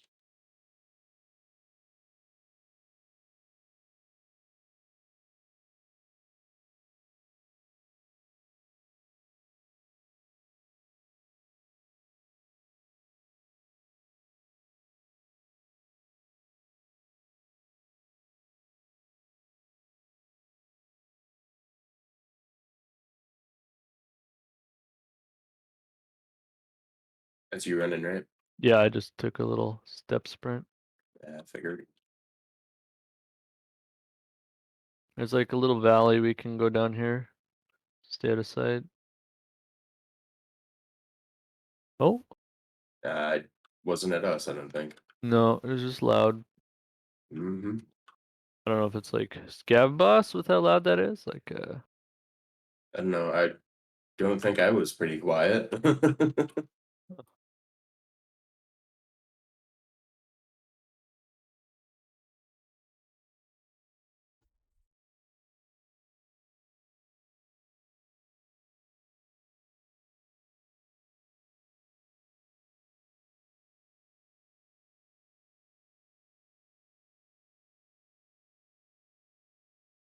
Right.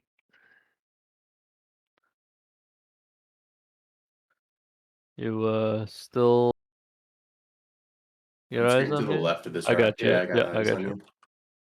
I'm just trying to Meandering. keep it 360. Yep. I mean, if we had 3 people, we could have one dude scan in the middle, one guy up front, and one guy in back. So Yeah.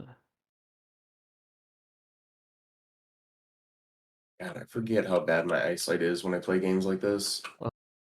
Just reminds me, you know, it's like Do you have a 1440p screen or 1080? I have 1480 or 1440. Yeah. It is pretty small though. I think it's like 20 something, 24 Centimeters? Centiminches. Millimeters? Centiminches. Sorry, American. Fucking imperial system, bruh. Fucking hate the Imperials. I like the Rebels. No, it's all about that imperial system. Actually, did you watch the new series, fucking Andor? No, I hear it's good though. More like Fucking amazing. Blandor. Dude, fuck off. Bland my ass. Fucking I amazing. haven't watched it. I'm just winding you up. Fuck Boba Fett. Current fuck, Disney Star Wars. I heard the fuck all Boba that Fett other one shit. was fairly not great. Same with Obi-Wan.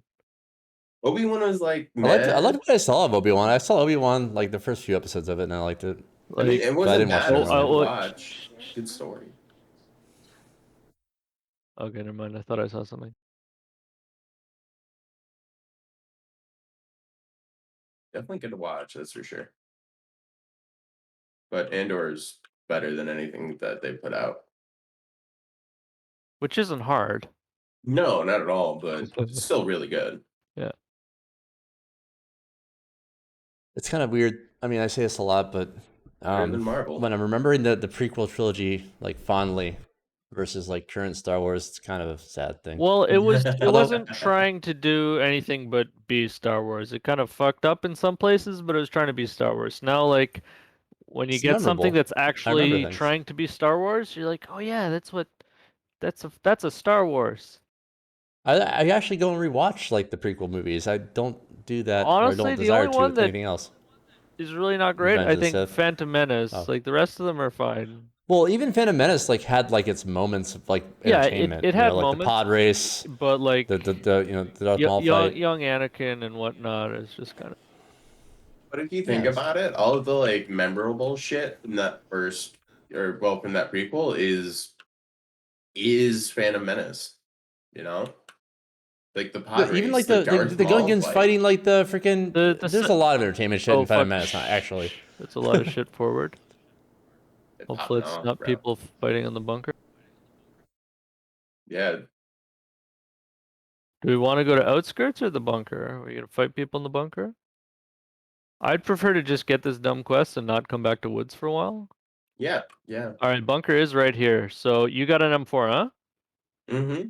All right, you want to go in first? Watch your corners, be tight, go full auto. I'll be right behind you.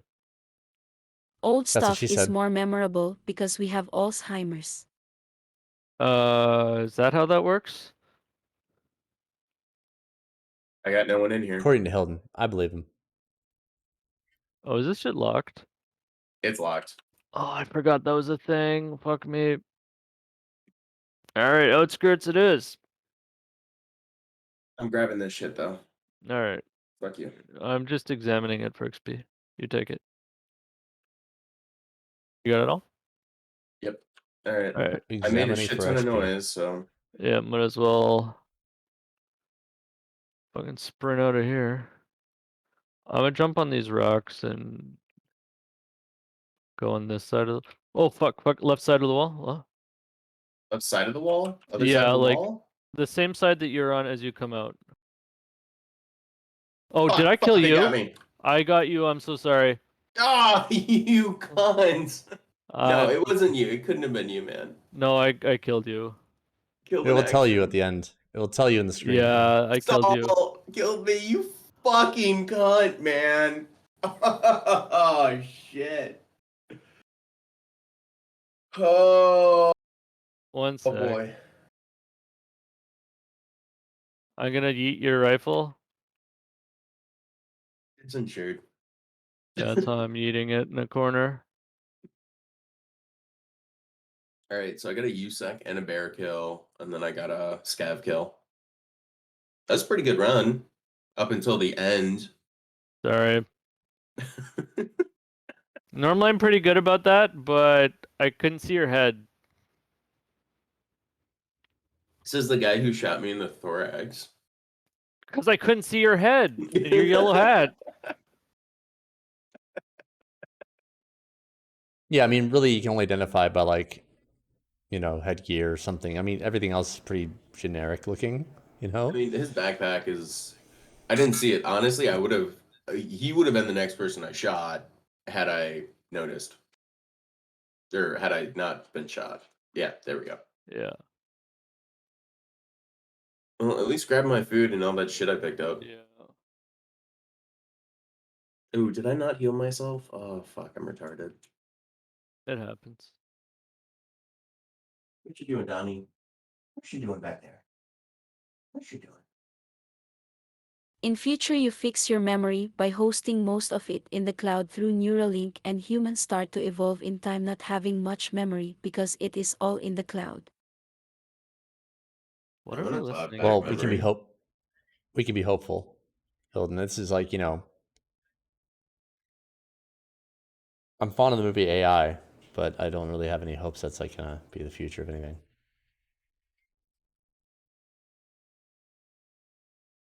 Raiders, Jaeger.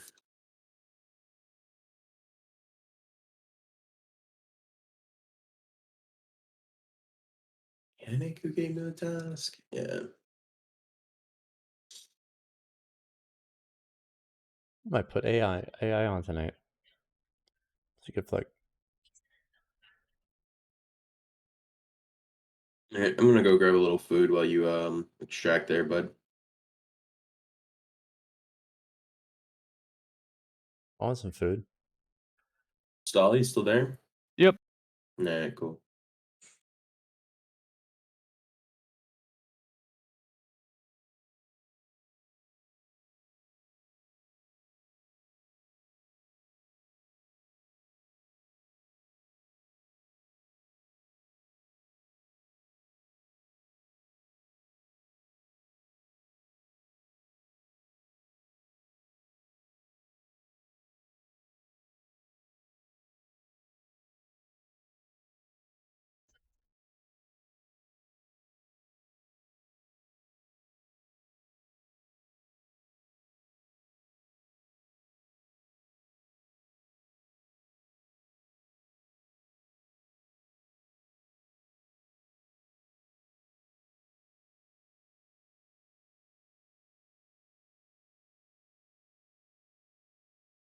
I was gonna go to bed, then I realized I don't work until 10 a.m. tomorrow. Like an extra hour and a half. Nice. I have to sleep. Oh, we got an insurance return. What I get? I got my backpack. Oh, my shotgun. Yeah, you usually should get shotguns back. That's the nice thing about running them early. That is this thing called work. Yeah. Oh, another one too. Oh, is this something else? I got a bird cut and like some ammo and shit, and a couple cars. Or I don't know what. Forgetting to claim my. Oh, I should claim that. I should claim that shit. I have to reload the game, right? What do you mean? Go on the website and do that. The extra shit on the site. Most things in Oh. life are work, you are just not paid in cash for it. I mean, that's a very pessimistic way of looking at it, Hilton. You know what I mean? I mean, you can be forgiving because you have a kid, so that does make a lot of things work. You have a very young child, young Padawan.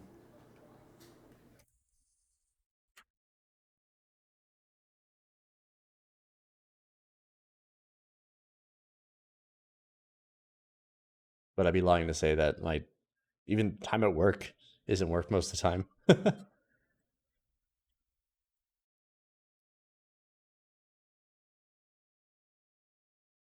Come on. Though my physics teacher said that there is no work in walking if you do not go up the stairs. Yeah. Wise words. Wise words.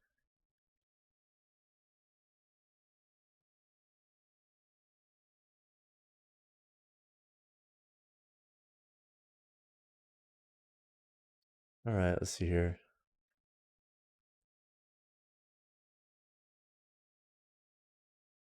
What is that? Oh, down here. Oh, I think.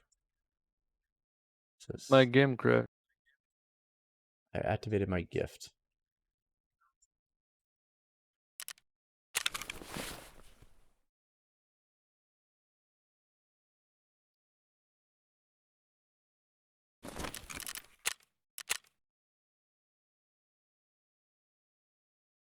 As in for the calculation of potential energy.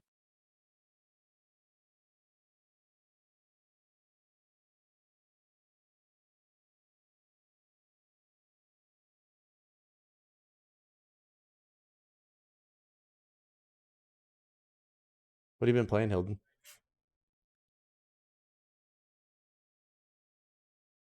I think I saw you on RimWorld the other day. Phew. What? My game there crashed as I extracted, so I didn't know if RimWorld I was gonna mostly. get to keep anything.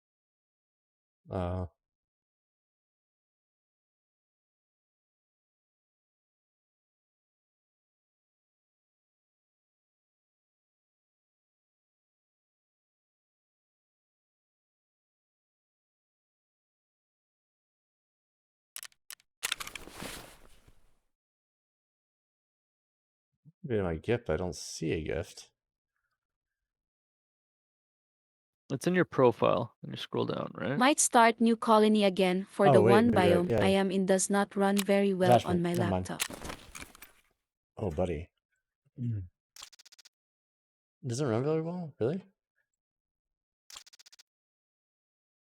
Game is more demanding than it seems like it would be. I got an AUG and a bunch of other shit. Some magazines. A beard. I got a beard. And a Santa hat. Or I Basically just a moved Santa the costume. colony to new location. A box of ammo. Oh, well, I can put ammo in there, but some M856.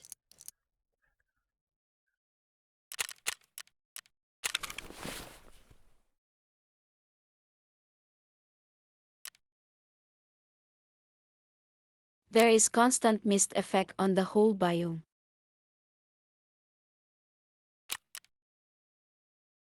Weird. Spoopy. Quite the spoopy. Spoopity doopity. I need to buy a helmet. I need to buy stuff now. How much money you got? 491k. Nice.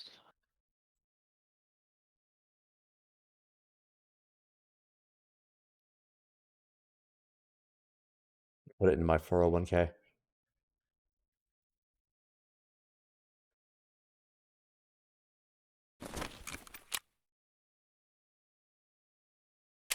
I must prepare for attack from the elder things. What other things? I'm gonna turn my fireplace on. Hands are fucking freezing. How cold is it where you're at? I don't know, but it's cold in the house. I normally keep the thermostat at like 18, but I can tell right now it's cold out. Did I say minus 18? If I did, I'm in 18. I don't know what I said though.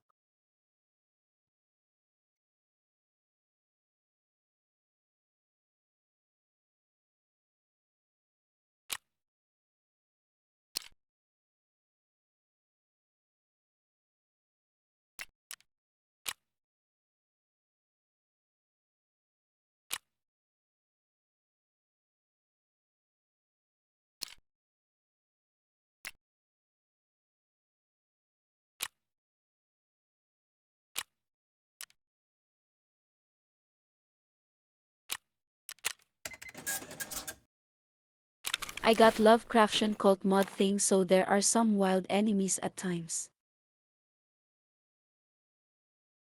Like what?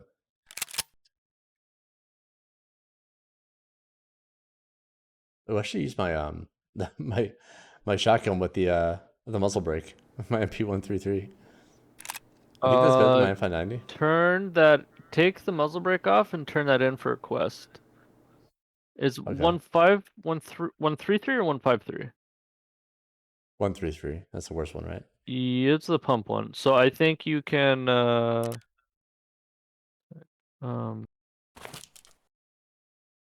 I believe that you can. 1 second.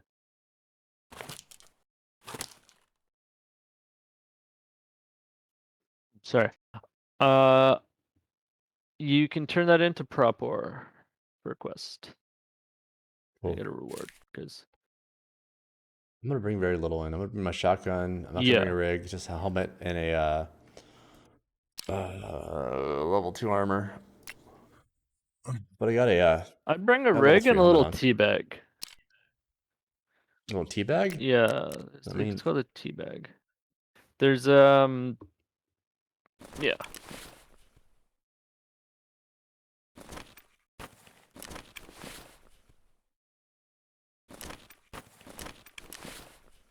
Hello? Welcome back. I'm Hello? sorry. I feel really bad Who's about that? There's That's not Tyler. bad. Can I bring you some magazines? No Like biggie. ammo. That Well, fucking happens. I'll take the latest copy of. I'll shut take the the fuck latest up. copy of Newsweek. I'll bring you. I want Newsweek. I'll bring you a magazine. You got a spark plug? Spark plug's useful. I want No, the I don't have- 1967 I don't have edition any of of that shit. Newsweek None of the trade. in Time magazine. None of that shit. The one with Trump on it. I'm gonna bring an ADAR in though. Why does he get magazines and not me? I want Because I magazines. killed him. So he gets freaking free reading? That's not really making a lot of sense. Yeah, well, he's dead. What else is he gonna do?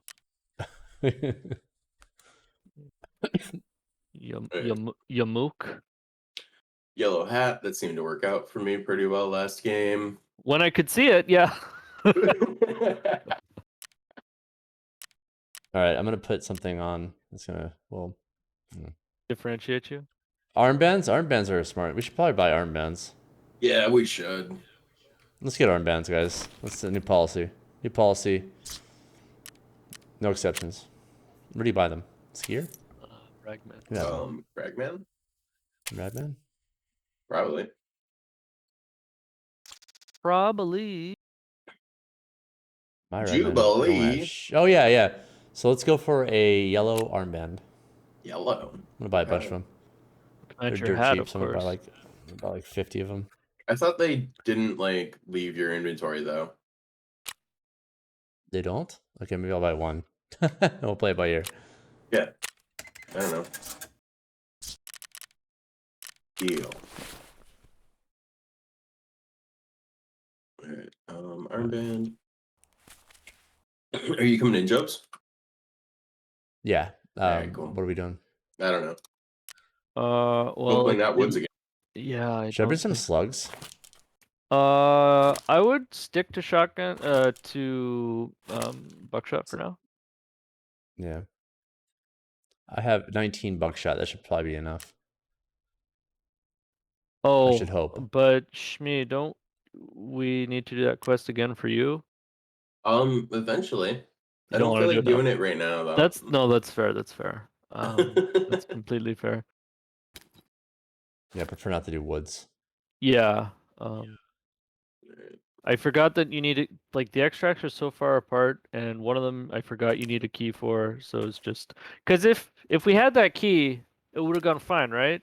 Yeah, Shmi? we wouldn't have had Like, to leave and we I were wouldn't at have died. an But we didn't extract. have the key. See, No, that's the problem. and then a fucking scav. I killed another scav after that. Good. So you got one scav kill and No, a two. PMC kill. Nice. No, I don't. Well, I don't think you. If I join with you, I don't think No, that it doesn't counts. count. No. I'm just fucking with you. All right, what is this mechanic test? Health. Oh yeah, no, I definitely need to heal up. That's gonna be therapist. Yeah, I forgot how to do that. I know you can drag meds onto yourself, but I forgot where you pay her for that.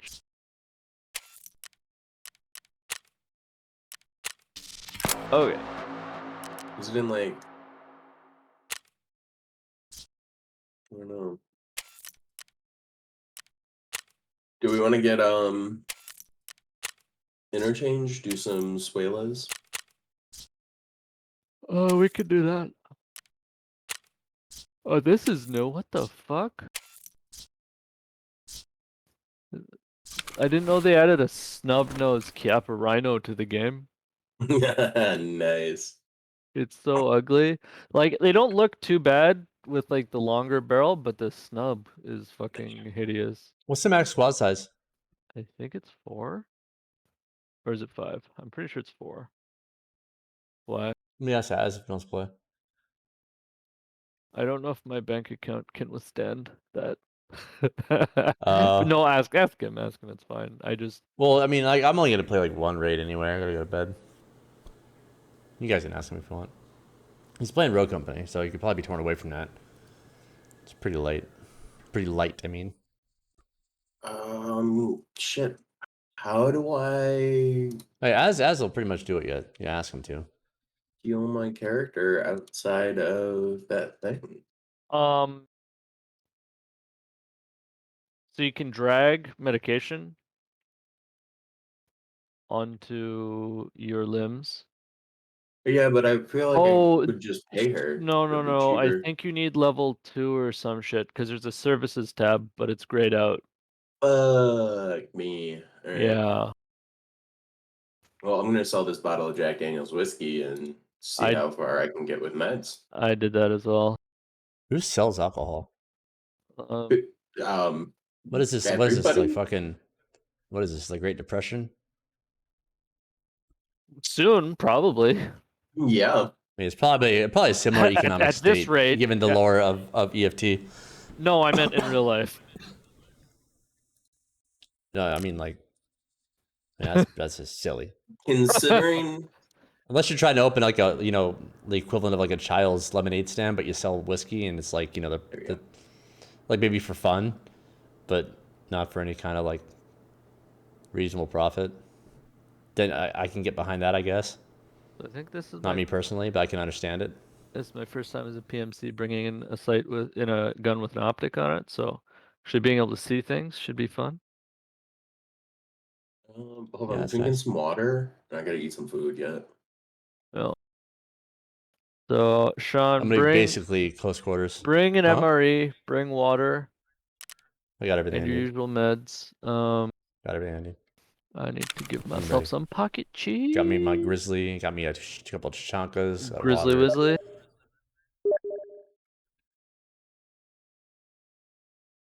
As is going to bed in a bit. It's already 4 a.m. He said. Is it? Oh well, fuck. Same for you guys. 1 second. Let me turn the heat on. Look at this. Tables have turned. Az is more responsible than you guys. I just woke up. I didn't even know Az slept. So, fuck you. I mean, I've actually met Az in person. I never witnessed him sleep. I'm sure he did. You know, you've never seen a man sleep. He was awake when I went to sleep, and then he was up when I got up. So, who's to say? All right, I escaped from Tarkov, PMC, fully healed, mostly fed. Ooh, I do have a scav though. Do you want to do our scav? What about you? You want to do a scav, bro? Jobs? Does General Sam say the scav runs are just bullshit? I mean, they're like free money basically. So yeah, it's free money. I would say let's try and actually get some XP on our characters. All right, fine. Tend to be productive. Well, let's just go play WoW instead then. Interchange? Experience points is what we were talking about. Yeah, that works. Streets of Tarkov. Is that a new map? It is. Let's just do it. Let's see our scav run in that. What we got to lose? The queue times are ridiculous. Are they really? Yeah, because everyone wants to scav into it to learn it. Yeah, probably. So I need to kill. Let's PMC into Streets of Tarkov with nothing. No gear. No. I shit it in my ass. I am for real. My condolences. Never meant to make your mama cry. No? Okay. Okay. Why don't you play Tarkov? Who's like a real We'll man? have Tarkov. Well, why don't you have it? It needs like 32 gigs of RAM anyways. That's the dumbest fucking excuse I've ever heard in my life. No, it doesn't. Buy more RAM. Don't be a poor. It needs 32 gigs of RAM. So Just uninstall all your porn. Uninstall all your porn, and then you'll not be fine. fucking disk space, RAM. Download more RAM. What's the difference? Uninstall all your uninstall all your RAM porn. Don't have porn. I use Download Rule more 34. RAM. You got magazines? Like No. old school? No. I'll see you guys in queue. Oh He wait. is hentai. You're doing is 6 what a.m. he's Also, talking I about. don't have that game. 6 a.m. Yeah, next. I have TT Cove. Never meant to make your mama cry. Are you guys doing interchange at 6 I a.m. shit it in my pants. I am for real. Oh, what is your username, bro? Big titty bitch? Jobs, be serious. What's your One. fucking username? Brovkowski. That's why is it even a question? What's his username? It's Jobs always. Big fat dick boy 76. All right, Oh. I'm typing in Big Fat Dick Boy 76, and if nothing comes up, I'm gonna scream. Mama butt sex 29. Wait, Shut the fuck up, Sean. Just Big I dude. There's a character. I'm just named having fun Big thinking of fun DX. names. everyone shut the fuck up and just join on me. Buff I oily can't, man. 'cause I can't see you. Interchange 6:30 a.m. Nobody's here. I black Doing guys in the most of 6 my eyes. a.m. or Yeah, why would we do 1800? because it's It not big my ass nighttime just yet. like Is apple it pie. gonna Oh be? yeah. Mm.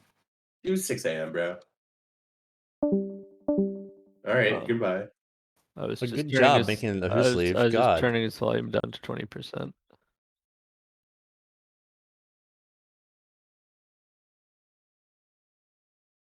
Meant to make your mama cry.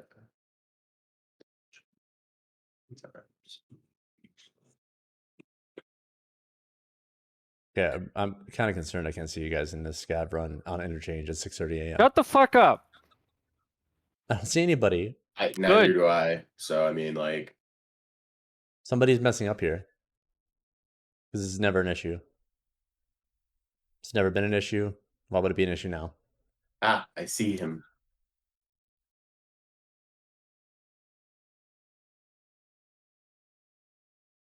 It's not showing you here. 641 interchange PMC, correct, Sean? PMC? I thought we were doing scav runs. No, we said we're No. not doing scav runs.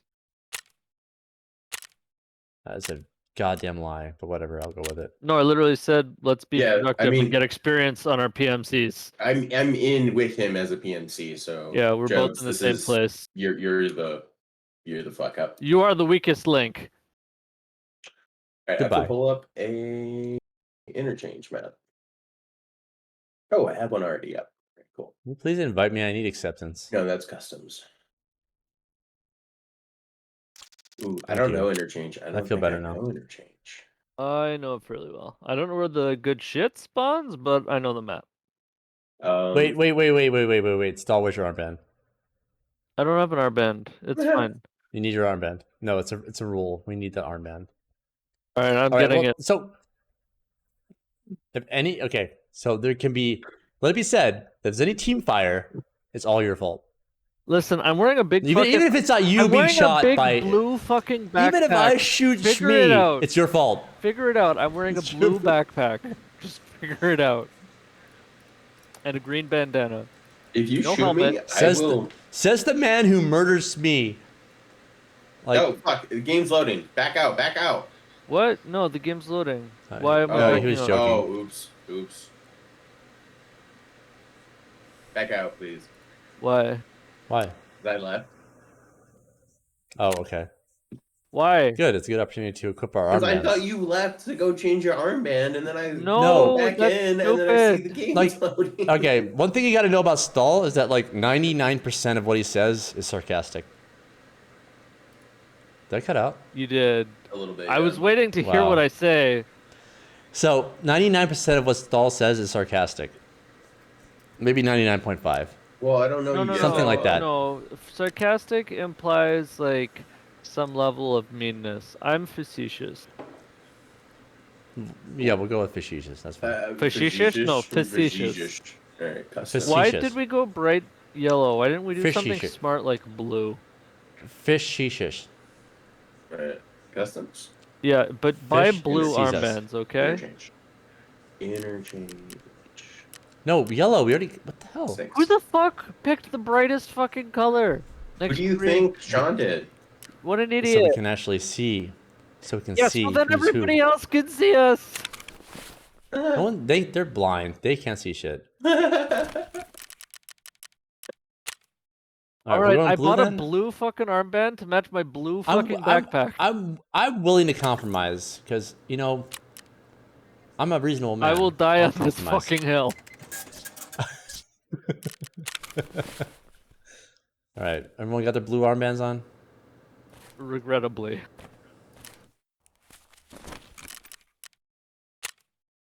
All Shmi is invited to the group. Where's Gerbs?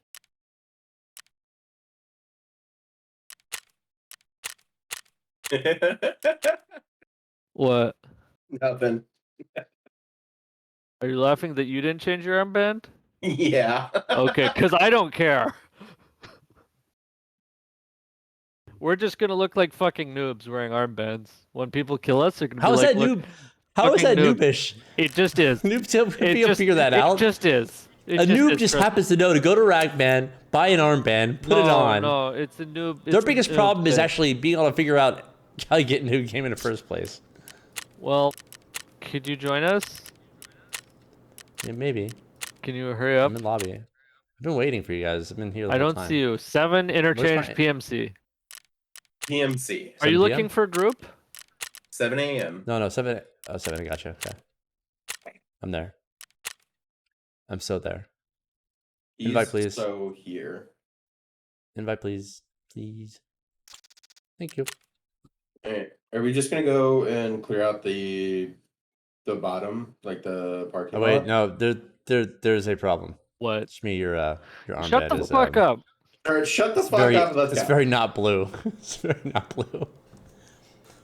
And I will die on this hill. If you shoot me, I will shoot you. back. I will die on his hill. No. You know what? Listen, it's gonna be all your fault, Shmi. I just want you to know that you didn't follow us. You didn't follow the plan. Listen, You know, if you didn't- I you didn't- die, you didn't- The plan was right? didn't if conform. I die and you guys don't die, right? And you guys You cannot bitch about extract, it. and Also- you don't kill me. Very, very clearly, y'all don't kill me.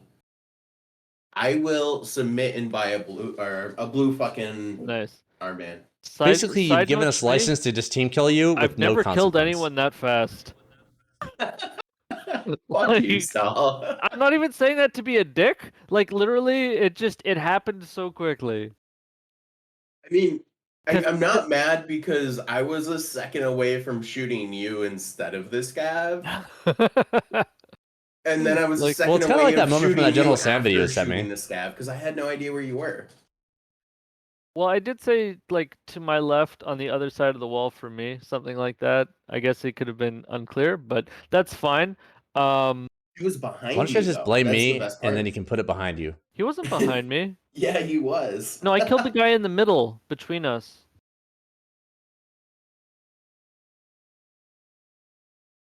Wait, so there were two scabs right there?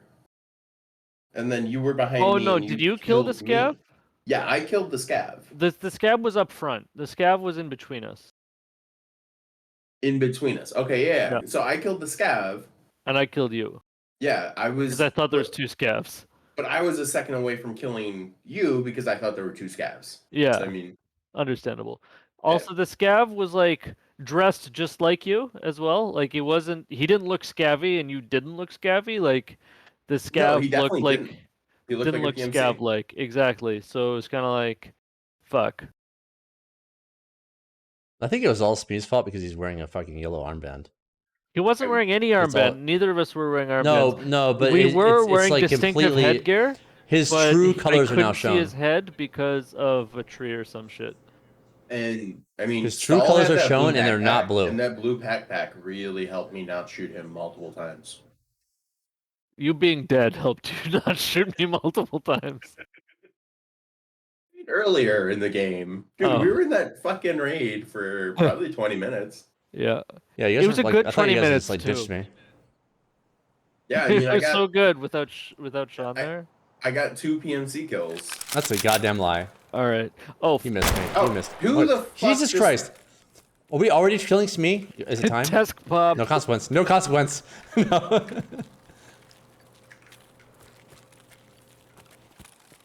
You know, Jobs would kill Smee for not wearing a blue armband. Just saying.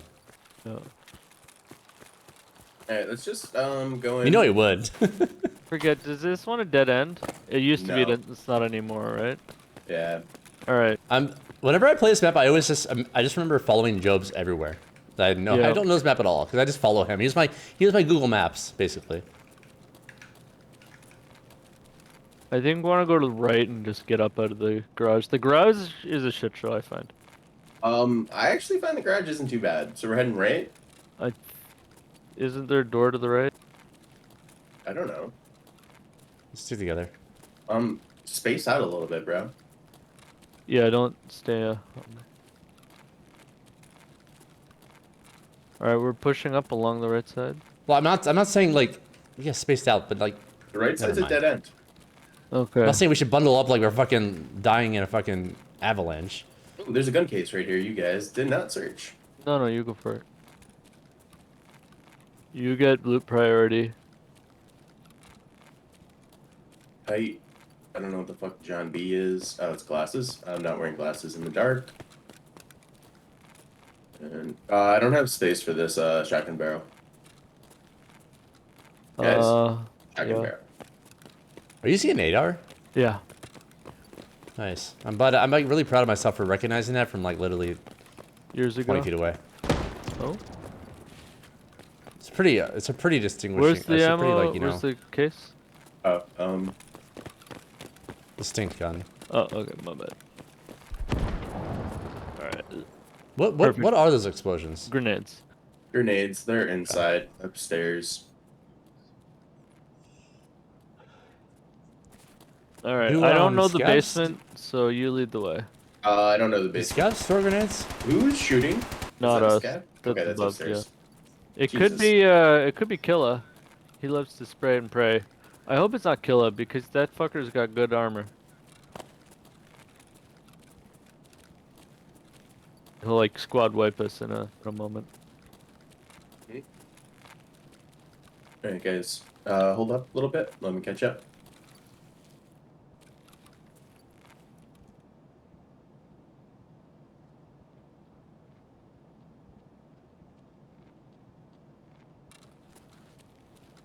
Alright, go ahead. I'm being the most tactical. Sean, you are up his ass. It's upstairs. This is man. a scary raid. It's interchange, dude. Is it never not scary? Oftentimes it's very Is it ever not dead. scary? Really? Yeah. Ooh, PS ammo. It's always the top floor that's always the most dangerous. Be careful around here because there should probably be scavs off to the, the left and you guys go in ahead. front of us. Oh, that sounded close, but above. And I think there's stairwells right here to the right, right? No. Alright, we're gonna want to go across and hit up that tent because it's like a medical tent. Where? See what I'm talking about? Yeah.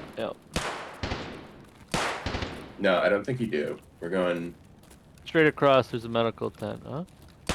Nope, nope. To the left? Back up. Back. Yeah, there you go. This is the back of Goshen, isn't it? I have a little crate here. Not a medical crate, but it's This ramp goes into the back of Goshen, yes? I think so. Ooh, a fuse. I need that.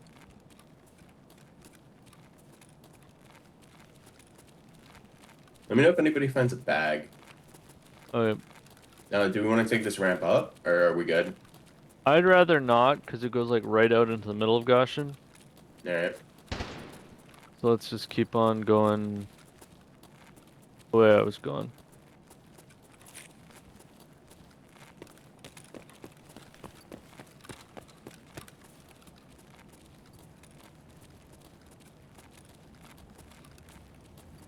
Yeah, we're under Goshen right now. We should be coming up on some scavs here soon. Oop, another crate. Big motherfucking score here. I don't have enough space. You guys come back. Cool.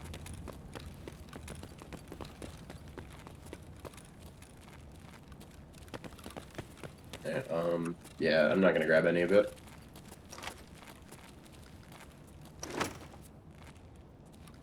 You little loot gremlin, oh my gosh. Well, I'm Yeah, just... I wanted something. I was just seeing what's in there. Do you have ears on? No. Take the headphones in. No, I can't. What? What do you mean you can't? Oh, I thought only you could loot it. No. So take the headphones and I'm gonna take. Or you know, you take all that. I don't care. Yeah, it's a silencer and some other shit that I'm not really gonna use. Oh, I can't wear headphones with my my level 3 helmet. I'll keep them though. You don't want the rest Yeah, of this? helmet's more important. Yeah, well, yeah.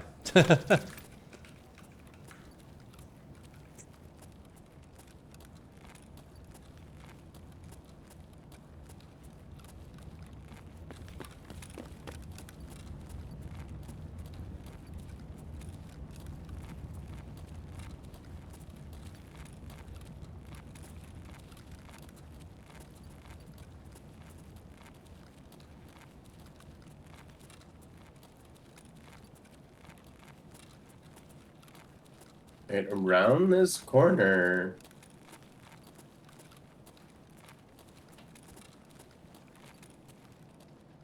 Never mind, I don't know what's around this corner. What'd you find? I don't know yet. Alyanka, grenade fuse. Found whiskey. Gonna hold on to that.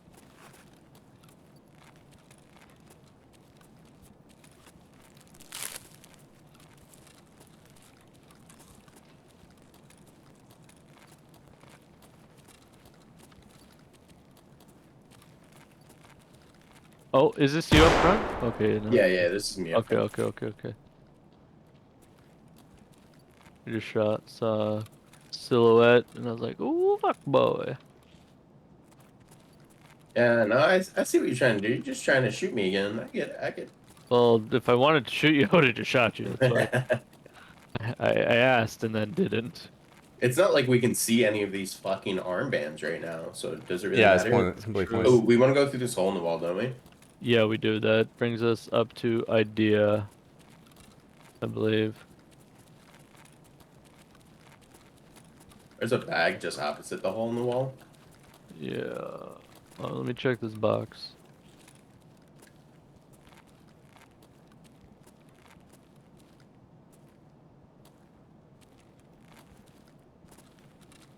Yeah, you guys should be good to grab that bag.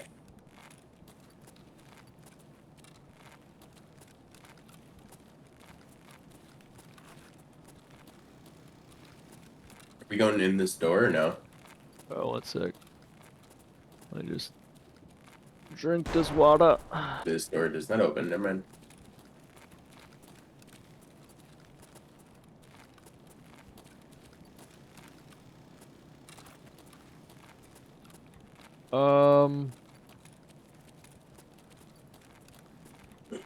Did you guys check the bag already?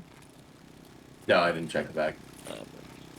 That door is like an extract bunker. This thing on the left. Oh. Stairwell's upstairs. Dad's fighting. Oh fuck! Off the right, on the ground, crouched. Other side of the truck. kill you? Yeah, I'm down.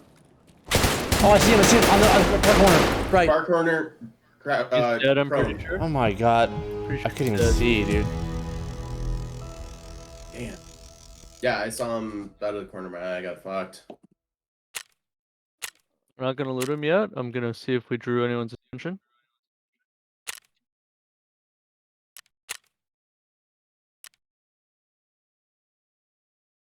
You can save anything to Okay. save my helmet. Wait, are you dead too? Yeah, you Oh, got both fuck. of us. Damn. Well, he had a red You armor. dude, he was Holy prone in a fuck, corner, he had dude. a crazy good. He had a G36. Fuck me. Nah. Yeah, cause there's a little bitch in a corner, dude. He's He might probably have been fucking just like, looting. "Ah." I'm not sure. I don't think Really? he was looting. I You think think he was looting waiting something for... in that little corner? There was a He box was waiting for in us, that dude. little corner. No, he wasn't looting. He was looking at the stairwell that goes up into IKEA or IDEA. All right, that's 2 raids. I'm good. That's fair. Pop your stream though. I wouldn't mind watching until you extract. Ooh.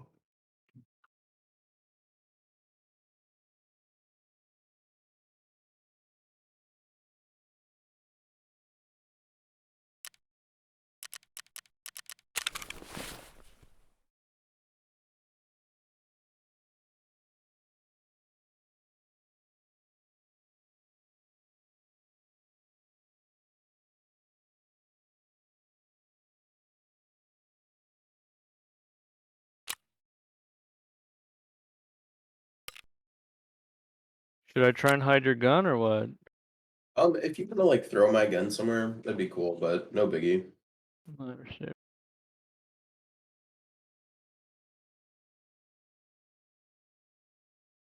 I'm not gonna bother with yours, Sean, just because it's a shotgun. Nobody's gonna. That's fine.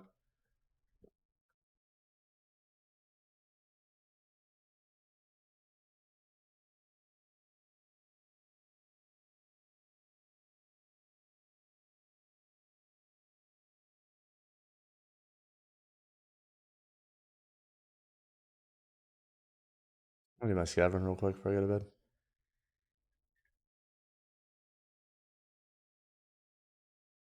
I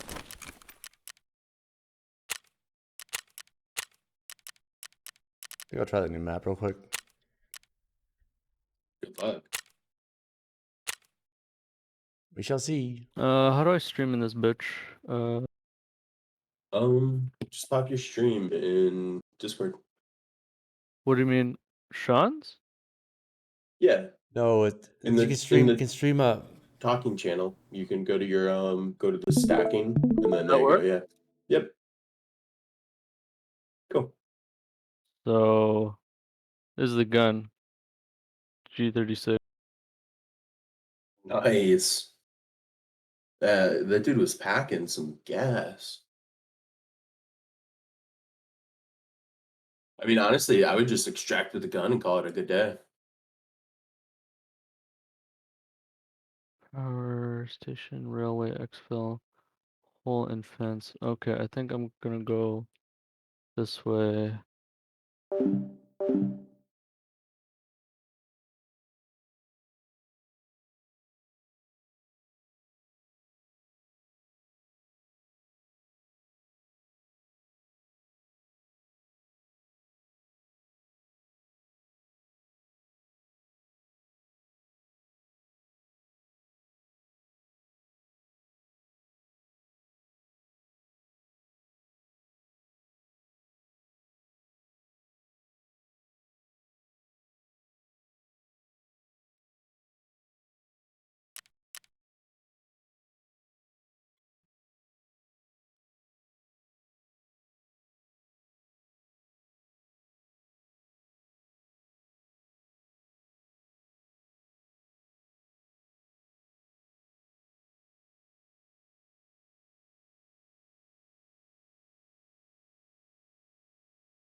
It's a top. Fuck Yeah, back you, up. man.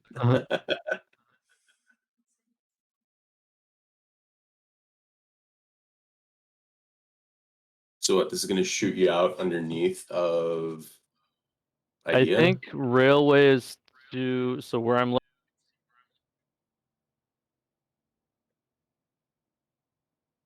You cut out.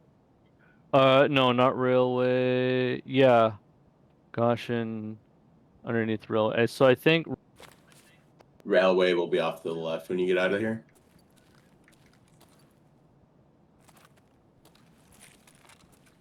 Yeah, I think you're right because that big wall is along railway. Well, along the north, I think. yeah.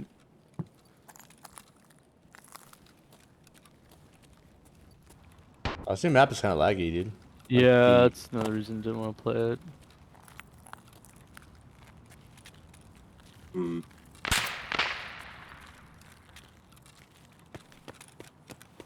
It's pretty, but it's a little bit jank in performance. Peak, Papa PK.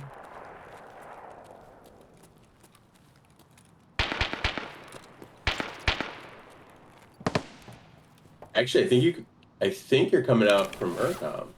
Yeah, that's the one.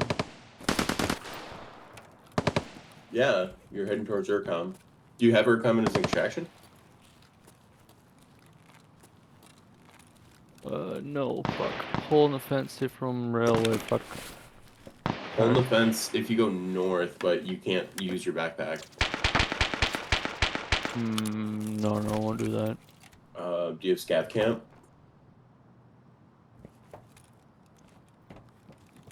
It's laggy too, man. Like I'm, yeah, they need to work on this map. Scav camp, that's co-op. Power Yeah, station. One sec. I Power got plant's 5,000 5K. rubles. I have how much? It's The 5. Okay, and that's up and to the right, yeah. Yeah, up to the right, but it's like you're pinched along the building the whole time. You're going the Yeah. wrong way. You're going. This is the railway, though, right? I'm just You're gonna heading. Well, towards the railway. technically, you're at the south of the map right now. Yeah, exactly. So I'm gonna just go to the railway. All right, so you're gonna have to go across and then cut up to the right. Yeah. That's gonna be a long walk. Yeah, well, I got 20 minutes. Hopefully, it's just not too busy. I heard Yeah, lots no. of fighting by Emercom anyways, so. Man.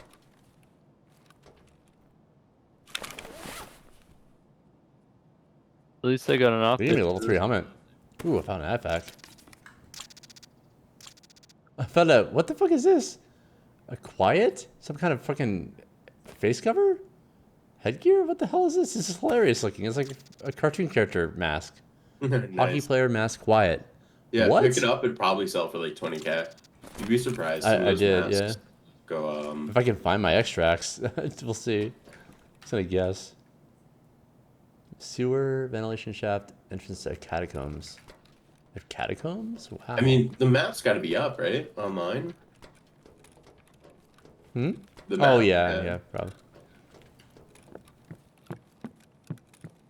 I'm sure it is. Like, I wouldn't be able to find a single one of these exfils if, like, I didn't have a map. And do you know how many interchange it took me? Like, how many raids it took me to fucking figure out this map? Well, back in the day, there's like Yeah. as a PMC, there's basically only 2, and like you, if somebody's camping one, like you could just be stuck with that only. It was really AIDS. I'm glad they added more. Yeah, no, I love That's not very big, but still. the way it's set up now. I mean, like, you get your choice between like 5, and then there's specific things you have to accomplish for a couple of them, or you need I will cash. potentially have to fight some scavs here. I knew I heard I knew I heard a player. Hopefully help me. I got gunned down. You got gunned I down? got gunned down by somebody. Yeah, it's alright. It's my scav run. Was it another scav or was it a PMC? I don't know. I heard someone moving around like player-like, you know. So I made a sprint for going across the street, but I got gunned down when I did so. Okay, I gotta go to bed anyway. It's getting late. Thanks for playing, man. Shanky. Thanks for having me. Oh, I kind of want try to to unload talk some of sometimes. these magazines to like hoard some of it, but I don't know.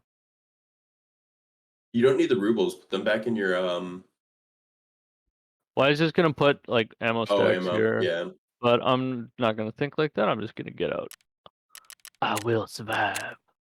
You will, I will testify for as long as I am not. Yeah, I don't know. Yeah. Okay, good night. Good luck, Granty Poo. Thank you, Shawnee. Godspeed. I hope you get shot in the face. I mean, that would be the Tarkov No. thing. Like, I wouldn't even be too I mad. give him. I would like to get out, but that'd almost be karma for, you know, what happened earlier. Don't Oh, worry, Shmi. I oh. gave him the speed of God. He'll be fine. He'll get out. Good night.